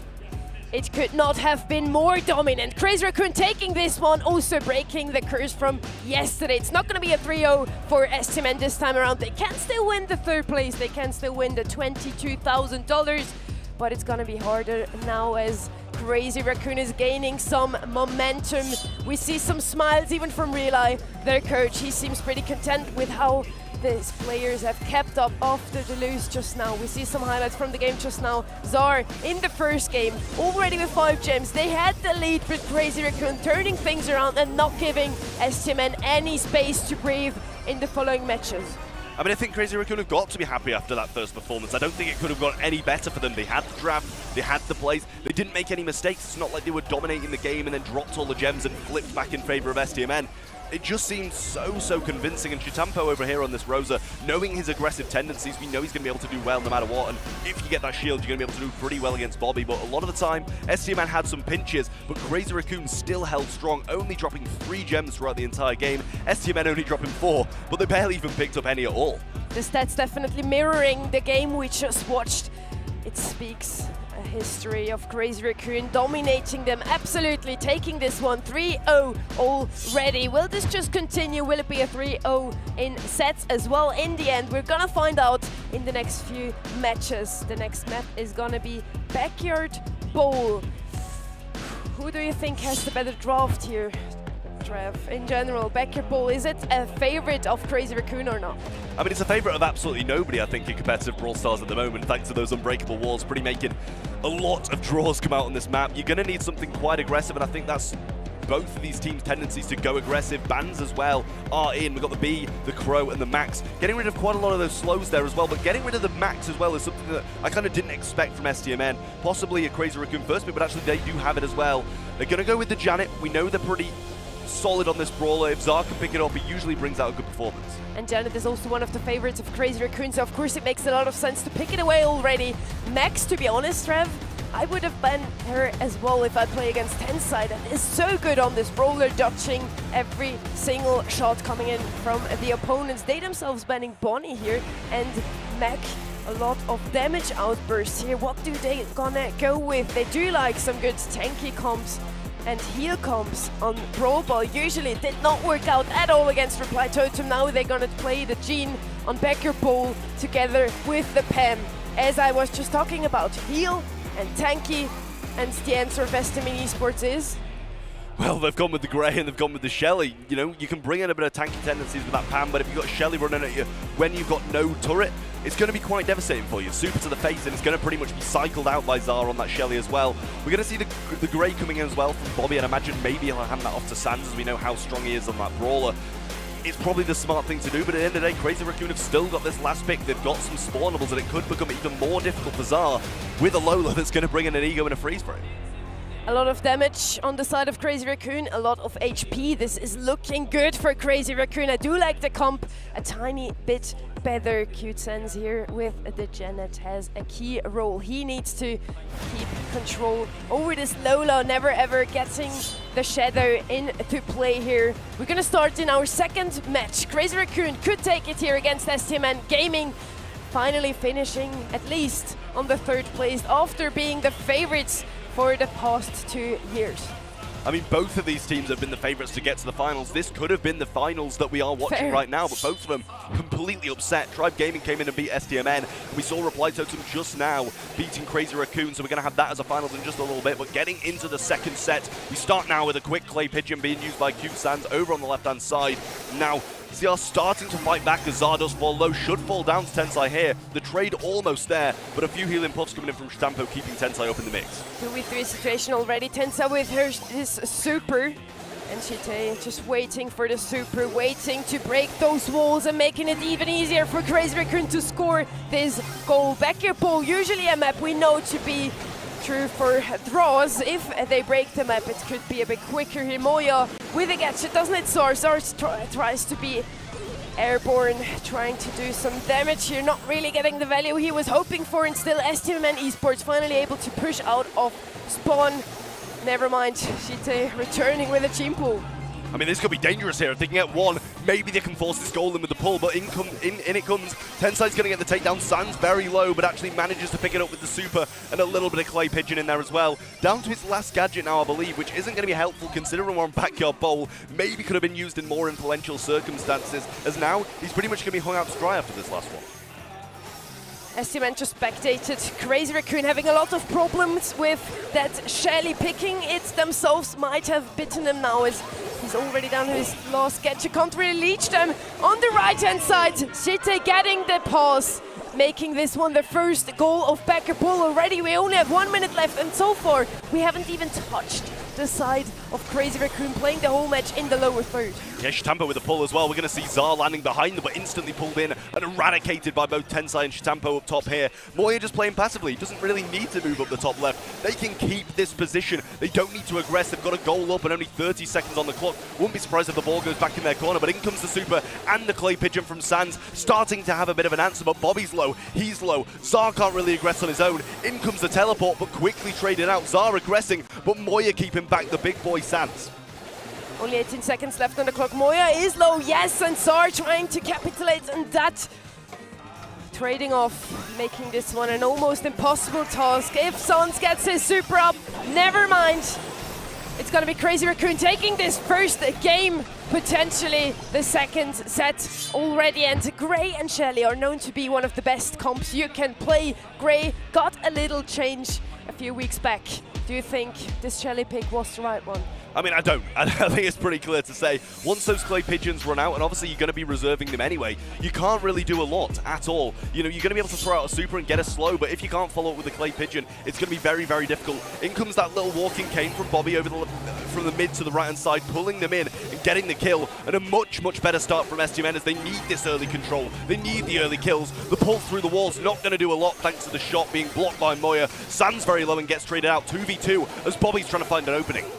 Talking about openings, great pull here from Bobby, opening up that wall and enabling them to maybe score a goal even later on in the game. For now, Crazy Raccoon decides to just corner the ball, getting out of that strappy situation they are in right now. Bobby going in aggressively with the Grey, doesn't get the kill onto Tensei, he survives on 400 HP. His two teammates are falling as well, and Crazy Raccoon pushing up themselves now. Gonna start getting this position in now. Sands has his super, so they can't aggress overly so. Shitampo needs to try and find a pull to find an opening here, but does actually manage to get it off Zara, who's gonna feed him a few shots. Drop the base, gonna be taken out as well, and now they need to be very, very cautious about where they step. Sands gonna get pulled in and eradicate off the map. Tensai coming in, has that ego as well. Moy around the right-hand side with a vast HP pull. They're not gonna be able to do a lot here. The pull off the ball, the TP onto it. Bobby clutches the defense, keeping STMN alive. Oh my god, what a play from Bobby there. Sense the only one still standing, 1v1ing. Tensai both get out of that situation with their lives. Still 0-0, but that was the point when Crazy Raccoon scored in the first one. 1 minute left on the clock. And STMN with the ball control for now. Crazy Raccoon, complete control over the mid tower as Moya has his PAM turrets pushing up the map now. Shite with a pull, it doesn't look good for STMN right now. Now we do have that TP from Bobby though, and we know what he made happen with it last time, but in comes the scrap sucker from Moya. The slow's going to be there and the clay pigeon as well. They've got one down, but they can't get the rest. Crazy Raccoon find the kills, wasting some time, gonna slot the ball in and move 1-0 up. Now they just need to defend for 35 and they'll be on to set point. Almost an impossible task for STMN Esports now. They didn't make it in a minute in the first game, and now they have 30 seconds to still score here to make it to overtime even. Bobby trying to go in aggressively. Does not get the trade. Sense doing the same, also gets taken out. We have Zor alone standing there against two players of Crazy Raccoon with only 15 seconds left on the clock. They need to push up now, otherwise Crazy Raccoon already on set point here. There's some supers in the hand. Shitampo's got his pull as well though. The Shelly super might be there. The ball goes in. STMN Esports find the goal in the closing second and keep themselves alive. What a play. Overtime starts rolling. We don't have any supers from the side of Crazy Raccoon now. They did not expect STMN Esports to score 4 seconds before the end of the game. Super from Bobby could be the key to their success. Oh. What a play! STMN Esports winning the second game here. Bobby making the great dream come true. What a turnaround from STMN. They find the goal in the second before the game closes out and then manage to score in the opening seconds of overtime with a wonderful pass and TP play from the boys on STMN. Crazy Raccoon did not see that coming at all. What a play by Bobby there. Whenever Gray has super, you need to be careful. He could pause himself even. Great Walking King coming in here. Moya already low. So is Sense though, using his clay pigeons to trying to save himself. Falling regardless. 2v3 situation here with Crazy Raccoon already pushing up the map here. Pass onto Tensai. This could already result in an early goal here. They have full control for now. Pull still there as well. The Zar needs to go off the map. Double super from Sands. He cleans up, gets the kill as well. A little bit of damage from the PAM turret in there as well, but Shitampo knows he can't do anything alone except for maybe take out Bobby and possibly Sands as well. Why are they pushing this man in this spot? Eventually a super's going to be taken out, but not whilst deflating everything STMN had. They lost 2 lives against 1 here. Shitampo defending the mid control here for Crazy Raccoon. Bobby pushing up again, very aggressively getting the kill onto Tensai. Finally STMN Esports finds the push up here as well. Bobby falling here. Sense still proceeding to go on to the goal. Sorry, the only one left standing. And nice defense coming in from Crazy Raccoon, now pushing up themselves. Moya with a turret. And again, mid control with Crazy Raccoon. We seem to play the whole game here in the lower third again. Yeah, it does seem that way, but STMN might be able to find the same opportunities in the previous game. Another super has been cycled out by Sands, but should be found by Tensai, or at least kept low. TP comes in, and it's a 2-piece as well. Nice takedowns from STMN, and another one from Bobby adding on. Pass might be through, but the pull was there from Shitampo. Don't want to over-aggress, don't want to overstay the welcome, and they're going to play the short game. Sense trying to pass Bobby there. Bobby way too low. They need to fall back again. So many opportunities for STMN, but every time something is in their way. This time around, it's going to be Shitampo again with the pull. Almost still scoring this goal, not happening. A super coming in from Zara. Again, a try, but failing try. Moya pushing up now. Crazy Raccoon defending with their lives here. Yeah, unable to get a goal just yet, but a TP up from Zara as well. Going to use that to get that 1000 HP back in his health bar. Super comes in from Sans. Tensai's left all alone, but he's managed to clean up the defense so far. 15 seconds and grabs another as well. Just Bobby left alive in the 1v1 against Tensai, but nobody's going to overextend. Nobody's going to overaggress. Overtime is pending. The most important thing before overtime, don't go down. Both teams try to do that. Just that Tensai pushing up here with his super, cycling another one right after. Sense using his last clay pigeons as the last call here. Crazy Raccoon on the way to score. Moya with a super gets pushed back by Sense. What a play by the Shelly. TP comes in, Tensai finds the ball, doesn't even need the super to score. Goal for Crazy Raccoon and the game along with it as well. 2-1 now in this set, potentially taking it and even widening their lead here, making it a 2-0, making it maybe to the third place here. We are in the deciding match. Both of those teams could have been in the finals. A lot of people have said they will be our finalists today. It didn't happen. Yeah, the two favorite teams did drop down in those semifinals, but we'll see who comes out on top of between these two now. STMN Esports are down against Crazy Raccoon as they just managed to grasp that last game. 2-1, and it is set point as well. This is a decisive one. STMN need the win, but Crazy Raccoon fighting back, pulled through the wall from Bobby, but no help from Zar to get the shots on. Drop the base, going to be able to reset the heals and get the takedown there as well. Retreating into the back lines of Crazy Raccoon. Need to defend this one out, but the pull through the minute, the shot towards the goal. Moya's got his super as well, though. Zar can't grab the ball, and nobody's going for it. Shitampo has the super as well, but they're all too low. Bobby finds the TP out of nowhere and scores for STMN. It has to be official now. Bobby, the best player on Gray, of course, to sneak. Gray pulls coming in there through great gadgets and followed up by a super. This is gonna be the first goal coming in from Esports, STMN Esports here. Bobby still with another gadget. Sense going up all alone against three players from Crazy Raccoon. Now they do want to equalize the score in this one, making it potentially out of Pro Bowl. Still got a minute and 20 as well. Pull there from Stampo, but he only finds it on Sans. Going to use the knockback as well, but Super hits him straight in the face from there. Zar's going to take flight. That leaves them in a 1v2. Moya might be able to find the walk. Bobby does get the defense as Zar lands back down, but only finds one kill. Tensai still got the ego in hand as well. Resetting, a minute on the clock. Don't want to rush too much. And just as you say that, Bobby rushes regardless, getting the kill onto Shite. STMN finally finds their way out of spawn and potentially finding their way in the last game of Becker Bowl. 50 seconds left on the clock for Crazy Raccoon to turn things around here. Shite with a pull. This is a good situation. Crazy Raccoon is in right now. Great pull from Shite coming in. Tensai with a shadow, slowly pushing up again. TP to the backlines from Bobby now as well. Does have another one in hand, was using an old one. Slowly, CR going to be pushing up. TP from Sans now, and he's got the super. That's a two-piece super, slows them both down. Clay Pigeons to follow up as well. Shitambo needs to find a pull, needs to find something. That's the pull, but Zar's going to TP in. Bobby not going to be able to get out of that one. In comes the damage, and Zar cleans up. It's 15 seconds. Can CR do it? Tensai Moya now in front of the goal of STMN Esports. The pull from Bobby coming in is not going to be enough to stop Moya. 1 second, 7 seconds left on the clock here, and we're probably gonna hit overtime. Who is the better comp? Who will make it? Is it gonna be Crazy Raccoon taking this set? Surely this is going to be secure overtime for Crazy Raccoon. They've got a bit of a better comp here, I'd say. Sun's going to TP in, find his super, but nothing else from it. No Clay Pigeons left in hand for him. Pass to the right-hand side. Shitampo looking to try and grab that one. Bye! Zar's just gone. Going to leave the defense to his two teammates, but respawning Sans with super does keep him in the mix. And I was wrong. Clay Pigeons still available. 2 supers for STMN. CR still in control, though. Sense just looking to use that teleport from Bobby, but Crazy Raccoon pushing up again. Tensai falling. Shite, the only one left standing here. Zar going airborne once again, trying to get some damage onto those two standing there. A bit of an unlucky landing there, falling, and Crazy Raccoon pushing up here. Shite with a super, has the pull that could make it into the finals. Miss goal from Tensai, what a play, and still they are able to score here, finishing off with a 3-1 in Brawl Bowl.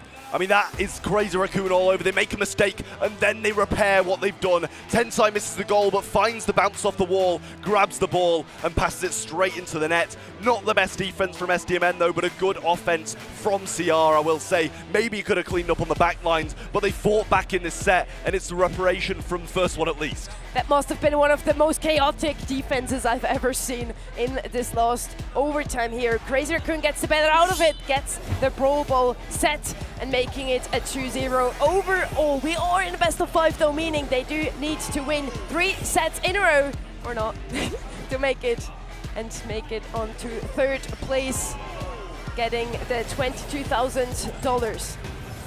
Yeah, some really nice plays coming out of Crazy Raccoon in this one. And there you see Tensize managed to force that one in. I believe he might have missed the goal here. Would have found its way in if he did get it on target, but just grabs the ball before Zar's able to, and a little TP to the right from Bobby. Maybe a slight mistake there as well, but look at the damage. Considering how usually passive a game mode like, or a map like Backyard Bowl is, this really shows how aggressive these two teams are. 126,000 damage by STMN, a little bit more than Crazy Raccoon with 123, but heal-wise, it's all on Crazy Raccoon thanks to the Gene and Pam combo.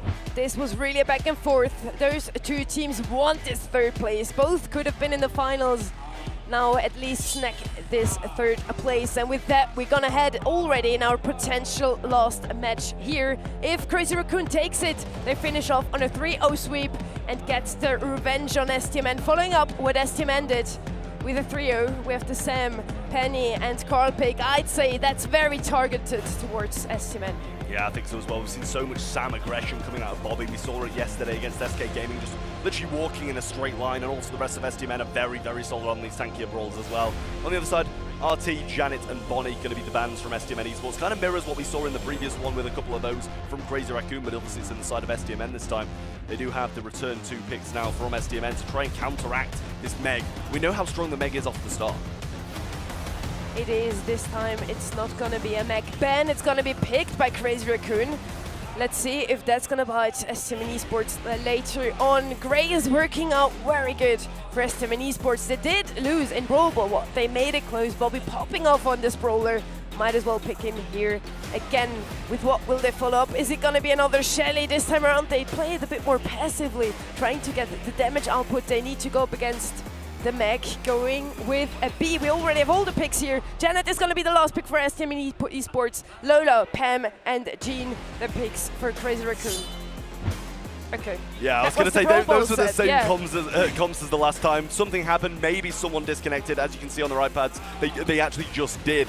But at the end of the day, we'll get back into that draft shortly, see what's going to happen again. And I imagine the first few picks are going to be the same. They're going to be what we saw coming into it. But we'll have some changes towards the end, I imagine. The stakes are high, the nerves are showing. We even disconnect from the draft. We're just going to pick the same bands. We're just going to pick the same 2 brawlers we've already seen here. Gray and a B on the side of STMN Esports. And the Meg pick from Crazy Raccoon. And yeah, you were talking about it. Both of them we thought would come into the finals today. What happened? Reply Totem and Tribe just popping off today, or are both showing some weaknesses? I just think that maybe they are both showing some weaknesses. If these teams play as they did yesterday, I think STMN have walked to the finals, but Tribe Gaming may have the answers to them. They've watched a lot of their gameplay over the past few days, and maybe they had that counter towards it. Getting back into this draft, obviously, same bans as we saw in the previous one. You see that Meg pick first, then it should be Gray and B to follow up after that by STMN Esports. But from there, we don't know. We'll see what Crazy Raccoon do answer these couple of picks with, because we know how good B is against Meg. As a mid, you need something with a bit more range. Could be a Bell here, potentially. On the right-hand side, you usually want to pick something that can push up very easily. Meg could do just that already. They need something for defense then. Could be a thrower, could be something with the likes of Amber or Spike. Of course, they're gonna go with Jean again. It worked so well in the last set. Accompanying Max here. This combination is one of the best combinations we do have in game. Max and Jean, an all-time favorite here. Bobby, of course. If the Sam is banned, I'm gonna show my ash here. And honestly, I kind of like the STMN combo. We'll say as good as a synergy as we see from Max and Jean, obviously with the Meg as well. You throw a speed onto that, it's going to go very aggressive and get some kills. But I do think maybe they'll struggle a little bit against that Ashe. It do seem like maybe without the Max there, they might have a little bit of an issue with DPS if they manage to get in a good position and maneuver around those unbreakable walls. So we'll see if that is how it plays out. Getting into the game now, who'll come out on top of this one? Will STMN stay alive, or will Crazy Raccoon finish this one off? I mean, we did see Crazy Raccoon losing the draft and still winning the match overall. Let's see if they finish off actually on a 3-0 here. Kane coming in from Sans here. He's going to be on a Gray this time as Bobby is on his all-time favorite Ashe. it's gonna be pretty equal for now. Crazy Raccoon playing it a bit more aggressive, wanting to get those percentages on the bottom lane here. Yeah, very much so. Aggression coming in as well. TP available from San, so even if Shtampo does survive, the TP should come in the kill, but the Unbreakable Wall's going to keep the pull away from him. Nice defense over the round side as well, which I wasn't really paying attention to by Moya, kept Bobby at bay. In comes the TP, and he's going to be taking a lot of the damage, but he's actually going to use that knockback star power when coming out of mech, get Sans off him, and now Bobby's in a position of power, manages to maneuver around these walls, but Moya needs to heal up, so can't pinch just yet. In comes the pull. Wonderful from Shtampo, but he can't be far from Rats, and that might help him off. Very important from Sens for not using his TP in defense. He needs it for the offense for Bobby to come in again and again. Tensai now in the zone of STMN Esports, collecting those percentages, giving Crazy Raccoon the lead for now. STMN Esports have their own zone collected, but nothing in the top zone, not much at least. Moya popping out of his super now. That's a chance for Bobby to go in with the TP. The TP leads him to defense, though his Sens did use it. Crazy Raccoon still in the lead here. It's only 20%, but they collect even more now as Shite is in the zone on the left-hand side. I mean, we saw the TP, but how much is it going to matter? Shtampo's still down the bottom side. Zar going up, knowing they still need percent up top. They have to aggress. They have to get them off this home zone. Sam's trying to hold down now as well, but an unorthodox toolbox coming in from Moya, and we managed to get it for Tensai. Takes the first game of Parallel Plays and adds yet another game to Crazy Raccoon's roster. That was a very risky play there by STMN, just leaving their own zone alone, leaving Shite alone to collect those last percentages. Only 3% was it in the end that they still needed to take on the right-hand side. Very risky, didn't work out this time around, but STMN looking a lot stronger, I feel like, in this set. Yeah, Shtampo back over this left-hand side now as well. Sans looking for the walking cane through this wall, surely by onto Shtampo, but Bobby's going to be over the left-hand side now, rotating that B over to the right and trying to get it onto Moya, but it's actually Tensai who he finds facing him. Toolbox coming down as well, going to give some more ammo, but very unorthodox from him as he does have that explosion as he comes out of this mech as well, but they get Bobby down, and now this should be all-out aggression from CR. They're holding the right-hand side as well. Tensai doing it so well. TP or walking cane from San surely got to be the answer to this, but Shitampo, he's going to take his place and add some more percentage yet again to the zone. And with that, we have the aggressive Bobby now in defense as well. Shite has his super, even if he gets killed. Now he does have an opportunity to get back into the game very quickly. Crazy Raccoon already taking 60%. Their own zone is collected. They can all three focus on the left-hand side now. STMN Esports need to defend and also still collect a lot of percentages to catch up to Crazy Raccoon. Yeah, it looks like CR are just going to be going now. Tensai's just walking down this left-hand side, gets the phase shifter past the 3K. Zar doesn't see it coming. Bobby still aggressing, trying to keep Moya away, and they do get the defense, but a lot of percentage. 12% is a fair amount in a map like Parallel Plays, can be the decider, as now STMN have got to shape their game plan around what CR are doing, and what they're doing is getting more. Shitampo again in the opposite side zone. Tensai and him both dominating Sens for now and taking those last percentages in the opposite lane. Collecting up to only 30% missing for them now. Gray and B just both very squishy. As long as Bobby needs to defend again and again, they not have a chance to stand in the opposite zone. Yeah, Tensai's going to phase shift straight through another 3K as well, and he's still on the zone. Bobby's got to pinch back, and he does eventually, not without another 6% being collected. Moya can just eat these shots all day long. The swing as well, going to be missed, but still on the zone. 3K by Zarmis again, and Shitapo now slotting up also. Tensai coming aggressive, and they know they can just all-out aggress. 9% is all that STMN have on the top zone, whereas we've got a solid 37 down the bottom for Crazy Raccoon. Moya, Tensai and City all in one spot. They push up together now.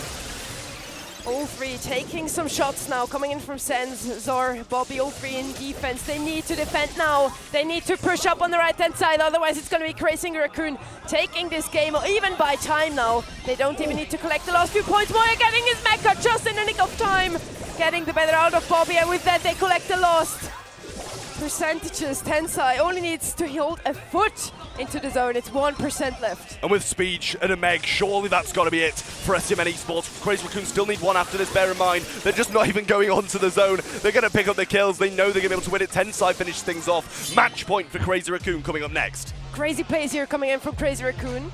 They are all in one spot and they still somehow make it with all the aggression that STMN Esports have. They do not have the damage output to stop this healing and speedy comp that Crazy Raccoon is showing us here.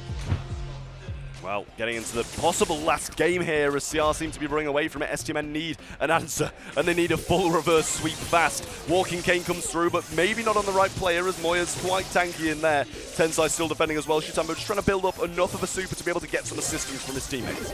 In this rematch now, Bobby with the aggression gets the kill onto Shite. And this time around it's going to be STMN Esports collecting some percentages on the top hand side. Going in aggressively might have been what STMN Esports was missing out on. Bobby's doing just this now, falling. Sen's the only one still standing. Moya aggressing now with the speed, with the damage output he needs to get potentially the kill here. Tensai and Shite doing what they did so well in the first 2 rounds, collecting percentages in the bottom lane. Yeah, well, Bobby's Dash is still down here. The pull from Shitambo gets the kill, actually. Sun's going to TP in straight onto a swing from Moya. They've cleaned up their side now, just need a couple more percent. Really nice stuff from CR, but now they need to defend and aggress, as it seems like STMN, with the amount of percent that Sun's managed to get, are quite a distance ahead. Tensai with the face transfer gets the kill on Bobby. Tensai and Shite looking so strong. Shite wasting his ult in the end, spinning. They already know they can win this game. They can take it. It's match point. Potentially our 3rd place here if Shite doesn't go down now. Tensai filling in his spot now against Suns and Zor. He has no chance of surviving for long, but still, he's still collecting points, using another phase shifter, using it to just get that 1 more percentages, 85 to 85 now. We're all even, but now still a couple of percent needed, but up top, but Bobby's there. The swing misses as well. Shitambo trying to help. Can they get on the zone? It's a tie if he stays on. 95 to 95. Is he going to stay? Nobody's defending, and it's a tie. Crazy Raccoon and STMN Esports tie in hot zone, and STMN stay alive. What a game! This almost never happens that we have a tie in hot zone on Brawl plays here. Just perfect. I don't know what to say even. STMN Esports and Crazy Raccoon making it very close now in the potentially very last game here. If we're gonna see another round, STMN Esports still alive. Otherwise, Crazy Raccoon is gonna be your 3rd place here in the Snapdragon Mobile Masters. Tensai juking nicely over the left-hand side from Bobby, staying out of his way, but Moya and Shitambo are walking straight through their lanes. Bobby's going to go down as well here. Good pinch, Chill Pill keeps him in the mix, but the walking cane from Sans keeps Moya away and stops the pinch. Nice defense from Bobby, and especially Sans there from helping out. Crazy Raccoon is just all playing to get some percentages in the bottom lane here. Tensai and Shite with the kill onto Zor there. Sans still staying in the top-hand side lane. Playing it aggressively, but still not getting the percentage they need. They do have some control, Crazy Raccoon right now, but STMN with the lead. Yeah, speed away from Bobby there, but he's actually got this rage, got this. Oh, they're two of them are going to TP straight onto a swing there from Moya that Bobby had fed, but he's doing lovely. Chill Pill activate up top, almost takes them down, but eventually CR get the defense. Moya over the left-hand side now, not the matchup he wants, but Toolbox will tank out that slow and keep him alive. STMN Esports essentially copying that playstyle from Crazy Raccoon, playing it all aggressive now, going for the top-hand side lane. Sans playing it aggressive against Moya, gets take down Zor, trading him off, and Zor and Bobby now pushing up again. They only need the top-hand side, but so does Crazy Raccoon. STMN are in the lead, but quickly being caught by CR now. Nobody on the zone for them, though, and Bobby is still up top. Need this pinch down as well, but Shitambo's doing a wonderful job trying to evade Sans, but eventually he'll be picked up. Bobby's still alive. Even if they win this game, there's such a long road ahead of them. 14% needed, and it looks like they might do it. Moya cleans up 1, but Bobby's still lurking on this zone, and the pinch from Zar might secure it. Bobby with his super does it. He stands in his zone, taking the very first game here in hot zone, and it's a close one. Once again, we prolong for at least 1 more round of Peril plays. Is it gonna be more? We've figured it out. It's still match point for Crazy Raccoon. Yeah, it's a long, long road ahead of STMN. They still need 2 in this set and another 2 sets on top of that to be able to take down Crazy Raccoon as well. Have they got the mentality in them to be able to go the long haul? Tensai pushing up the left-hand side straight away, and Sans over the right. We've swapped it up yet again for CR as we see an aggressive Tensai once more. Bobby now in the defense against Tensai. Tensai is not able to push up against the Ashe for now. Crazy Raccoon this time around playing it very defensively. Overall, Bobby getting a kill onto Tensai. STMN with the chance to push up now. Overall, both teams playing it so defensively right now. Nobody's gotten a single percentage in the opposite lane. Yeah, nobody wants to step out of line and let the other team have an opening. Super's going to be used by Zara, and it's going to slow down Tensai. Doesn't really pack a sting with the rest of his shots, though. Shitampo's still got this pull, and as this Honey Molasses kind of burns down, Sans might be the target he's looking for. Bobby getting aggressed by Tensai now. Speed available, and the pull with it. This could be dangerous. Honey Molasses placed, but broken quickly. Shitampo needs to pull, and he's gone for Zar. Now aggressing this left-hand zone. Moya captures the left. Tensai, nice dash through. That allows Shitampo to slot on and have a decent matchup against Bobby. Sans just needed to wait until Shite uses his super, and he just didn't. They got the kills they needed. Bobby, the only one left standing, and with that, the first percentages in the opposite zone happened. Crazy Raccoon has the lead here, although the percentages up left don't show that yet. Zar against Tensai in a 1v1. The mid wall makes it impossible for Zar to take down Tensai alone. Sans needs to help him here, falling to Tensai. Still, Zar will finally get the takedown here on the top-hand side lane. We have Bobby standing strong here. STMN does not only need a reverse sweep in this set, but also overall, can they do it? They got the percentage now, they got the lead up top. Sans needs to stay on the zone, but no pinch from Shitampo just yet. The TP might be there if he goes for a pull. The walking cane, Moya's brought out of it as well. STMN might be staying alive once more. Shots coming in, but it's not enough from Crazy Raccoon. TP back from Zar as he knows Bobby's got it covered. There you have it, STMN 2-2 in this hot zone now. And we've been saying it so many times already in this tournament. STMN wins when it matters, when it counts. They show and they excel what they can do. Really well played by STMN. All of a sudden, it seems like they have a chance against Crazy Raccoon again. If they take this set, we prolong it to a fourth one. I mean, Tensai seems to be playing absolutely out of his mind. I'm not sure if his teammates making more of the same. Moya's going to be the one going aggressive, and Tensai's been doing such a good job of it, but his teammates can't get the defense. That's a nice shot coming in from Zar as well. Walking Cane going to be missed by Sans, not quite clipping either Shitampo or Tensai on the defensive side. Seems they're the ones playing a much more defensive game at this point. Bobby again in the defensive lane here. This time around Moya, his Crazy Raccoon has switched some lanes. Moya can win this matchup here against Liège. Not if Zar and Sans both go help defending here. STMN now with a chance to push up. Never mind, Sans will fall here. Shite gets traded out. And STMN Esports again on the defense. Crazy Raccoon with Tensai just waiting for his teammate to use his max speed. Yeah, Sans TP's on, but he's not going to get a lot from that, but it's going to allow Bobby to come in behind him. Shitampo doesn't see it coming, and neither does Tensai. They've left him, but I think they are in the lead by a small amount if they just collect this upper zone. But I imagine we're going to see some defense. We know Tensai's so evasive up top on this aggressive zone, but they need the defense. I believe they might be behind now, and especially with Sans getting that kill. Sans with the plays now on Gray, getting the kill also on Tensai, enabling STMN Esports to come back out of spawn. Again, Crazy Raccoon with a slight lead here. Technically, we don't see that on the clock as they didn't take a lot of their own zone for now. Moya standing in the top zone now, collecting those last few percentages, getting the kill onto Bobby. And STMN also collected their own zone. Now Zar on the left-hand side against Shite seems to get the better out of this 1v1 situation. On the right-hand side, we have Sans standing in the zone, collecting those last percentages. Only 9 are left for STMN now to take. Yeah, we're going to need all-out defense, but they need percentage up top as well. Needs to be one person making a miracle play. Walking came from Sans, but Tensai cleans up. Defensive stance from STMN and the boys. But now the knockback comes in. The push is there. They're on the zone. Zar needs to defend, and Tensai needs to as well. Sans going to go down. That could be a nightmare. The ball comes through, and they've got the percentage. Can Bobby get up? He's too low. He can't push. Chill Pill's there, but he's not getting anywhere. STMN needs to be in the zone right now, otherwise it's gonna be Crazy Raccoon taking over. Shite in the zone, nobody defending, and with that Crazy Raccoon takes this last game. What a play from Crazy Raccoon, finishing things up in 3rd place, whereas STMN have been now knocked down to 4th. Great plays there.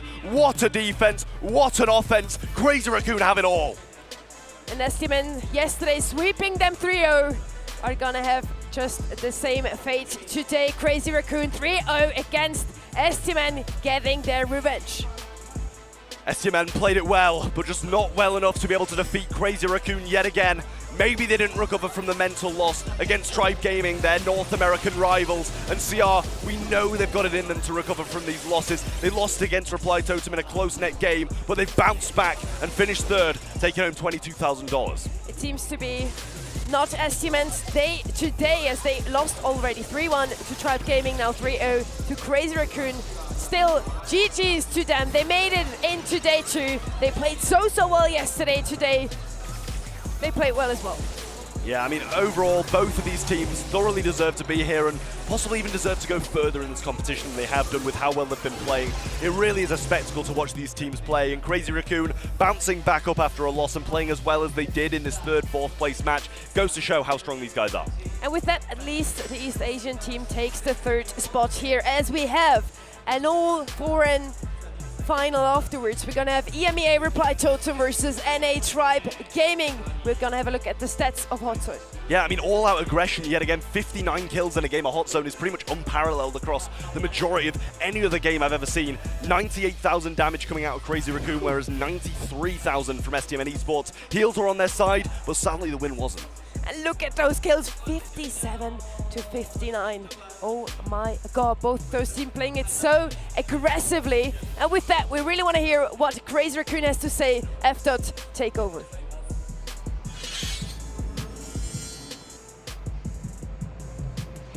さあ勝利者インタビューです。こちらにはクレイジーラクーンの天才選手に来ていただきました。 Hello friends, Tensai here representing Crazy Raccoon. 3位決定戦を制し、見事3位となりました。今のお気持ちいかがでしょうか。 You just finished the third round, deciding the round, and it became the 3rd place in the match. How does it feel right now? いや、優勝しか考えてなかったので、全然嬉しくないです。悔しいです。 My goal was to win the tournament, so it doesn't feel too good right now. Well, I saw online Bobby was pretty upset on Twitter, and you responded with, hey man, let's just go up there and enjoy it. What can you say about the camaraderie and the community of the Brawl scene as a whole? 先ほどツイッターでボビー選手のツイッターに返信してたと思うんですけど、こういうそのチームで他のチームとの関係に関して教えていただければなと思います。仲がいいよね。そうですね。まあみんな仲良くしてくれて、なんかいい関係でこうやって世界大会で集まって競技シーン盛り上げていけてるのはいいなって思います。 I really like that even though we're enemies in the tournaments, we're still friends. さあこういった会場の雰囲気というのはいかがでしたか。 How is the crowds around the area? いや、そうですね。まあ日本でその日本人の人がいっぱい応援しに来てくれて、まあ嬉しかったです。 I was happy that a lot of Japanese people came out to cheer for us. それでは最後に配信を見ている皆様、そして会場にご来場いただいている皆さんにメッセージをお願いいたします。 Please send a message to people who came here and watching the stream. 本当に応援してくれてありがとうございました。また他にもいっぱい大会あるので、そっちで結果残せるようにまた練習頑張りたいと思います。ありがとうございました。 Thank you for cheering us, and we'll do better for the next tournaments. ありがとうございました。こちらには天才選手に来ていただきました。キャスター席にお戻しします。 Crazy Raccoon take that 3rd place spot arc, and still a little bit of heartbreak there that comes with it. Oh, it's heart-wrenching. I was going to make a witty statement about revenge being best served cold and the ice still being in their veins. Tensai has brought me down to a place where, like, have you ever seen a winning interview like that? It's like heart-wrenching because you can just see how much it meant for them to be #1 and then coming short. My mouth was on the floor. I mean, what an amazing way to present to the community of how to take a win and how to take a loss. I mean, incredible. I mean, how inspirational was that? Yeah, and it was definitely a little bit of a role reversal as well for both of those teams when we talk about what we just saw and what we saw last time, Sunny. So walk us through some of these highlights. They started off on Becker Pole doing pretty well here. We did have some overtime action every single time. It was a close one. STMN Esports almost taking it in the end by some great plays from Bobby, but Shitetampo on that Jean with this healing comp, they just were unbeatable on Becker Pole. I mean, it did seem at certain points, though, especially through Brawl, and we saw a few things in parallel plays as well, that STMN had some life in them, you know, and they did against Tribe as well. They started to bring that comeback, but they just couldn't start the comeback this time, and CR cut them short. Yeah, this was honestly one of my favourite moments of the back and forth because STMN had the flashier plays. I mean, for all intents and purposes, they really should have come out more on top. I don't think the scoreline really did it justice, in my opinion. There were some incredible defenses from Bobby, and oh my word, can we talk about this? Like, how often do you ever see a tie in Hot Zone? I mean, let alone a 100% to 100% tie. I mean, it came around actually to bite STMN towards the end where they made the decision to try to effectively do exactly the same thing again. But, I mean, this was just incredible. That was definitely a first in the Snapdragon Pro series, let alone in the Mobile Masters. Now, Pearl Place has been one of the best maps for Crazy Raccoon, having a whopping 70% win rate here, and they never lost this map in this tournament either, winning it also yesterday against SK Gaming. I mean, they really are. When it comes down to team play, and I think it does quite heavily on a map like Parallel Plays, they are the team to beat. You know, when these Japanese players, the communication's incredible, you know, the mechanics are incredible, so when it comes down to it, they just have to talk about where they want to go, and they'll probably win the lane. For me as well, at this point towards the end, heart-wrenching for STMN. The decision whether to go for Shatampo, get the takedown, or leave him and try to match the percentage on the other side of the field. They dared, and it didn't pay off, and it was a horrible way to go, especially off the back of the previous matches. Having that tie, you know, STMN must have felt that one. Going on to the stats now, Masters averages. Overall, we have a lot more kills from Crazy Raccoon. Both those teams just never went down, seemingly only once a game, once a round. A lot more supers coming from STN Esports, but it didn't help them. Crazy Raccoon did win it in the end with a 3-0 sweep. Looking strong after all. It was both happy and sad, a little bittersweet there for that third, fourth place match, but it has come to a close. Here's our bracket one more time because that bottom match is done, which means our sights are now set on our grand finals match, an entirely foreign matchup on Japanese soil, making history. One of these teams will be crowned the first ever Mobile Masters champions. You do not want to miss it. We'll be back right after this.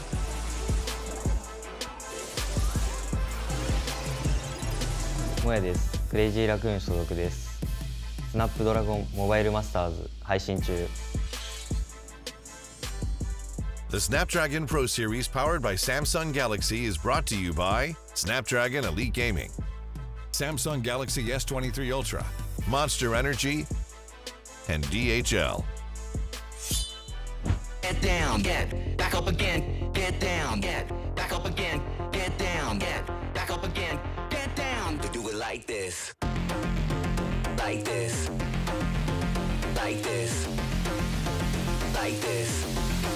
To do it like this.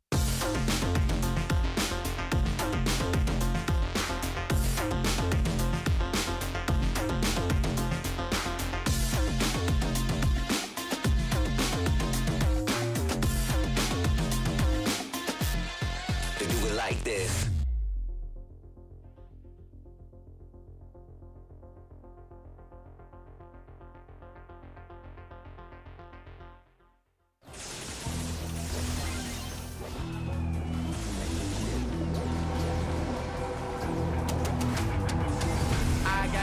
I'm on the mission, snap any minute, casually winning. Stop tripping on me, stop dissing on me. Yeah, I got a dream, can't take it from me. My fire's burning, I'm always learning. Tell me where to go, man, I'm on a journey. Yeah, I can't explain it, I get excited. Keep it 300, King Leonidas.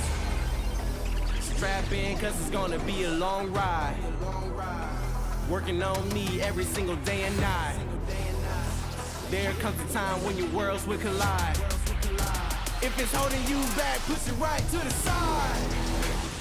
Ain't got no time for no fear. I work too hard to get here. Ain't got no time for no fear. I work too hard to get here. I don't got the time, put me in, coach. I've been going hard, time to let it show. Everything raw, give it to me now. Let me have the spot, man, it's going down. Gotta get it here, I don't wanna wait. Take what I want, then I go train. Gotta get a win, I won't lose again. This is my year, I ain't gonna break. strap in, cause it's gonna be a long ride. Working on me every single day and night. There comes a time when your worlds will collide. If it's holding you back, push it right to the side. Another level, I will never settle. Mind over matter, get the gold medal. On another level, I will never settle. Mind over matter, get the gold medal. Ain't got no time for no fear. I work too hard to get here. Ain't got no time for no fear. I work too hard to get here. On another level, I will never settle. Mind over matter, get the gold medal. On another level, I will never settle. Mind over matter, get the gold medal. On another level, I will never settle. Mind over matter, get the gold medal. On another level, I will never settle. Mind over matter, get the gold medal.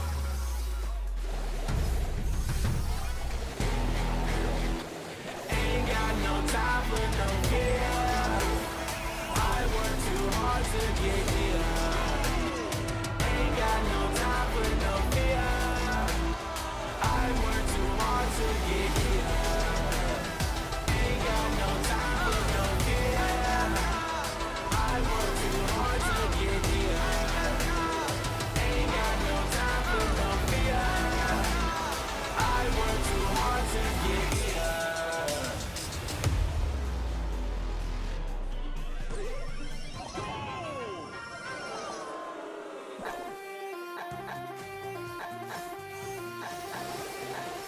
Feel the lights, see the stage, hear the vibe.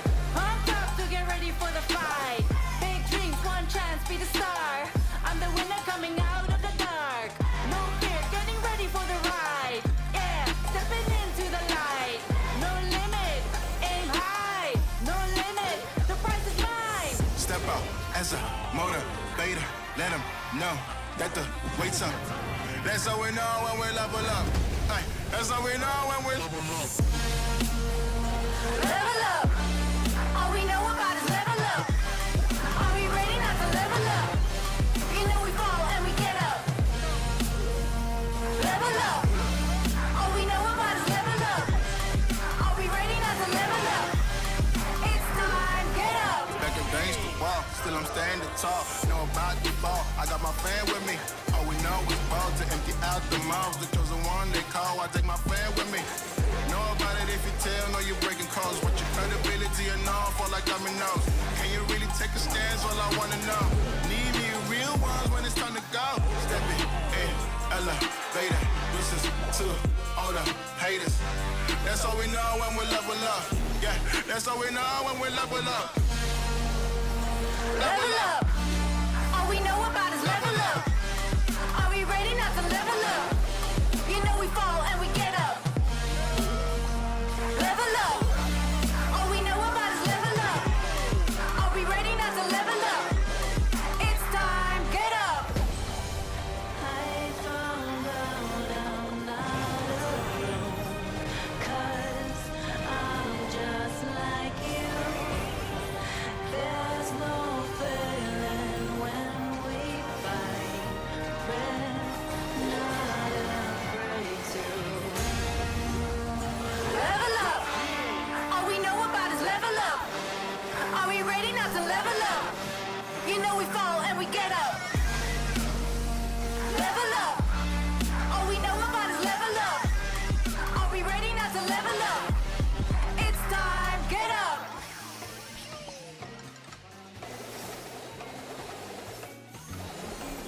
Welcome to the place where dreams come true. Where everything you want can be yours. If and only if you're willing to work for them. You're willing to hurt for them. But most of all, you're willing to be first for them.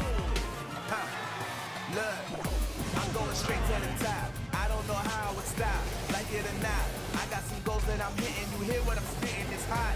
Look what I got. Whole lot of passion and pain. The road to success is insane. Stay out my lane, cause I'm on a mission. I'm getting what stands in my way. Yeah, I'm a beast. I wouldn't play with me, baby. The way that I'm training is crazy, and I do it daily. You wanna talk about drive? I got more drive than Mercedes. I've never been lazy. I'm in the room, it's a red alert. You wanna compete? Well, get better first. I got 10 toes in the dirt, push through the hurt just to show.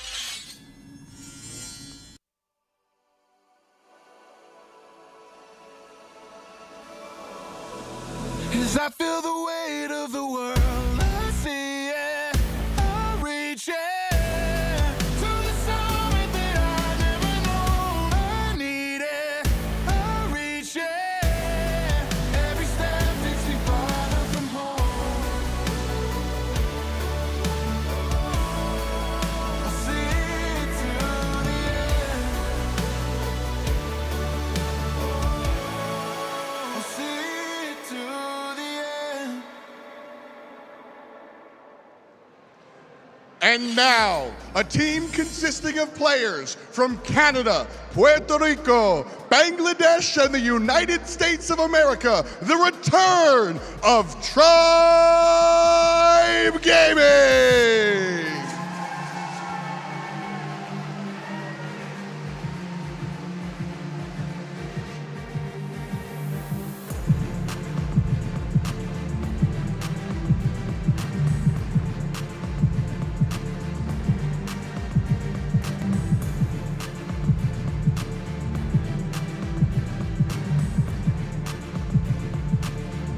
今大会無敗のこのチーム、2日で2回トライブゲーミングを倒しに向かう。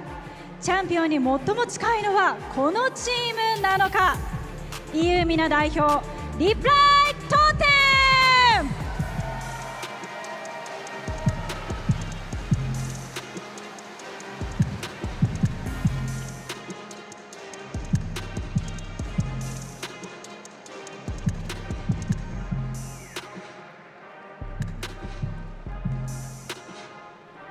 We are moments away from diving into our grand finals match. All of our teams have been working the entire time to get to this moment, to become the very first mobile Masters champion. And now it's down to Tribe versus Reply Totem, Spoo. Indeed it is. Japan versus the world was a narrative that we came in with, but the narrative that we're left with right before the championship is NA versus EU Mina. What a final. It's not even just NA versus EU, it is the opportunity for finally Reply Totem to conclude this journey that they began a year ago. For Tribe Gaming, the chance to finally win first place at a LAN. I mean, it really is at the end of the day. They've been second to STMN all season long, and now they came out on top against them to now face against Reply Totem, who have been on top of their region the entire time. Indeed, I just overheard Corey earlier saying that he couldn't stop thinking about the drafts even in his sleep. Last night, the entire night, after such a brutal loss against Reply Totem, he just kept dreaming about drafts, and that really seemed to pay off here against STMN, especially in this last draft on Ring of Fire.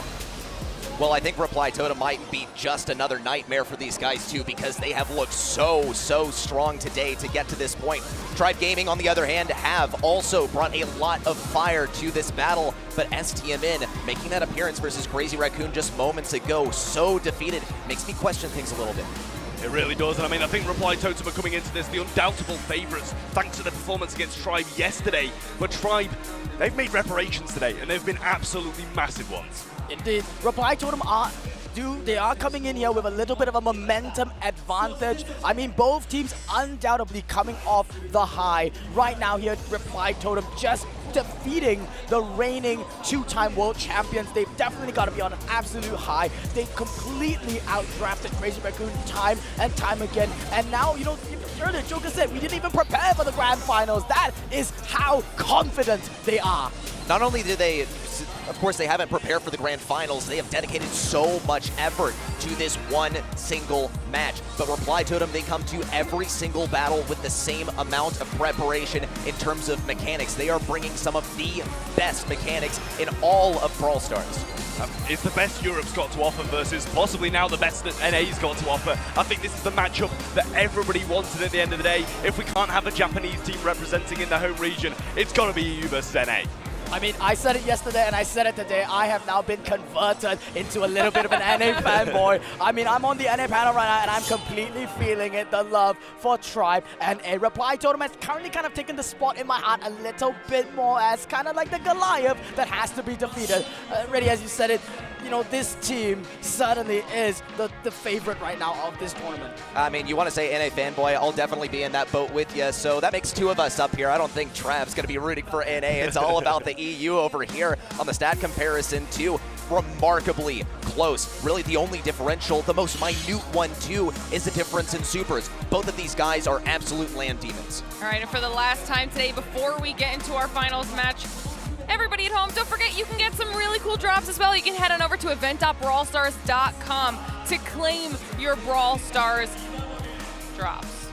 It's going to be as cool as this final, all right? Don't want to miss it. And they're exclusive, so you don't have a lot of time to grab that stuff, all right? Grand Finals right around the corner. Picks and bans right around the corner. Let's start talking about what to expect, Spoo. I think Tribe and A today, they feel like a completely different team compared to yesterday. They're bringing out a lot of confidence. Earlier in the day, they picked out this early game Jesse, which the thing is, I think everyone's kind of picked up upon. So the drop is going to be absolutely crucial. Unlike against Japan, where it's a game about maintaining composure, I think this grand final will be decided so much inside that tactics and strategy. Confidence was the first thing that impressed me, but I think the second thing that really blew me away from Tribe was their ability to completely flip-flop between their old selves, where they play control, and also this new sort of aggressive style that they are bringing to the table. Hey, you know, I hate to bring it back to Europe after you guys are bigging up North America, but Reply Totem have been looking incredible. They've just taken down the Titans of Crazy Raccoon, and they've just taken down STMN, who got absolutely dominated. But, you know, getting into the draft now, I'm all Reply Totem. Sounds like you guys are all Tribe Gaming NA in terms of who we're backing, but bans are in. We've got the Meg, the Penny, and the Stu ban from Reply Totem. Only got a grey ban so far, but I'm sure they'll fill themselves in shortly.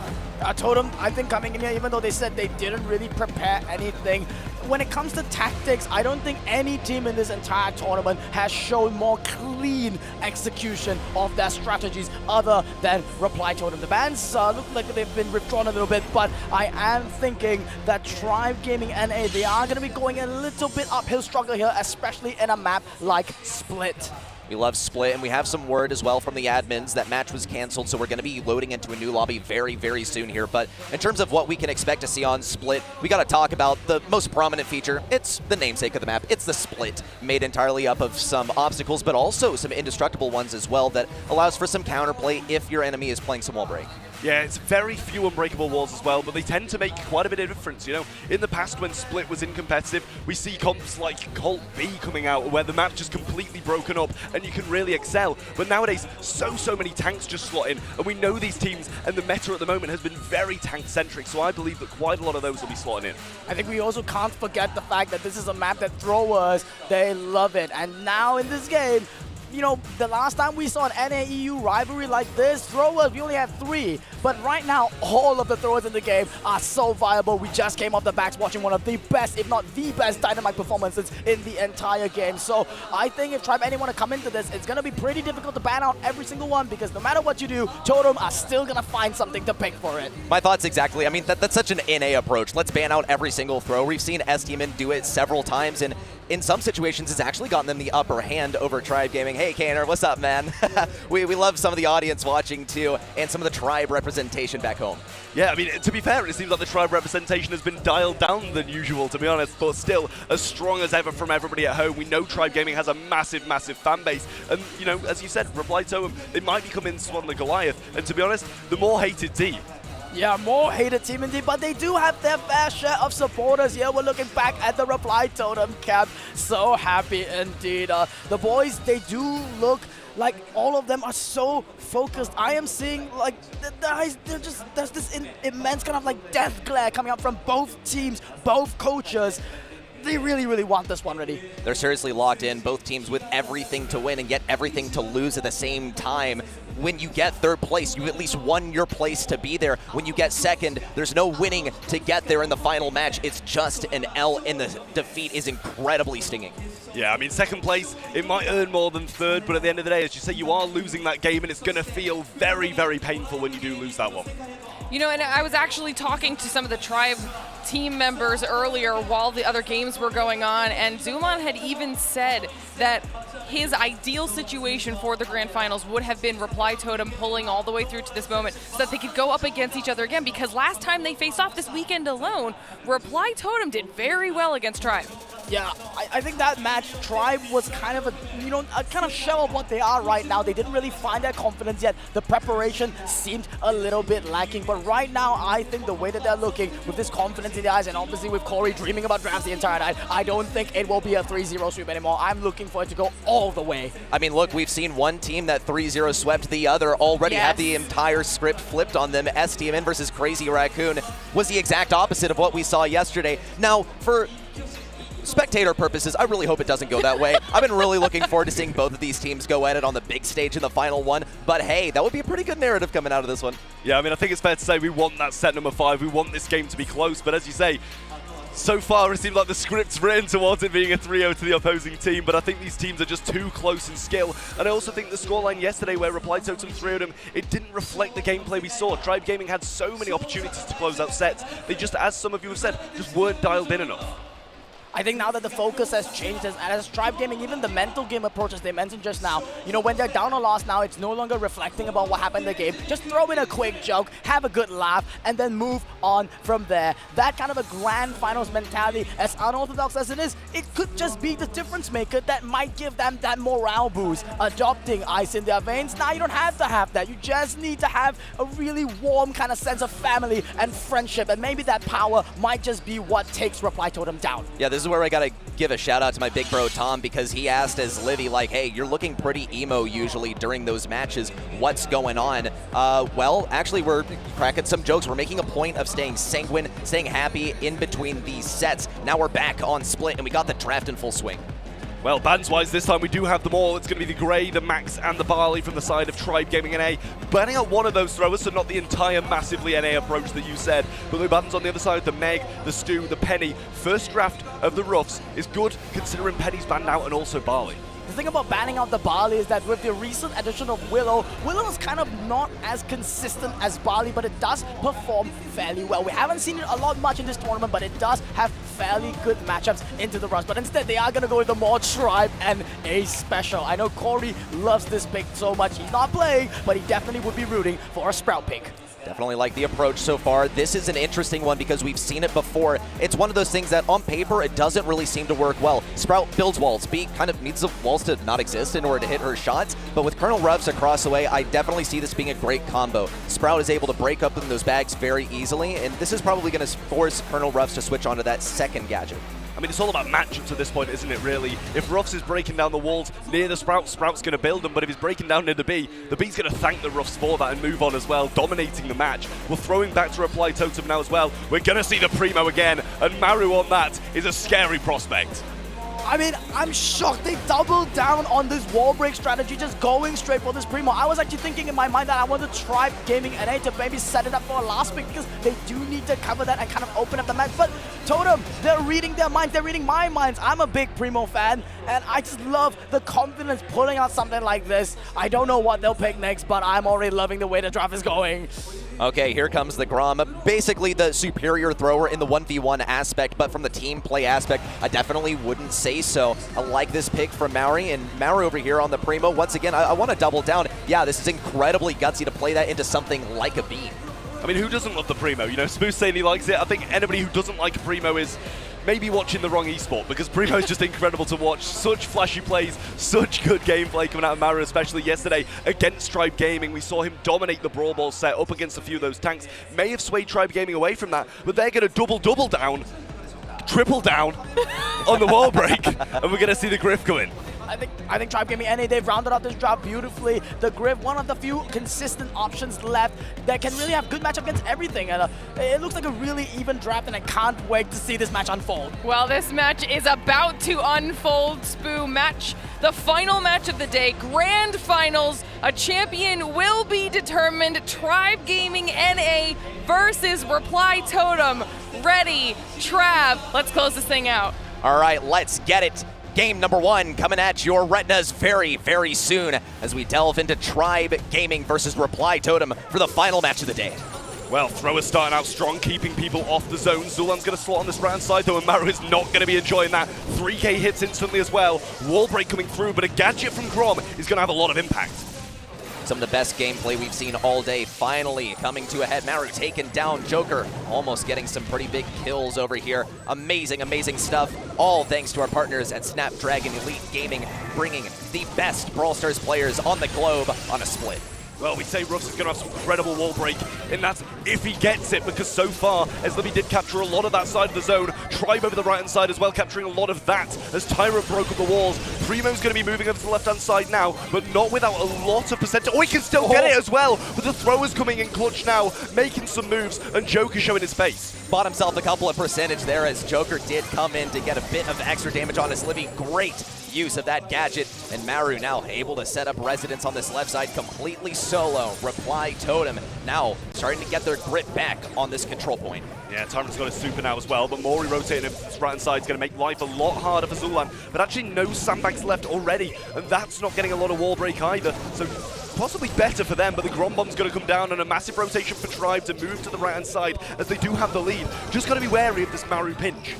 Still huge emphasis on the right side, though. They cannot afford to let Reply Totem capture this area. Big takedowns on Tribe Gaming's backlines, though. Maori also on this right side and just on the edge of the point. Zulan is solo, having to deal with both of these things, getting taken down by Joker as well. They've just got to get these last bits of capture percentage on the right side. They've got the lead and they've got a pinch coming in from Maru as well, but Tribe Gaming reclaim this zone, and it's only 7% between. Joker rotating up to the left-hand side now with a Primo jump and him over there. It's looking dangerous for Tribe Gaming. Totem trying to hold on to the zone, but now a three-way pinch is moving across, and Tyrant with some wonderful control up top.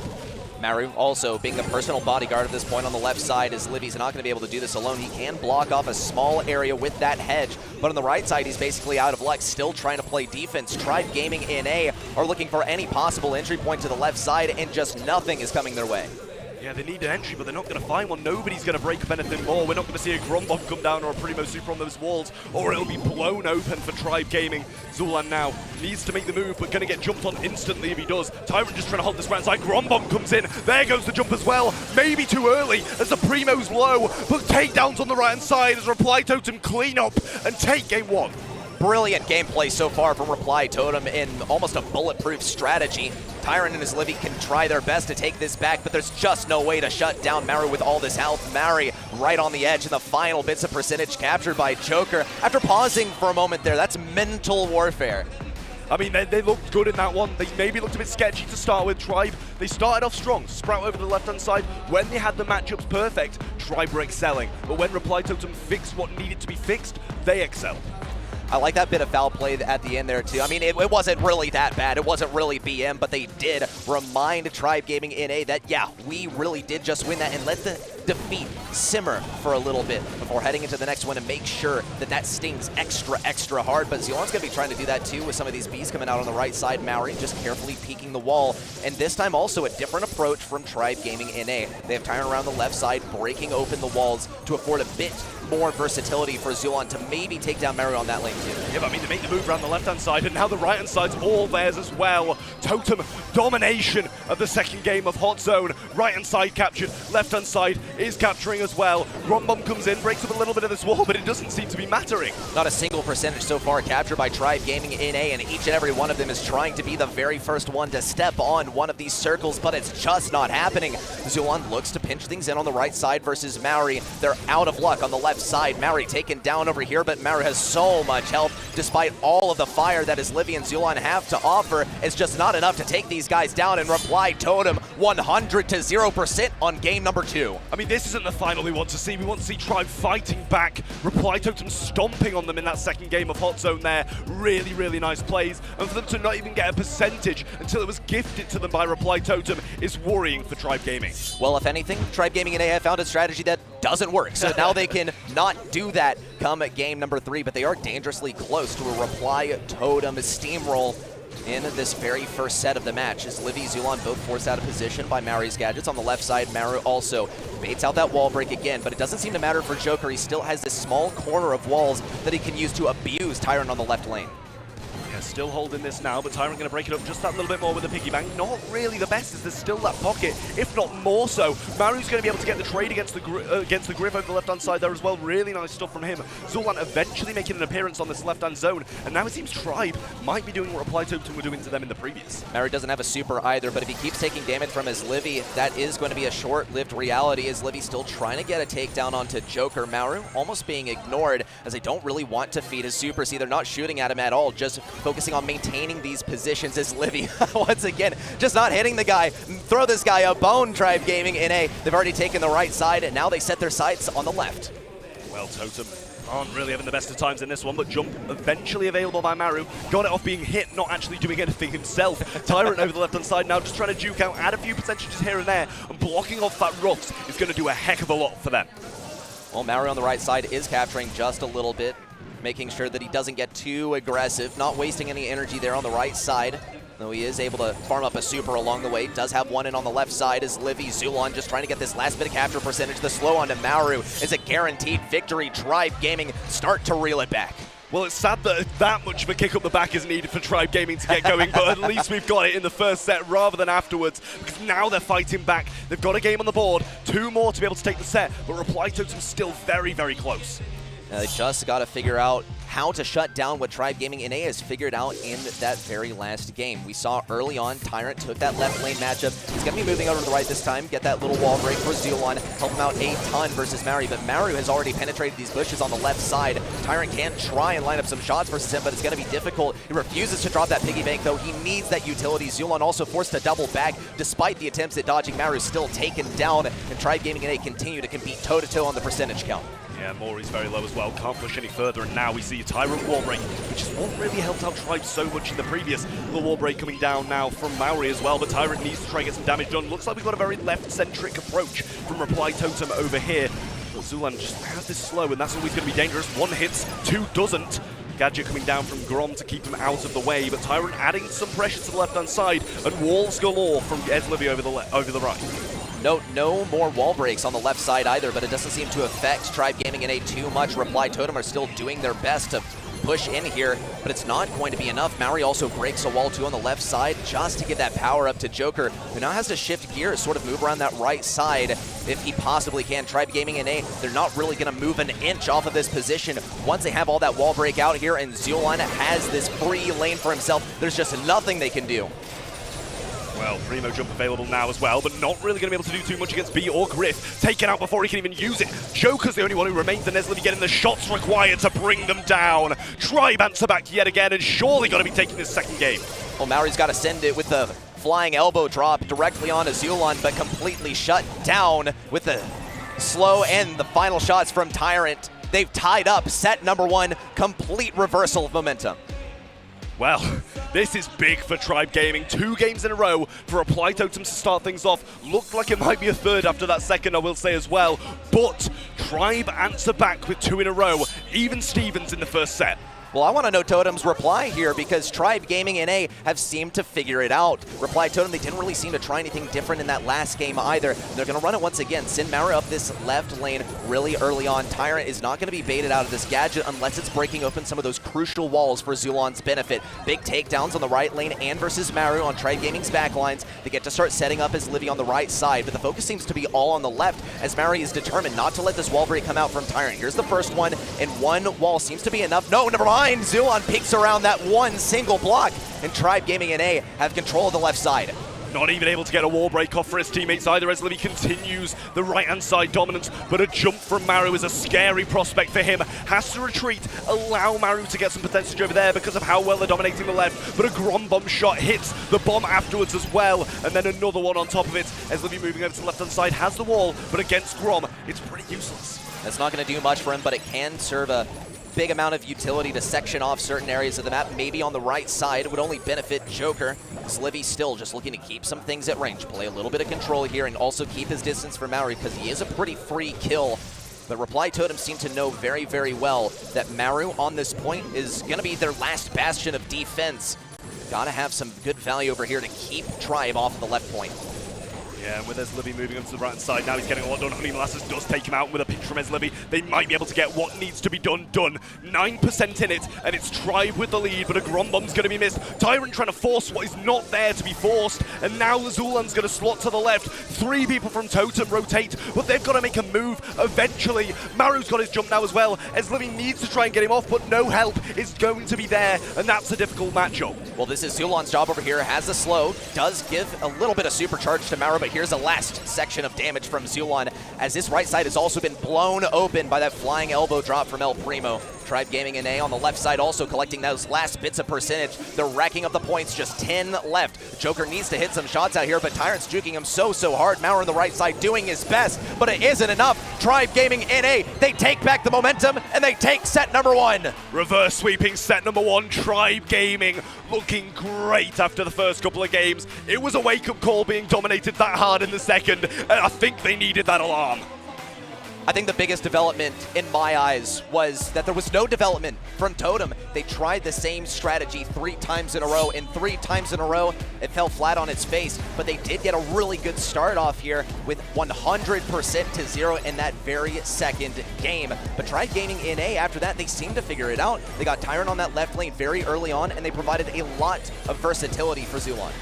I mean, it was really nice from Tribe Gaming NA, and as you say, there was just no changes made by Totem, and that's always going to be an issue if you are losing game after game after game. From the second to the third, we did see the aggressive Primo play, but that didn't work either. And then from there, it kind of seemed like maybe they ran out of ideas and had nothing left on the board for them to try out.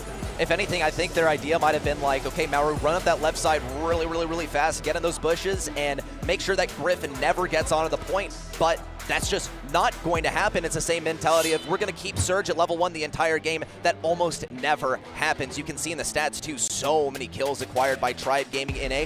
Now, we can owe a lot of this to Reply Totem's aggressive playstyle just within this one set because that's what they picked. They picked the Primo. It's going into the B. They're working for, I have more survivability, therefore I spend more time on the point, therefore I win. Yeah, I mean, you've got it straight to a point there, and I do just want to touch on Tribe Gaming's mentality as well. We saw in a few of those camera replays how amped up they are, and we know the performances that they can bring out when they are. Zulan gets that team going, and you're going to be unstoppable. Dude, it's like Tribe Gaming NA figured out that they're their own biggest obstacle. They're their own biggest op. There's just nothing else that can stop them at this point. And once they've removed themselves as a roadblock, they can do so many things, but Reply Totem still proves to be a very formidable foe, taking 2 games in that very first set, and I absolutely anticipate that is going to continue. They will continue to offer such fire on their side. Well, Shelly going to be banned out by Tribe Gaming NA. I wouldn't want to face Reply Totem with a Shelly in hands either. Can't blame him for that. Janet and Max are the other bans on the side of Tribe Gaming NA. Janet, Penny, and B on the side of Reply Totem. We are on Gem 4, and the first pick is going to be that Meg. We love to see the Meg in general. Well, unless you're the team that's facing it, it can be quite miserable to face versus, but there are plenty of ways that you can deal with it. And Tribe Gaming NA definitely surprised me in the last monthly finals that we had in North America in BSC. They decided we're not going to play Meg, and they're going to counter the Meg, actually. So we'll see how exactly they decide to approach that. Pam is an absolute favorite of Tribe Gaming NA. It's an absolute classic on Gym 4. You have indestructible walls now, which, once again, just adds on to that benefit of having a turret that you can stick behind a wall and get survivability from there. Yeah, I mean, I really do like the Pam here. It's just so strong, and it's, you know, usually going to be spawnables galore on a map like this where there's so many walls and so many places you can put behind, especially with the addition of the Unbreakables as well. It even furthers that kind of thing, but it's going to be Ashe after that. Technically a spawner, but the Robotic Rats don't have that much health. Yeah, that is true. So we're now going to have to see Reply Totem think about what exactly they're going to do to penetrate through some of these rats instead of having a lot of difficulty firing into them and having a lot of their shots wasted on single target brawlers. A huge influence on their next couple of picks, but they also have to address what could possibly come as that final pick from Tribe Gaming in A. It's not super often that you see a tank selected this early on in the draft. It's not always the greatest benefit, right? You want to surprise someone with that final pick, and tanks are usually pretty straightforward to counter, but Tribe Gaming in A, they have something up their sleeve, and Reply Totem is completely aware of it. Here's the Crow to counter out the Poco. I love it. Yeah, I mean, I completely agree with you. I think the Crow is a solid pick until we start to get knuckled down in that mid. With that box in the mid, if there's no wall break, and yes, they might bring something in towards the end to break those walls, but if an Ashe is sat in there, if a Pam's sat in there, and even if you want to take a Poco on top of this as well, they're going to bring the M's in, and I do like that because this is quite a comp where you're going to need to slow them out, stop them from moving to be able to get the damage done. But Tribe Gaming, you know, I still wouldn't hate a Poco regardless of the counters. Yeah, I mean, I approve of the M's, and honestly, it was one of the things that I thought Tribe Gaming might decide to go with here, considering, as Livy, he's a big M's fan, definitely a big M's player, but also it would be quite good for getting that area control. Now, they have to address the M's in close range. M's also accomplishes the objective of let's get rid of some of those rats with something that has piercing damage. Zulon now coming in with the Carl. I like this for close range versus M's. She only has a few friend zoners per game, so I think he'll be able to get some pretty good value from that. Yeah, I think it's pretty solid as well, but you do still have to be cautious about that Ashe finding you. Protective Pirouette gives you a bit of a lifeline in that matchup if you manage to get super, but other than that, when he's raged up, he can still be 3-shot, and that's a dangerous prospect for a Carl regardless. Believe we're probably going to have Pam through that mid, being the gem carrier, otherwise it would be a little bit sketchy. But at the end of the day, I think that maybe Tribe have still got this comp. Well, let's see how they manage it. Probably running Ashe down one of those lanes, right? Immediately trying to take down the M's if they possibly can. Zulon now coming over to the left side is Livy, also setting up residence in that left lane. We see Maru very, very carefully scouting the right side, but they need some intel. Zulon hasn't been spotted yet. Surprise appearance on the left side. Joker explodes out of the mech, and Tyron on the left side tries to stay alive. Just not going to happen with Maru having that anti-heal and Maru having a lot of influence in mid. Yeah, it's going to be the Meg coming back up first, but with Zulon in this position, he gets him away. He gets Tyrant the gems, picks one up for himself as well. Let me see a 5-0 lead to start. Maru's very low as well, but Mori's going to be able to take one out of the hands of Zulon up top, and there's Livy's going to clean up the right-hand side as well. Not sure if there was a friend zone to use a little bit before. Didn't really pay attention to that right-hand side matchup, but he's got the control nonetheless. Joker on the left side also carefully positioned in this nook where Tyrant wants to place that turret. He does have to place it on the Unbreakable on the right side as Livy also taken down. Maru now sets his sights on getting behind some of the enemy backline. Zulon tries to power through, almost able to do so. Maru taken down by the rats, but still it's a trade as Tyrant now comes around the right side. Maru in serious danger. Vertical jump, but as Livy remains alive, even goes for the super to retreat over to the turret on the right side. A countdown for Tribe Gaming as they still look to maintain this position and keep Joker from getting the mech. And a surprised Maru's going to be taken down as well. Joker needs his mech, but even if he gets it, what hope do they have? 1v3, and he's taken down whilst trying to transform as well. Tribe Gaming NA continue their win streak to make it 4 and take the first game of Gem Grab. Excellent countering of the Meg. I don't really know what to put my finger on as what dealt with the Meg the best. They just counterplayed into the Meg, and they also picked things that are more specific to this map. We've seen repeatedly that Meg can be very troublesome once she gets in mid, and she did get in mid, and she stayed there, and Tribe Gaming and A still managed to get the win, even though they were sharing that same mid control. Well, into game number 2 of Gem Grab now, and we see a lurking Zulon over the right-hand side. That's always a scary prospect. Coming into the mid now, little knockback from Maru, but what's that going to do? He's still got a chill pill in hand, does use it as well, gets Joker low, and Robotic Rat's assist in taking that down. Has control of the mid, Tyrant's got 3, and Tribal looking good yet again. Maru's still looking for any positioning he can on the right side, but Tyrant and Zulon are perfectly positioned to stay away from some of that poison. Maru also looking to get a kill on Zulon. He rushes right forward with all that speed. It doesn't even really matter that she has Friend Zoner available to her on the left side, though. Joker does get a takedown. Now out of the mech, Zulon has to be careful about feeding it to him. Does throw down some of the rats to block some of the damage and trade out position on the left side. He's trying to guard behind this Unbreakable on the left. Maru can get a bit of damage versus him in close range, but he doesn't have enough ammo in the tank to get a full kill. Another takedown at mid, and Tribe Gaming and A have gotten every single gem this game until now. I mean, who are this team? Where have they been in all 2023 because Tribe Gaming are looking different than usual right now. 9-2, have lost all signs of control, but with a few little hits and dodges, we're going to see them re-establish themselves. But with this EMS here, it's difficult. It's going to pretty much waste that super, and I'm not sure if I like that from Maru. Is Livy now around the left side, flying hook in, tries to get some value versus Maru. With those shots around the corner and the move downwards to abuse him in that back left corner. A jump backwards for Maori. As he doesn't quite get the takedown, is still able to get the anti-heal onto Zulan. Very, very aggressive play from Tyrant. Joker's not able to close in enough range. Joker also exploding out, but the knockback isn't enough to keep him alive. And Tribe Gaming and A get to run away with 10 gems. 10 seconds remain, and Reply Totem has no positioning to get rid of them. Tribe Gaming, they're safe and sound, and they post up a second game on the board. I mean, this is scary for Reply Totem now. Tribe Gaming are looking unstoppable. Not only 4 in a row, but 5 in a row now. After the start that Reply Totem had, you're like, okay, this might be a sweep, this might be all Totem, but Tribe Gaming woke up and flipped the script. Could this be exactly what we saw earlier today, where the 3-0s turn into 0-3s in day number 2? Tribe Gaming NA certainly seem to be proving that point for now. Reply Totem still have gas left in the tank. They have plenty of chances to start bringing this back, but it has to be with mechanics. It has to be with team play. And right now, I would almost say they look a little frazzled. Yeah, Joker's been brought out mech early, and Zulan's there to sweep up, but he's not going to be able to get the kill. Tyrant places a healing station, and not in the best of positions, not behind that wall, but still going to be able to let it tank quite a lot.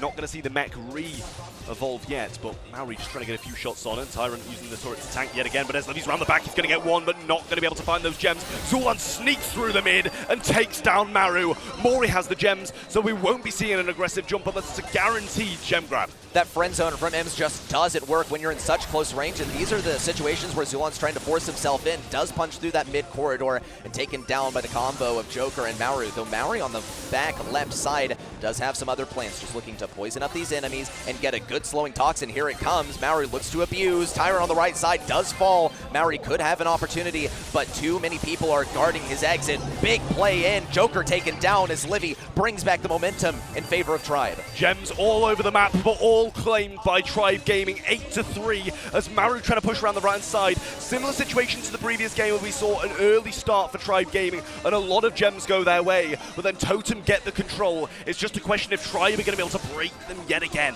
This is Reply Totem's chance. They have to shut down Zulan on the left side. Joker's being a little silent, does manage to peek around, get a bit of damage in, and Tyrant also is looking to farm up this next super as Livy baits out a bunch of damage. It's Tyrant's opportunity to punch in, get that super. Here it comes, probably pretty soon. Gonna wait for some of that poison to trickle down before he puts it in an optimal position. Maru taking a lot of damage. Here it comes, gotta see the Mama Squeeze damage. Maru does get some shots in. Joker finishes it off. This is not a good situation for Tribe Gaming in A. Reply Totem pick up the next gem most likely and start that countdown. Yeah, Maori down this left-hand side has to be cautious, but Edward is very low. Can't really make an aggressive push, but Reply Totem have to remain in the mid. Tyrant very low, and it's all down to Zulan as we see him drop down the bottom as well as Livy. He's round the back, but 4 seconds on the clock, and Reply Totem, they might be doing a try back to them.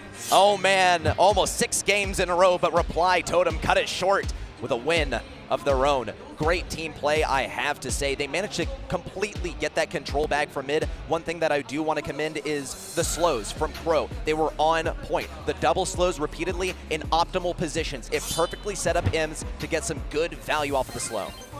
Well, we'll see if they're able to do more of the same in game number 4 of Gem Grab. Maru instantly slotting into this mid, and it's a free lane for Zulan yet again. We see the same from Maori as well, but he's not as influential as a trash can Zulan up top. Get some shots off. We do see a fall from Tyrant early on, and Totem are all over this yet again. Huge developments from Totem, not just within this set, but also in the game too. Tribe Gaming and A looked pretty formidable as they pushed up in a mid. Not at all anymore. Zulan's being kept at range by Maru. And now that Reply Totem have set up, they are in quite a strong position. Zulan getting peeked really hard around this right-hand side. Caustic Charisma shuts him down. Tyrant also could feel some of the burn of the hairspray from Maru. He's able to weather the storm, and now he has that super ready to go. Without Crow being an issue on the left side, it's going to be a lot more beneficial for him to sit inside of this turret and set up residence at mid, though they are quite late. Only 2 more gems for Reply Totem to start the countdown, and now that trickles down to 1. I mean, Zulan just ate absolutely everything. We need to see a gem carrier fall for the side of Reply Totem if Tribe wants to stand a chance. Maru's going to be there to get the damage in, but I don't think Zulan can get the finish as Livy sliding down the left-hand side and actually going to be flying hook in doesn't get the kill. Maybe a little bit premature, maybe too aggressive, and now Reply Totem are going to be taking this one home. 2-2 in gem grab, gem fought, and Reply Totem fought back strongly to bring it to where it is now. Just what is the counterplay for Tribe Gaming here? Because we've seen repeatedly they push the Ashe up one of the lanes quite early on, and it was not possible for Totem to handle that. Now they've really gotten a grip on it. The same strategy that they were running to begin with simply isn't working. I'm starting to get deja vu from set number 1, where we saw Reply Totem repeatedly run the same thing, and it stopped working. Tribe Gaming in A, they switch up the lanes a little bit. Zulon taking the right lane as Livy doesn't double up at mid, looks to get behind instead. Tyrant also trying to bait out some of the shots from Maru. Not going to succeed too much. On the right side, Maori also closing in. Zulon gets good damage, almost a takedown onto Joker, but the Crow Slow comes in clutch.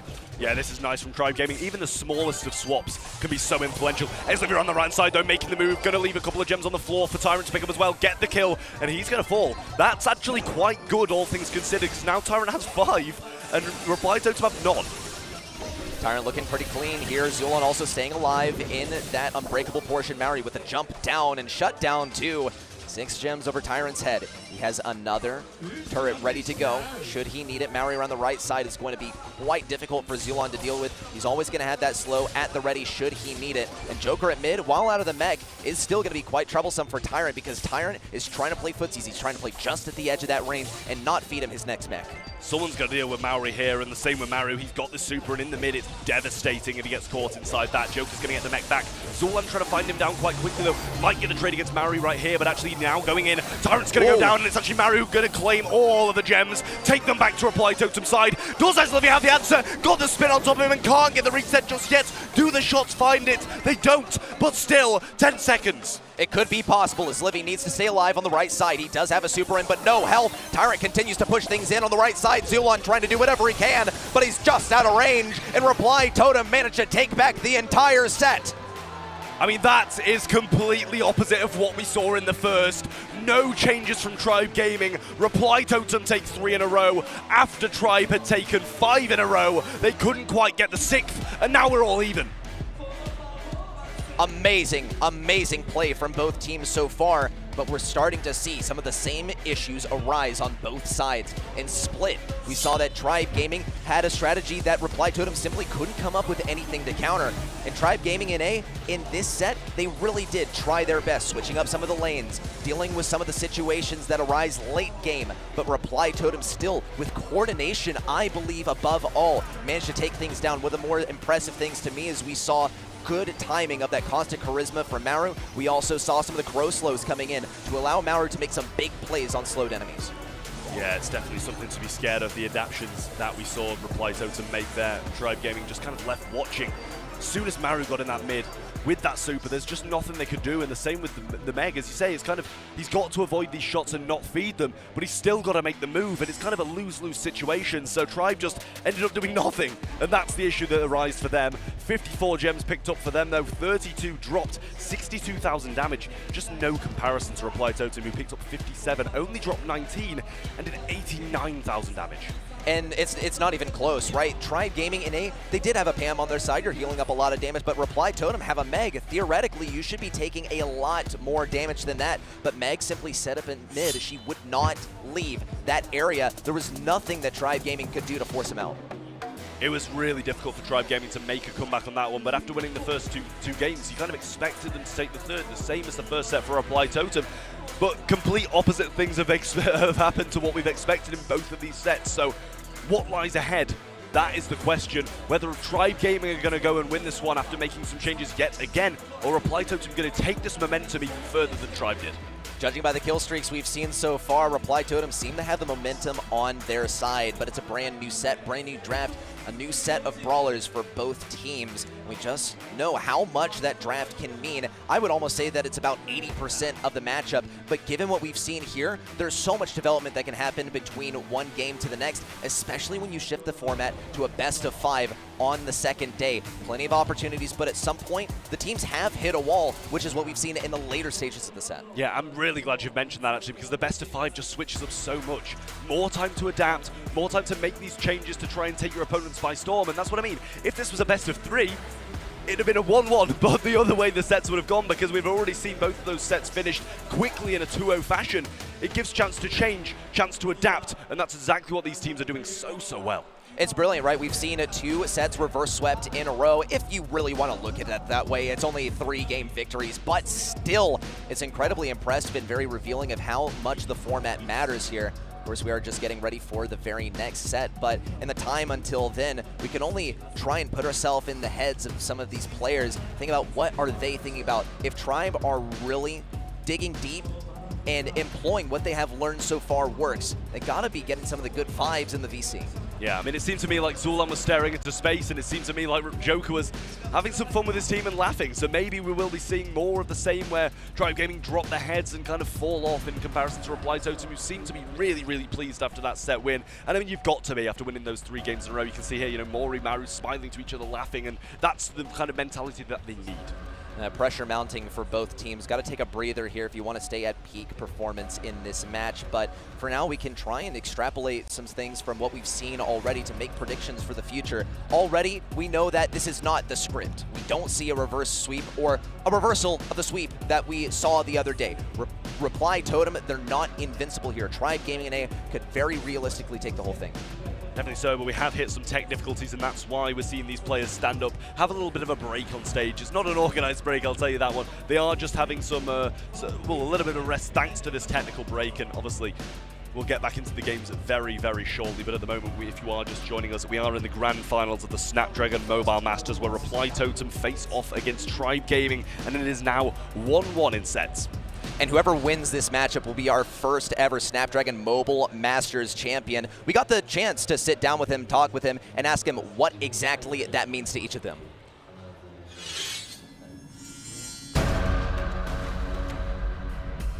To become the first Mobile Masters champion, it's going to be one of the biggest achievements that a player could earn in the history of Brawl Stars. We've never been world champions, we've only been European champions, so I think that would be a really special moment for us. 自国開催ってのもあって必ず優勝したいです。I think being the first Mobile Masters champion means everything to our teams. I definitely feel like we are part of history right now, since this is the first time Indian players will be playing on the international event. So I definitely think like we're going to make history right now. Totally feels like being a part of history, especially with how dominant the Japanese teams are. To be able to play in a tournament in Japan and have the opportunity to try and beat them, that's definitely something we're looking forward to. やっぱり自分たちが歴史の1ページ目に乗れたらめちゃくちゃいいなって自分は思います。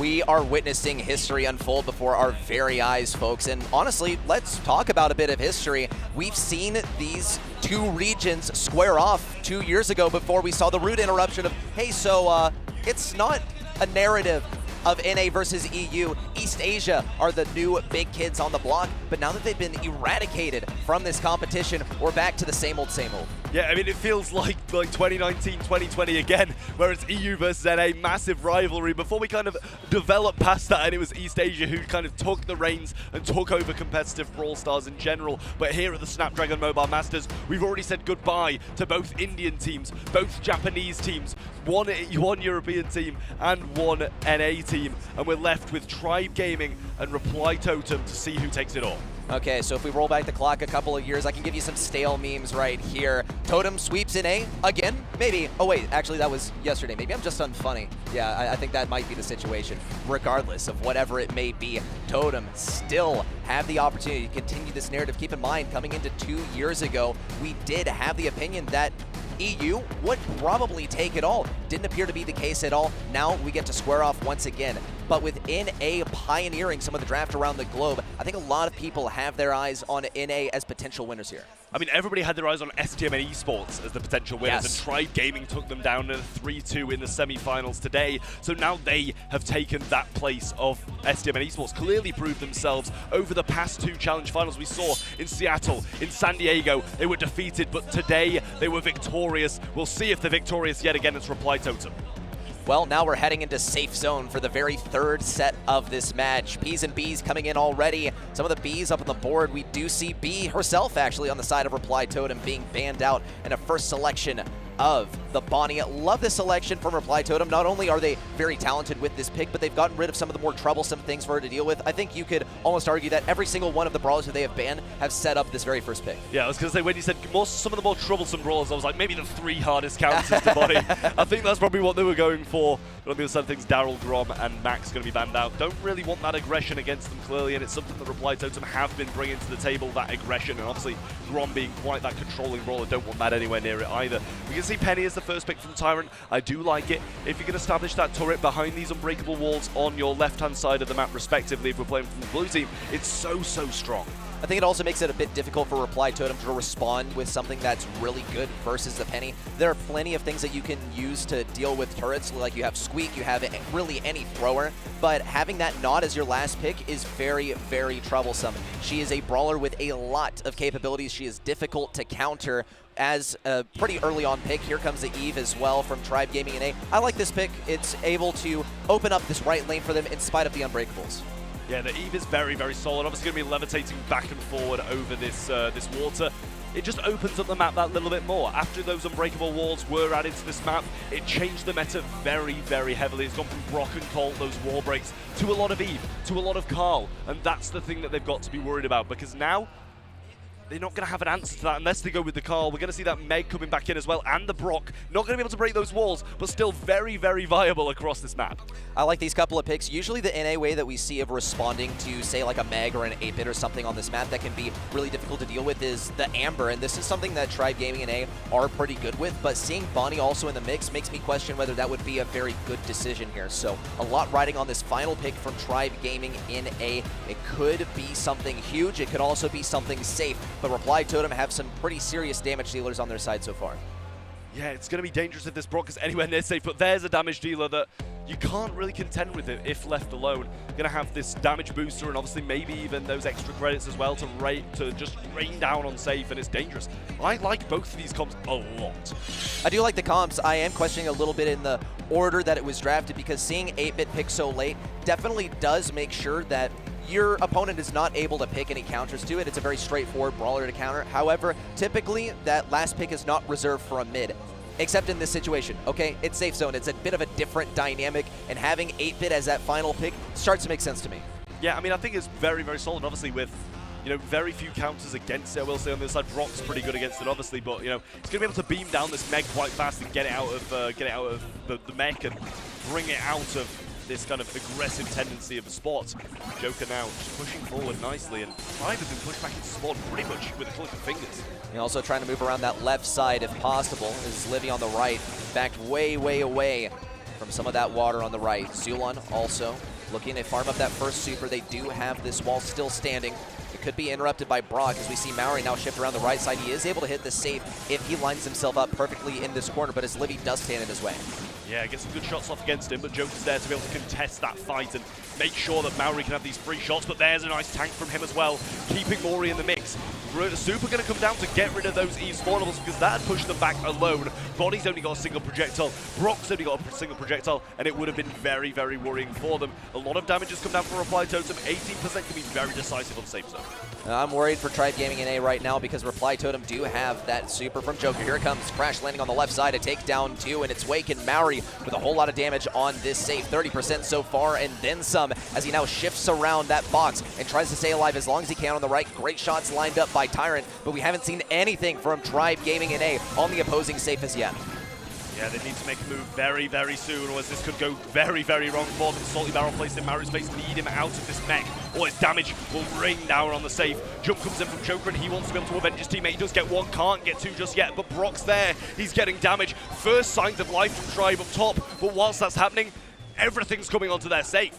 It's been a full-on scramble from Reply Totem, but they seem to be navigating this organized chaos. Tribe Gaming NA, on the other hand, they rely on that kind of organization to make this work, especially with Zulon now firmly planted on the mid lane. He has to deny the super to Maru, though, otherwise they will be pushing up here. There's a super, an opportunity for Tyrant to line up a couple of shots. Maru's still able to stay alive in spite of all this. Big taps on a Joker and a takedown, but Zulon still doesn't really have the range, doesn't have the position to get in on the save. Just 20 seconds remain for Tribe Gaming to somehow make a comeback. Yeah, I mean, they've got this damage booster down now. Extra credits goes onto the safe as well. Quite a lot of damage comes down with it, but down goes Eve as well. Eslivy's going to be nowhere to be seen, and there's not enough from Tribe to deal this damage, especially with Brock there. But Tyrant's going to try it, shut down, and Totem will take the first game of safe zone. Not only that, but they continue the win streak from the very last set. Tribe Gaming NA, they did start to find that opportunity towards the end of the game, and hey, maybe it's them figuring out how exactly to play into Totem. That would be the best case scenario for them. It's exactly what we expect to see in these best of 5 scenarios, where we have more games and more possibilities for a team to download their opponent and then dissect their strategy from there. Well, we'll see if Tribe can change things up and make more of those moves. Zulon definitely going to need to try and contest this mid a little bit more off the start, and the same with Eslivy on the right as well, because he was pushed back so fast, and especially when he can levitate over this water, it doesn't look the best for him here. We're seeing more of the same. Meg over the left, no changes from Tribe, no changes from Totem. Tyrant on the left side is having so many struggles versus Maru. There's just not really a whole lot of winning. If he misses a single shot, Maru's going to heal up a lot of health, but he does now have the super available. Thinking about where he's going to place it down. Could place it behind the Unbreakables on the left side. He does exactly that. On the right, Maru looking to line up some of the shots onto that safe. Joker with the jump in, as Livy almost with nowhere to go, but Joker still gets beamed down by both Zulon and as Livy. This could be the time for Tribe Gaming NA to start pushing forward, with Maru, though, pushing through on the left side. They got to place some kind of focus on defense. Zulon also taken down in close range. Reply Totem take the first little flex of damage on their safe, but it doesn't even seem to matter as they're already pushing right through. Yeah, down goes the mortar, but another one is going to replace it. Brock going to go to the right-hand side as well, so not going to be able to get this down unless they get control back. Zulon now slotting into the mid as well, and Esliby looking a little bit better, but not now, as that built-in Incendiary does bring him down. Damage coming from Tribe Gaming for the first time in this game, though, and better than nothing, but still not a lot. Mary on the right also is armed with this super. Zulon has another turret. Should he want to place it down? It's an easy takedown of his previous turret by Mary. Now sets it up on the left side. There's not a whole lot of angles for Tribe Gaming NA to approach this safe with, but they still are not even behind by a large margin. Here it comes, though. Perfect opportunity for Zulon to beam things down. Extra credits in, too, and a whole lot of damage. 52% remains on Reply Totem safe, but it actually could have been a whole lot more. And Tribe Gaming NA are not falling back in an organized fashion. Tyrant's only barely alive on the left side, but they do manage to weather the storm. Zulon marches right back up to mid. He's got a super to work with, too. Yeah, Tyrant found him in the damage gear here as well. Zulon's got to get Maori down. He's getting so much damage and actually taking the lead. Still not gone, and he lived for a little bit longer as well, but Tribe Gaming coming back to the mid. 6% down, 25 seconds on the clock. Penny Mortar plays back, so they can't take it out no matter what. They've got to get up. They've got to get damage, but Reply Totem are defending well. Enemy number 1 is the clock right here, just 6% differential as we now dip into the countdown. Joker on the right side, ready to jump in at any moment should he get that super. Zulon and his Livy both trying to keep their distance. It's go time, 5 seconds left as Livy has to have something. A jump in from Joker could seal the deal. 2 seconds remain, and not a single whisper from Tribe Gaming NA on Reply Totem safe. Kind of seemed to me like they maybe left it a little bit too late. Tyrant went down, extra credits couldn't get towards the safe, and it was just unwinnable from that point onwards. Reply Totem defended so well, but let's not forget the trend ready set. 3 in a row for Tribe now to keep it going. That is true. That's exactly what we got to see. If there's any sort of pattern, I mean, I love seeing this kind of stuff, but Tribe Gaming NA are seriously hoping for this kind of scenario because Reply Totem are on an absolute tear through this match so far. Tribe Gaming NA already taking a bit of a different approach. We see Zulon on the left side looking for the angle for a pinch between himself and his Livy. Could be a scenario. Maori now on the right side taking advantage of the fact that there's no one really there to contest him in a meaningful way as Livy almost goes down, in fact, to that final use of Rocket Fuel. Double takedown too, and Joker tries to finish off Tyrant on the left side. Maru finishes the job, and Reply Totem just go to town on this save. I mean, I've never seen a more uncontested right side when it's Brock. You've got to get in there. You've got to get in the mix. Stop him from dealing 53% damage to your safe alone, because that is not what you want. Joker jumping forwards now can eat up a few of these shots and get some damage, and it might be done for Tribe right here. Tyrant doesn't have enough DPS to deal with Maru on his own, and Maru now firmly planted behind some of these walls is going to be a huge thorn in the side for Tribe Gaming NA. They have to dedicate 2 brawlers to take him down, and should he get that super, it's going to be extra troublesome. Maru almost even getting the takedown onto Tyrant, as Livy also on the right side now jumping forward, taking the aggro approach. Maru immediately punishes that and looks to finish things off with Rocket Rain down from the right side. Just a single jump in, a single super in for Maru. He could do it. There's the jump from Joker, and they take set number 3. Great stuff from Reply Totem. 3 in a row. Add that onto the 3 they had in the second, and that is 6. Can Tribe Gaming do anything to stop them at this point? They need 1 more set. Tribe need 2. It's still close, but Reply Totem seem to be running away with it. I'll tell you what I see on the side of Tribe Gaming, though, is they're not looking as glum as they usually would. They're absolutely employing the strategy of trying to keep their heads in the game and trying not to get tilted. It has been their #1 enemy in every single Brawl Stars competition they've played. And up until now, of course, some highlights as well from this very last set. Reply Totem looked so clean throughout it, taking every single game. Almost seemed a little easy for them. It really did, and I mean, Tribe have got to make some improvements, because that last game was just so dominant. The other ones very close, and Tribe had a say in them. But I just feel like, as I said at the start of that third game, the right side is just uncontested. They've got an Eve. You can levitate over the water. And just because Joker slots into this position where Zulan can't hit him, Tyrant can't hit him, and as Livy can't hit him, they get a free mid control every single game. If we've learned anything today, it's that Tribe Gaming, they're capable of playing aggressive, and they're also very apt at playing their usual way, playing the control game. But that's not really the sort of shift that we saw here. They're all about playing that control. They're playing it really safe and just kind of taking a beating. Little flecks of damage coming in at a lot of times, and even getting fewer kills. It's just not a good look across the board. It's really not. And I mean, you know, it does heavily reflect Heist, these stats. More damage on Brawlers does not mean wins. Reply Totem, 77,000 damage, but I'm pretty sure the Brock did that on the safe in 2 games alone, because he was just left so freely in that position to be able to do so much, and it's just not a good look for Tribe Gaming to head into this 4th set, because Reply Totem, they're looking so strong, and Tribe Gaming the complete opposite. Something's got to be done. New game mode, new draft. It could spell victory for Tribe Gaming NA as we get the picks and bans in. Dry season is going to be a pretty slow-paced one, though. We know some players have some pretty spicy opinions on this map as well. So we'll see who gets that first pick, what those bans end up being. Tribe Gaming has had a lot of trouble with Meg. Does she really have a place here? Reply Totem seems to think so, as they are banning her out. Yeah, I mean, along with that, they've got the Grom and Max bans for the side of Reply Totem. Sprout going to be coming in, and it's going to be going to Reply Totems this side rather than Tribe Gaming. They've banned out the Max, the Tick, and the Gene. So getting rid of that thrower, it might have been a good idea, but they also still left one for the opponents, and Reply Totem got rid of one too. Yeah, I mean, talking about leaving one for the opponents, I still think that Willow could be an option here should they really want some kind of thrower. Tribe Gaming NA do have the last pick, so that's entirely possible for them, but they got to think about their 2-3. What do you go for here? Think about what some of those wall break options might be as well. I think Penny is on the table. Gray is their response here, and this actually could be a good situation. It could be a bad situation. We saw already how valuable it can be to bait out that Gray early on and then punish it later. Yeah, I mean, the Gray has been a real staple of what we've seen from North America, especially STMN. It really is very strong in the meta at the moment. Some TP plays were really good, but I feel like maybe if Reply Totem are going to account for that, then he's going to have a really difficult time. Walking Cane can be very good through some of these walls, especially only because the middle ones are unbreakable. RT on top of that as well, adds to the range game, can play the short game if needed, so I think it's a solid pick.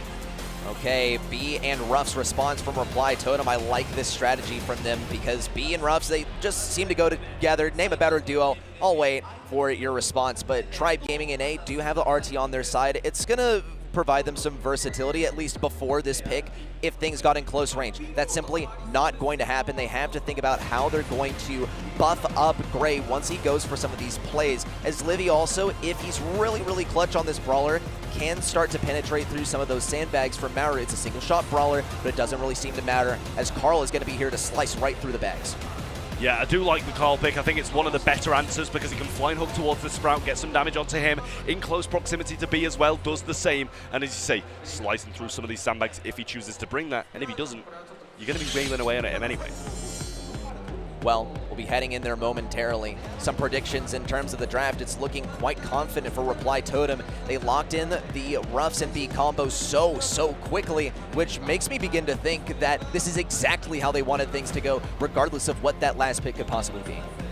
Yeah, it's a difficult one for Tribe to win. I feel like definitely Reply Totem have that comp, but the blue star is pretty much always going to go the way of Tribe. It's just a question if they can keep it. Precisely that flying hook in, immediately robbed by Reply Totem. 2 stars already on their side. Tribe Gaming and A could be doomed to perpetually play offense. They have to find a kill somewhere. There's the hook as well on the left side. Zulon taken down. Mary, with all of these stars, he's going to be enemy number 1, but it's going to be difficult as well for Gray to close in and grab that kill. Yeah, I feel like maybe we've got to have a bit of a Tyrant play here. Needs to walk towards this super, get the flying hook in, get the stars, and get out with his life. Otherwise, it could go very bad for Tribe Gaming at the moment. Pull through, not going to get through the wall. Disappointment for Zulan there, but does get his super off it as well. So has this teleport now.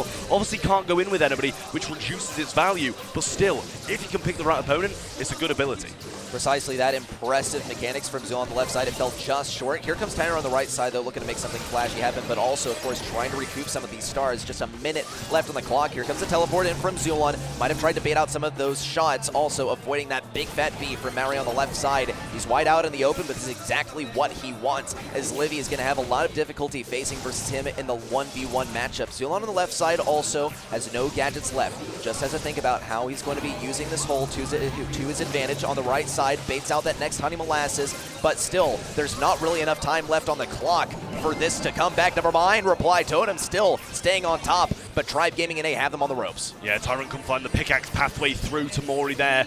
He's going to stay alive, and he's the one they need. 4 stars over his head. Blue star is with them as well, so it doesn't matter if they get Joker or Maru. They need both of them or Mori. They still have this ability to do it, as Livy's got to be able to drop these legs, get the TP in and get it now, because this is falling further and further away. There's the TP, but the slows along with it as well. The super onto it also. That's going to be him doomed, and it's going to be Reply Totem with another game in the bag. Ouch, and 11-3. What a rough match for Tribe Gaming in A. Reply Totem just 1 game away from bringing us to match point in such a dominant fashion.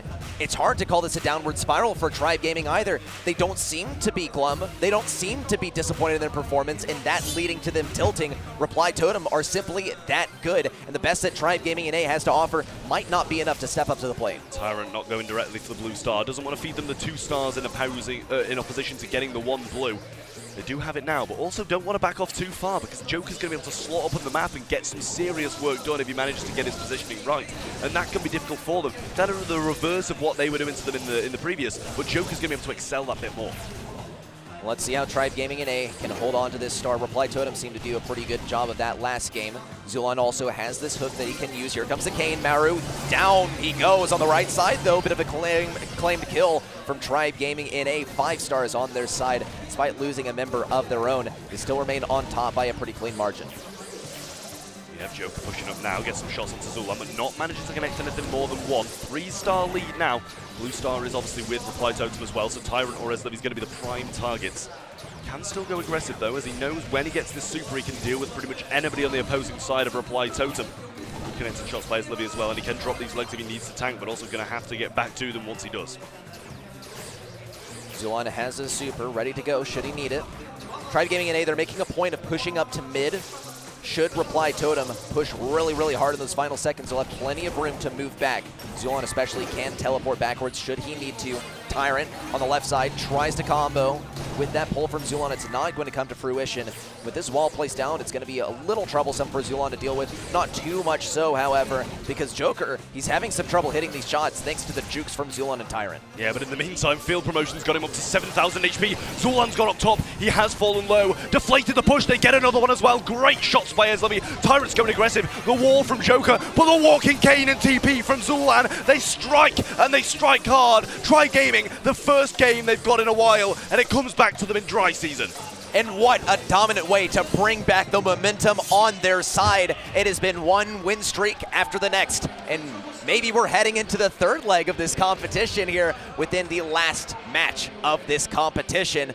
Tribe Gaming, what a way to start things off, as long as they're able to get that blue star, they're able to finish the job. But what we saw from Totem was they completely shut down the flying hook in from Carl. Will they be able to do it again? Something that will be answered in probably the next few seconds.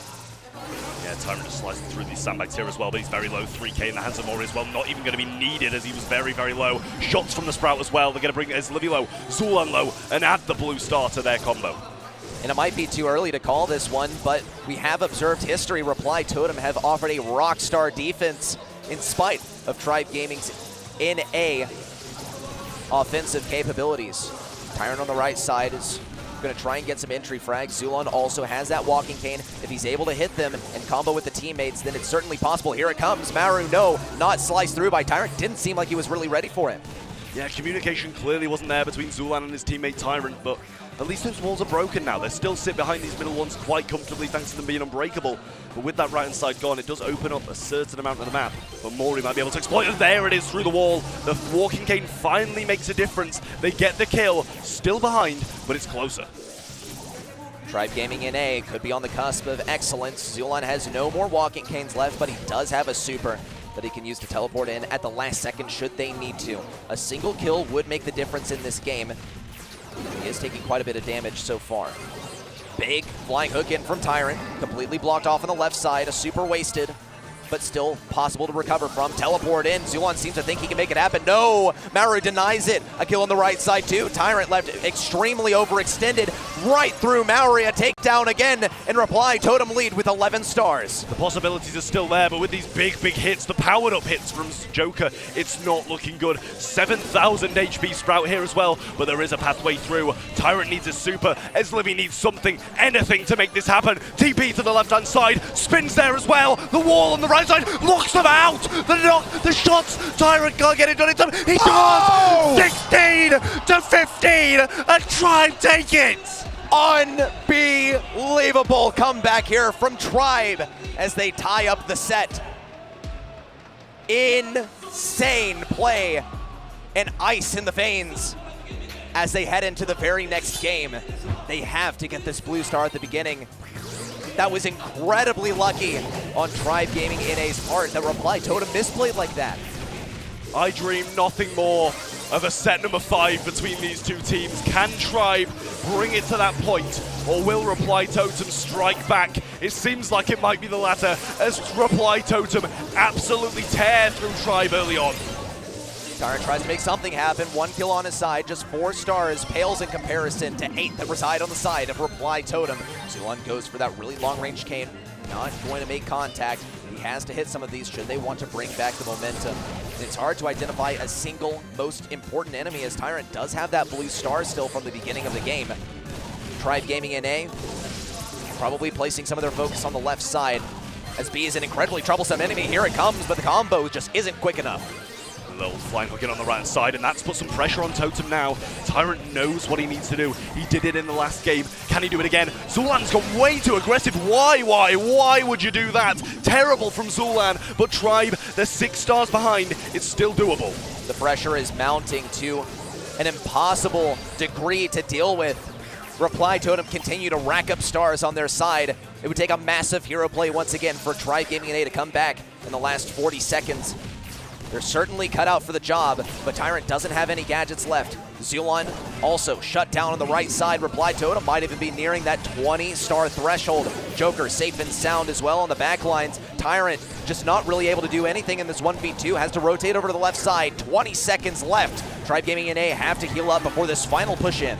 I mean, it's going to take everything Reply Totem have got and more. But as Livy's there, TP in from him, not going to drop his legs just yet. Now needs to do it to tank. In comes Zulan. He doesn't even get the kill on Maori. Tyrant's got something to say about it, but it's not enough. We're going to see a match point for Reply Totem up next. Tribe Gaming 1 away from set number 5. Can they do it, or will Reply Totem reign victorious? It all resides on this one game. Do we go to set number 5, or do we crown a new champion and the first ever champion of the Snapdragon Mobile Masters? Reply Totem seeming like the prime candidate for the time being, but it all comes down to who gets this blue star. And in a bigger aspect, who gets that first game interaction? Tyrant now with a flying hook away, and they're running for the hills. Reply Totem hot on their heels, looking for that very first kill. Don't want to run too far to the hills though, as they'll be back in their spawn, locked in place like they are just now. Xulan needs to heal up, needs to avoid some of these Joker shots, otherwise he will be the one going down and the one costing Tribe Gaming NA once more. But Maru gets pulled in and obliterated off the map. Wall from Joker, but what can he do? He's got to connect everything. He is so far, but not going to find the kill. Tribe Gaming NA distinctly leading for the time being. Joker also looking to stay firmly behind this Unbreakable. On the right side is Livy, ready to deal with Maori should he decide to push in. He does have a high-powered bead that he's sitting on for a while. Here's the slow, big combo in from Joker as Livy shut down, but Reply Totem still at a 1-star deficit. Yeah, it's not a lot. The blue star still with Tribe as well. Tyrant not going to be needing to be the main man they need to take down, but it's one that they're going to want to. Locked in the right-hand side now. Xulan TPing to the left. Needs some presence over there, so they're not just going to fully focus. Tyrant might be TPing away and leaving his teammate as Livy here as well. 45 seconds on the clock. Tribe Gaming in spawn. Reply Totem in control.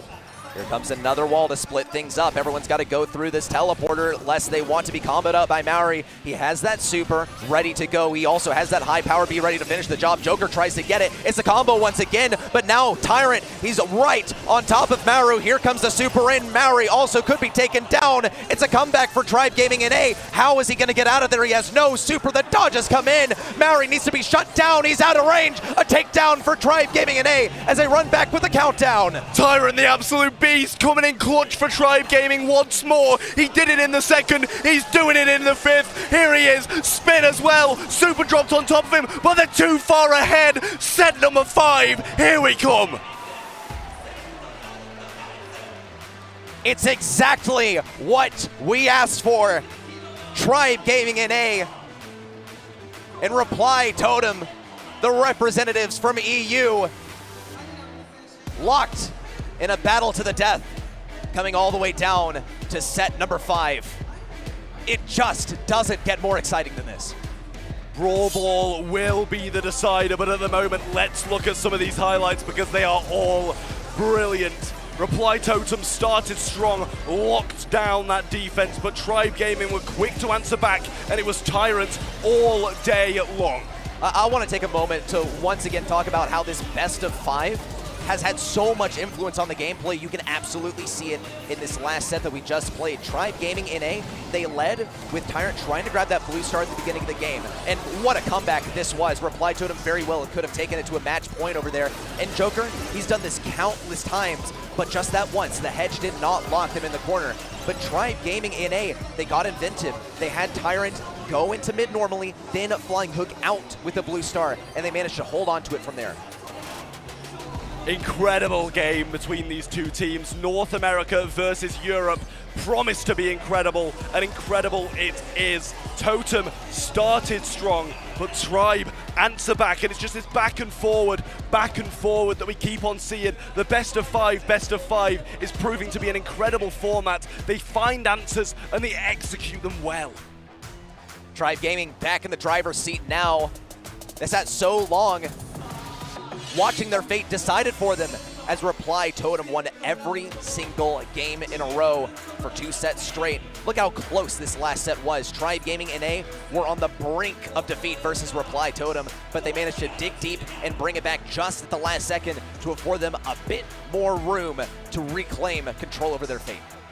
Yeah, I mean, star-wise, it paints its own story. Reply Totem actually had more stars than Tribe Gaming did in terms of collected, but they seem to drop quite a few in those influential moments of influential games. Other games they had a lot more than Tribe Gaming did, but the close ones were won by Tribe.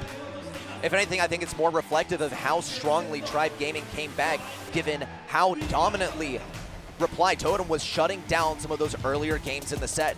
Tribe Gaming NA, they got a stroke of luck with that final play, and now they're going all the way. It's time for a pinhole punt for our 5th and final set. It's going to be an absolutely incredible one. I believe we saw this map between these two teams yesterday, and it was so close. Instant aggression between these two teams. Tribe started strong, but Reply Totem answered yet again. Draft is here. Carl Shelley Max bans from Tribe Gaming NA. Reply Totem getting rid of the Meg, the Crow, and the RT. M's going to be the first selection by Tribe. M's is a first selection that makes sense to me. but we've seen it kind of falter in previous sets. We've seen just how easy it can be to close in close range. Can we also talk close range specifically on the side of Tribe Gaming and A? They're banning out that Shelly repeatedly. Reply Totem went absolutely crazy with that Shelly earlier, and it makes sense to me. Does to me as well. We're going to see the next couple of picks coming in from Reply Totem, the B and the Spike. Solid picks, obviously, down these sides.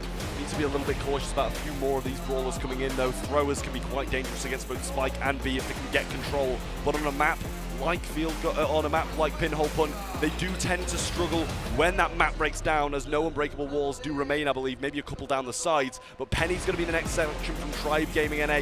Maybe the possible answer to that B with those salty barrels on Malta. It also provides you a bit of immunity versus some of those close-range brawlers, the ones that are really, really good when they get right up in your face. You have a salty barrel that you can throw down. You're also able to block off a B shot should things get particularly hairy. But Tribe Gaming NA might have their hopes of picking a tank dashed here with two really hard counters on the side of Reply Totem. And Reply Totem have all of the opportunities to pick a strong tank brawler for themselves. Well, we will see what they do choose to bring in. Lola's going to be the next pick from Tribe Gaming NA, defending themselves. Obviously going to be using this Ego and freeze frame. The Squeak return pick from Reply Totem. No tanks in sight, which is quite intriguing between these two teams. It is. Both teams playing it really, really safe. The entire tournament resides on this one set. Every single one of these picks could cost them everything here. Set number 5. It decides who walks home with 100,000 and who 50,000. The most important set that they have played this entire season up to now. Snapdragon Mobile Masters 2023 will be decided in this set number 5. Will it be Tribe Gaming NA or will it be Reply Totem? Let's find out. Totem starting strong, instant mid control. Already, ball passed up around the right side. Maori ready to receive that pass, locking Tyrant on that left side, trying to open things up around the goal. Great play, almost slips it around the left side of Tyrant. Joker continuing to abuse Tyrant, just looking to consistently pummel the Link on the right side, but he still remains strong. Take down the left side as Zulon falls. Joker now a pass over to the left. Stick around coming down. This could be the death sentence for his Livy. Zulon tries to get up here, slips right around the left side of his Livy, and Reply Totem get goal number 1. Seems like it's going to be going that way. Residue over the right-hand side now as well, covering this pathway through, providing some slow as well. Super going to come down, not going to find it through, but Joker might find the trick shot. But had to line that up perfectly, but did not get it in time. Lost his life and lost Totem the control. And it might have even lost them the momentum too. Tribe Gaming NA might have a lifeline. Pushing up the left side, Joker manages to force things through, get a takedown. There's 1, there's 2, there's 3 for Joker as he respects the momentum of this game. Beautiful, beautiful stuff from Joker coming in there. Sweet shots being aimed at Zulan, not his ego. Understandable stuff here. Super's going to come down through that mid, not connect with anybody again. Mori's not finding too much luck with that. Tyrant not going to be able to see Maru. No communication from Zulan clearly. And now it's Mori versus 2, and he's holding his own. His Livy now seems to be in control of mid. Joker is an incredibly difficult enemy on the left side, just peeking these shots consistently. Tyrant also going for the lane trade around the right side, knowing that he can pierce through one of those life plants should they be placed down. This Livy also on the left side, getting kind of abused by Maori in close range. That's a takedown as well. Joker is always flexing onto the side lanes to afford a little bit of room. Zulon with the interception. No goal for you, Maori. Not for now, but a whole lot of damage coming in with that final use of the super. Reply Totem remain in the lead with 30 seconds left on the clock. Yeah, no goal for now, but they actually don't need anything. The ball could be sat in their corner and they'd be winning this one. That might be what they do choose to go for. Joker's going to get hit by Tyrant not once, but twice. Taken down. Totem return the favor and bring down Tyrant, though. Control all in their hands. 15 seconds, and it looks like Reply Totem will strike first in set number 5. 10 seconds left, seeing almost no positioning at all for Tribe Gaming NA. Zulon on the left side, but there's just not an angle. The ball's all the way pocketed on the back right side. Reply Totem, they take game number 1 in a dominating fashion. Really, really incredible stuff from them. That start was so good, and it didn't seem like Tribe could get back into their rhythm after that. Constantly in spawn, constantly being dominated on lanes. They need to change something. It's hard to identify what exactly Tribe Gaming can do here. If they manage to get his Livy placed in mid, that could be an excellent scenario. But the way Reply Totem are playing, they have Joker simply flexing onto whatever lane seems to be the weakest at the moment. As Livy on the right side getting really pressured in. Joker trying to pummel this down, also getting a kill onto Zulon as Livy completely pinched as well. And Tyrant has to assume the role of goalkeeper. Now getting taken down. It's a wide open goal. Zulon can try and do something. Takes down that one. No! A beautiful pass to the right side. And Reply Totem get goal number 1. Reply Totem's team play strikes yet again, not enough for Zulon to deal with. Gets 2, but couldn't get 3. Now through the mid, getting Joker very, very low as Libby trying to find an answer to Maury's gameplay, but he just can't find it. Super's going to be missed though, and Super might bring him down on the other side. Caustic Charisma gets the kill, but Zulon shooting Joker. He goes down. That's an open goal for Tribe, and an equalizer. Beautiful response from Tribe Gaming NA. Reply Totem now trying to assume that role of control again. It's going to be difficult for Maori. He's just used his final gadget of this game. Tribe Gaming NA seem to be doing quite well on the gadget economy. Not the same response from Reply Totem either. Joker trying to do something on this left side, now shifting over to the right, shifting over to the left again. Tyrant trying to block things off with the Salty Barrel. It might be able to stay alive for just a little bit longer. Has a turret at the ready as well as Livy continues to push up the right side. Tagged up just a little bit, but he does have this line of scrimmage effectively pushed forward on the right side. More to hit up top as well onto Maru there. That should get them some good control, but a lane switch looks like it might be happening. The Mortar's going to say no to that though and delay Maury a little bit further. But stick around, still available for Maru on this right-hand side. Shot after shot after shot from Maury goes towards that Mortar. Wastes a lot of his ammo, but Tribe didn't seem to capitalize on that. Stick around, plays down once again. Maru gets the takedown. Is Livy not going to be tricked out here by Joker? As slow on a Tyrant and a takedown as well for him. Reply Totem are standing their ground. 1-1, just waiting for overtime. They know they'll have a serious advantage there with just 25 seconds left on the clock until most of these walls break down. Mortar placed up on the left side, but a takedown at mid could afford a lot of room for Reply Totem. Just 15 left on the clock. Joker has this super. Is Livy almost taken down? They're almost completely zoned out of their own spawn, but they do manage to push forward. Tyrant is holding 2 lanes at once on the left side. 5 seconds left till we see all of these walls break down and perhaps a goal-scoring opportunity for Reply Totem. Tyrant keeping Tribe in this one then, not able to avoid a couple of those curveballs though, and that's going to give control to Totem. They're starting to aggress. Joker's got the 3K, he's got the kill, he's got the slow, the stick around comes in, Tyrant falls, as Livy falls, and Joker extends the lead to 2. Match point incoming. Totem on the cusp of victory, on the cusp of making history. They just have to finish it out here. Seems simple enough. Yeah, it's as simple as that. Just beat Tribe Gaming NA 3 games in a row. 2 out of the 3 are done, though, I will say, so not as hard as some would imagine. But still, 1 game needed for them, 3 in a row for Tribe. No mistakes allowed.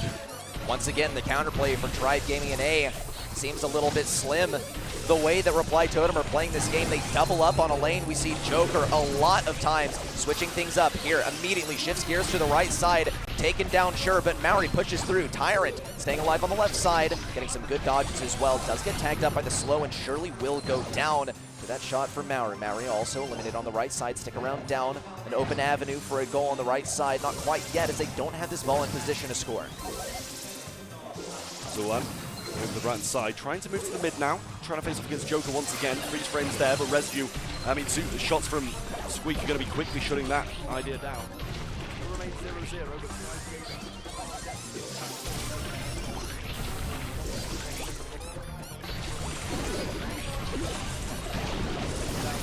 but pairing with that shot from Squeak and a Totem aggression once again.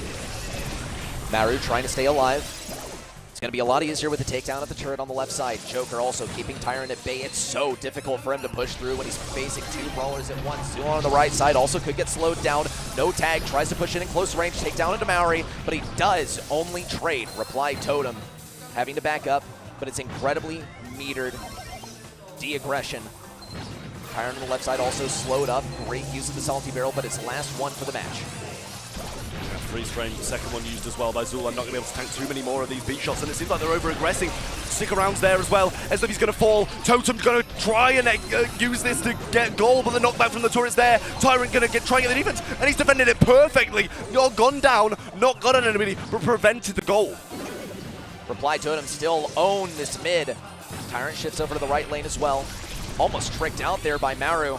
hiding some of these bushes. Tribe Gaming NA's biggest enemy right now is the lack of visibility of their enemy. Reply Totem know this so well. They're keeping Joker on that mid area. Maru now around the right side can receive the pass. Just 15 seconds left. Reply Totem baiting out the clock. An easy goal into the left side. And only if Tribe Gaming NA can bring this back in the last 10 seconds can they stop this domination. This is going to be it. No chance of a Tribe victory. They remain the eternal second, and Reply Totem add another first place to their tally and are crowned the Snapdragon Mobile Masters champions.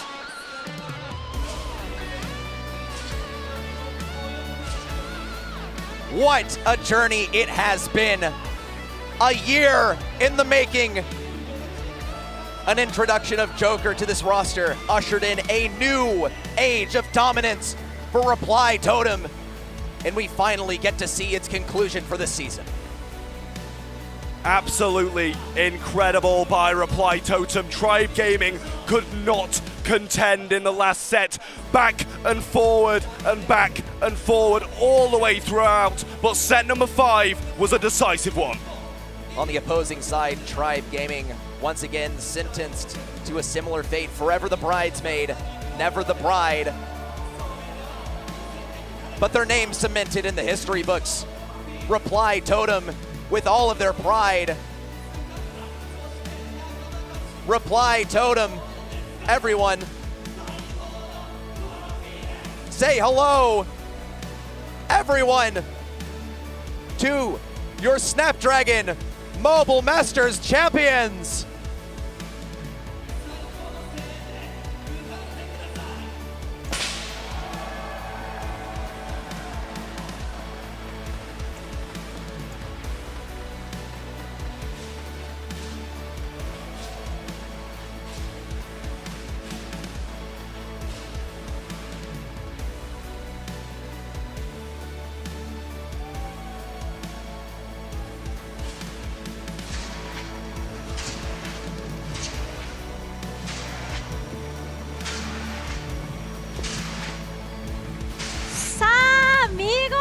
チャンピオンとなりましたリプライトーテムの皆さんです。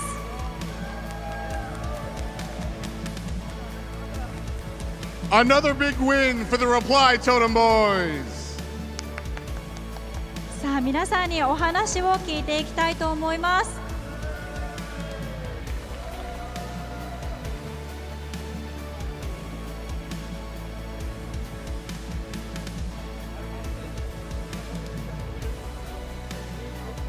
さあそれではよろしいでしょうか。見事チャンピオンとなりました。今のお気持ち率直にジョーカー選手、はい、お伺いできますでしょうか。 How does it feel right now? Lots of words. Lots of words. Lots of words? Lots of words. もう言葉にできないがいろんな言葉が湧き上がってきます。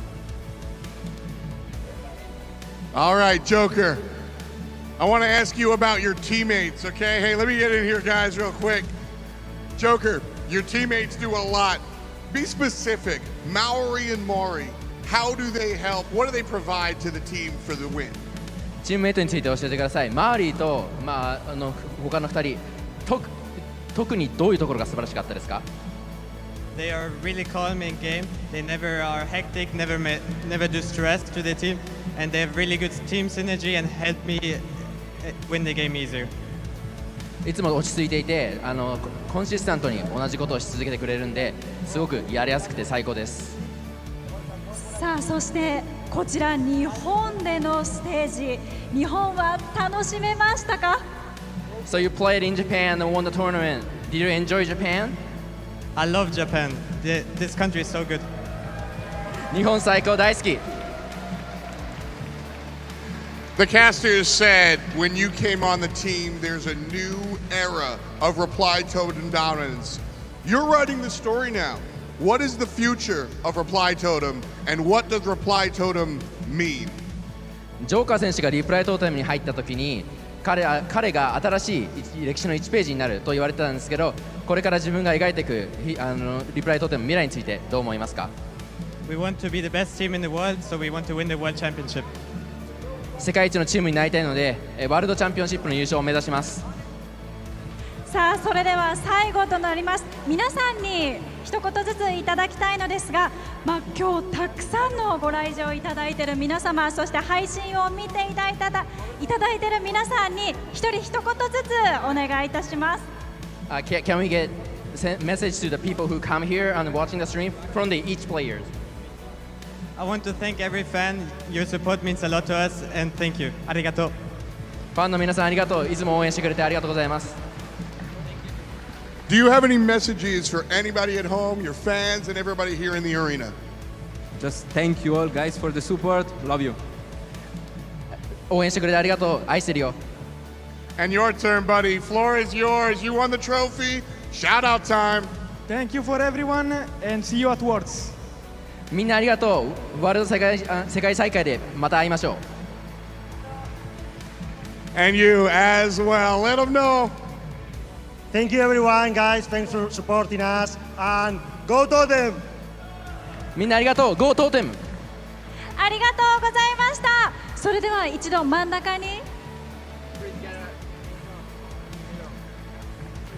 One more time, go ahead and get in the middle.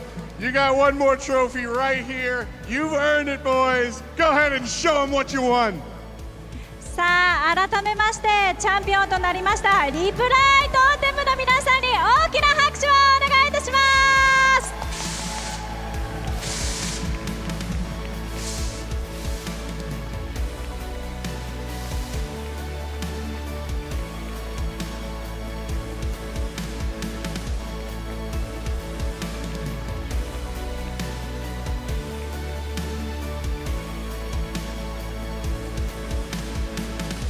A very, very well-deserved win for Reply Totem. The grand finals going the full 5. That was what you wanted to happen. Reddy, did you get the competition you were looking for? I mean, forget the era of everyone. It's the era of Reply Totem. They have ushered in a new chapter in Brawl esports. We entered 2019 thinking this has got to be the era of EU, but it wasn't. We saw a new champion surface, East Asia, and now we've seen it change hands to yet another region. Okay, well, you're talking about thinking that it was their era of EU. There was some foreshadowing earlier on, back in the day, when FDOT was actually talking to Joker, and we have that clip because of our amazing team behind the scenes. Joker saw this coming from a mile away. I mean, it's obviously a really big opportunity for us to show our level, and I think we're all really excited to go to Japan because personally I've never been there and it would be a really cool experience for us. If you look at the latest results, for example Worlds or last year Worlds, the Japanese have been dominating the scene, but I think we can definitely have a chance this year and try to beat them. I hope you guys are prepared because this year is going to be Europe's year. He knew that this year was going to be Europe's year. He was not wrong, Trev. I mean, as a European myself, non-biased European, I'll put it that way, I'd love to see Tribe Gaming NA go all the way, and I'd love to see Reply Totem win it as well. They really did thoroughly deserve this, and yes, we're in the era of EU right now. Okay, now, Spoo, you got to watch everything behind the scenes. Talk me through some of your favorite moments.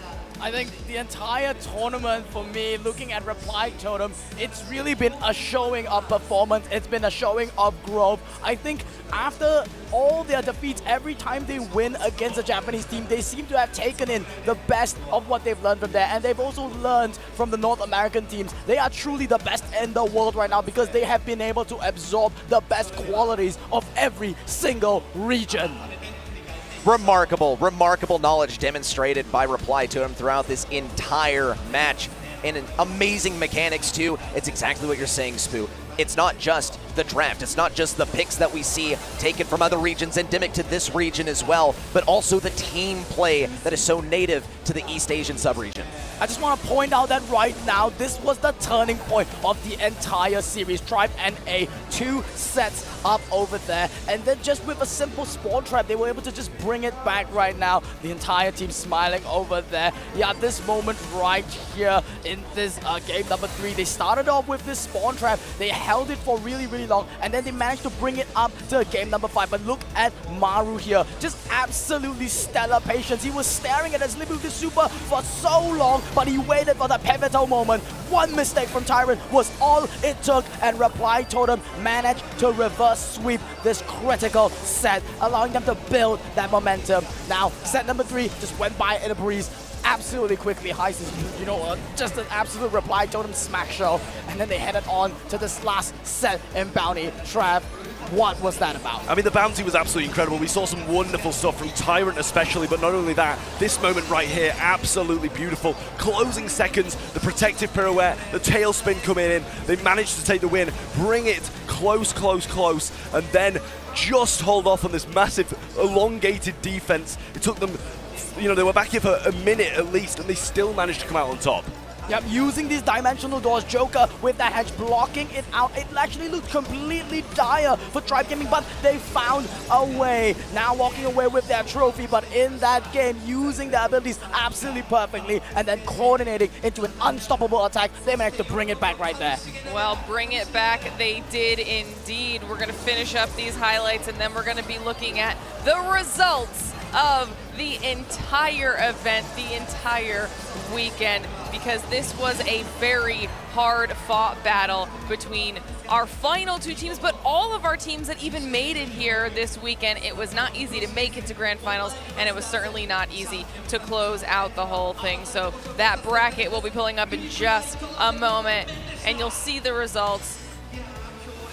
It's Reply Totem, obviously, but we have to remember how much they had to go through to get here, because we watched what we thought was going to be a tough battle. It was even harder than we thought from the very beginning between STMN and Tribe. Goes the full 5. Tribe is the one that makes it through, knocking down STMN in arguably an upset with that battle. I think some people thought they might have been the team that was going to take home the entire tournament. Then we have Reply Totem against Crazy Raccoon. Reply Totem moving through. STMN Crazy Raccoon battle it out for that 3rd place match. Crazy Raccoon flips the switch on STMN and gets the sweep this time around. And of course, these placings are really, really important because it's all about money at that point. $100,000 going to Reply Totem's pocket, $40,000 to Tribe Gaming NA. And for 3rd place, $22,000 for Crazy Raccoon. It's money all the way around because, as you've said, it is a remarkable journey just to make it to this stage to compete. Yeah, I mean, it's been a weekend, to say the least. We are about done with all of it. Before I let any of you go, though, Spoo, start me off with some final thoughts. How was your entire experience? I think this tournament has been incredible. It's really a new page of Brawl Stars. The standards have been completely leveled against. I think now everyone's going to be looking at Reply Totem as a team, just like how the world's been looking at East Asia for the past 2 years. Their reign is finally over. It's remarkable. We've ushered in a new era in the Brawl Stars competitive scene. Reply Totem on top for now, but I was pretty pleased with the performance of NA, I gotta say. I mean, you can't not be pleased, right? 2nd and 4th, you've got to be pretty happy about that, but at the end of the day, it is Europe coming out on top, and that's what really matters. I will say, not just this competition, the Snapdragon Mobile Masters, but the whole seasons before it as well have been an absolute thrilling experience, and I've been pleased to be along for the ride all of the way along. Well, all 3 of you, as well as the rest of our talent team, you guys have crushed it all weekend, bringing all of the action to everybody at home. But they've etched their names in the history books as Reply Totem are your Snapdragon Mobile Masters champions. Huge congratulations to Reply Totem, as well as to all of our teams who competed here this weekend. Phenomenal performances, gripping storylines. We truly could not have asked for more. As always, a huge thank you to our sponsors, Snapdragon Elite Gaming, Samsung Galaxy, Monster Energy, and DHL for helping to make all of this possible. On behalf of myself, my co-casters, and everyone behind the scenes, thank you so much for watching, and we'll see you next time.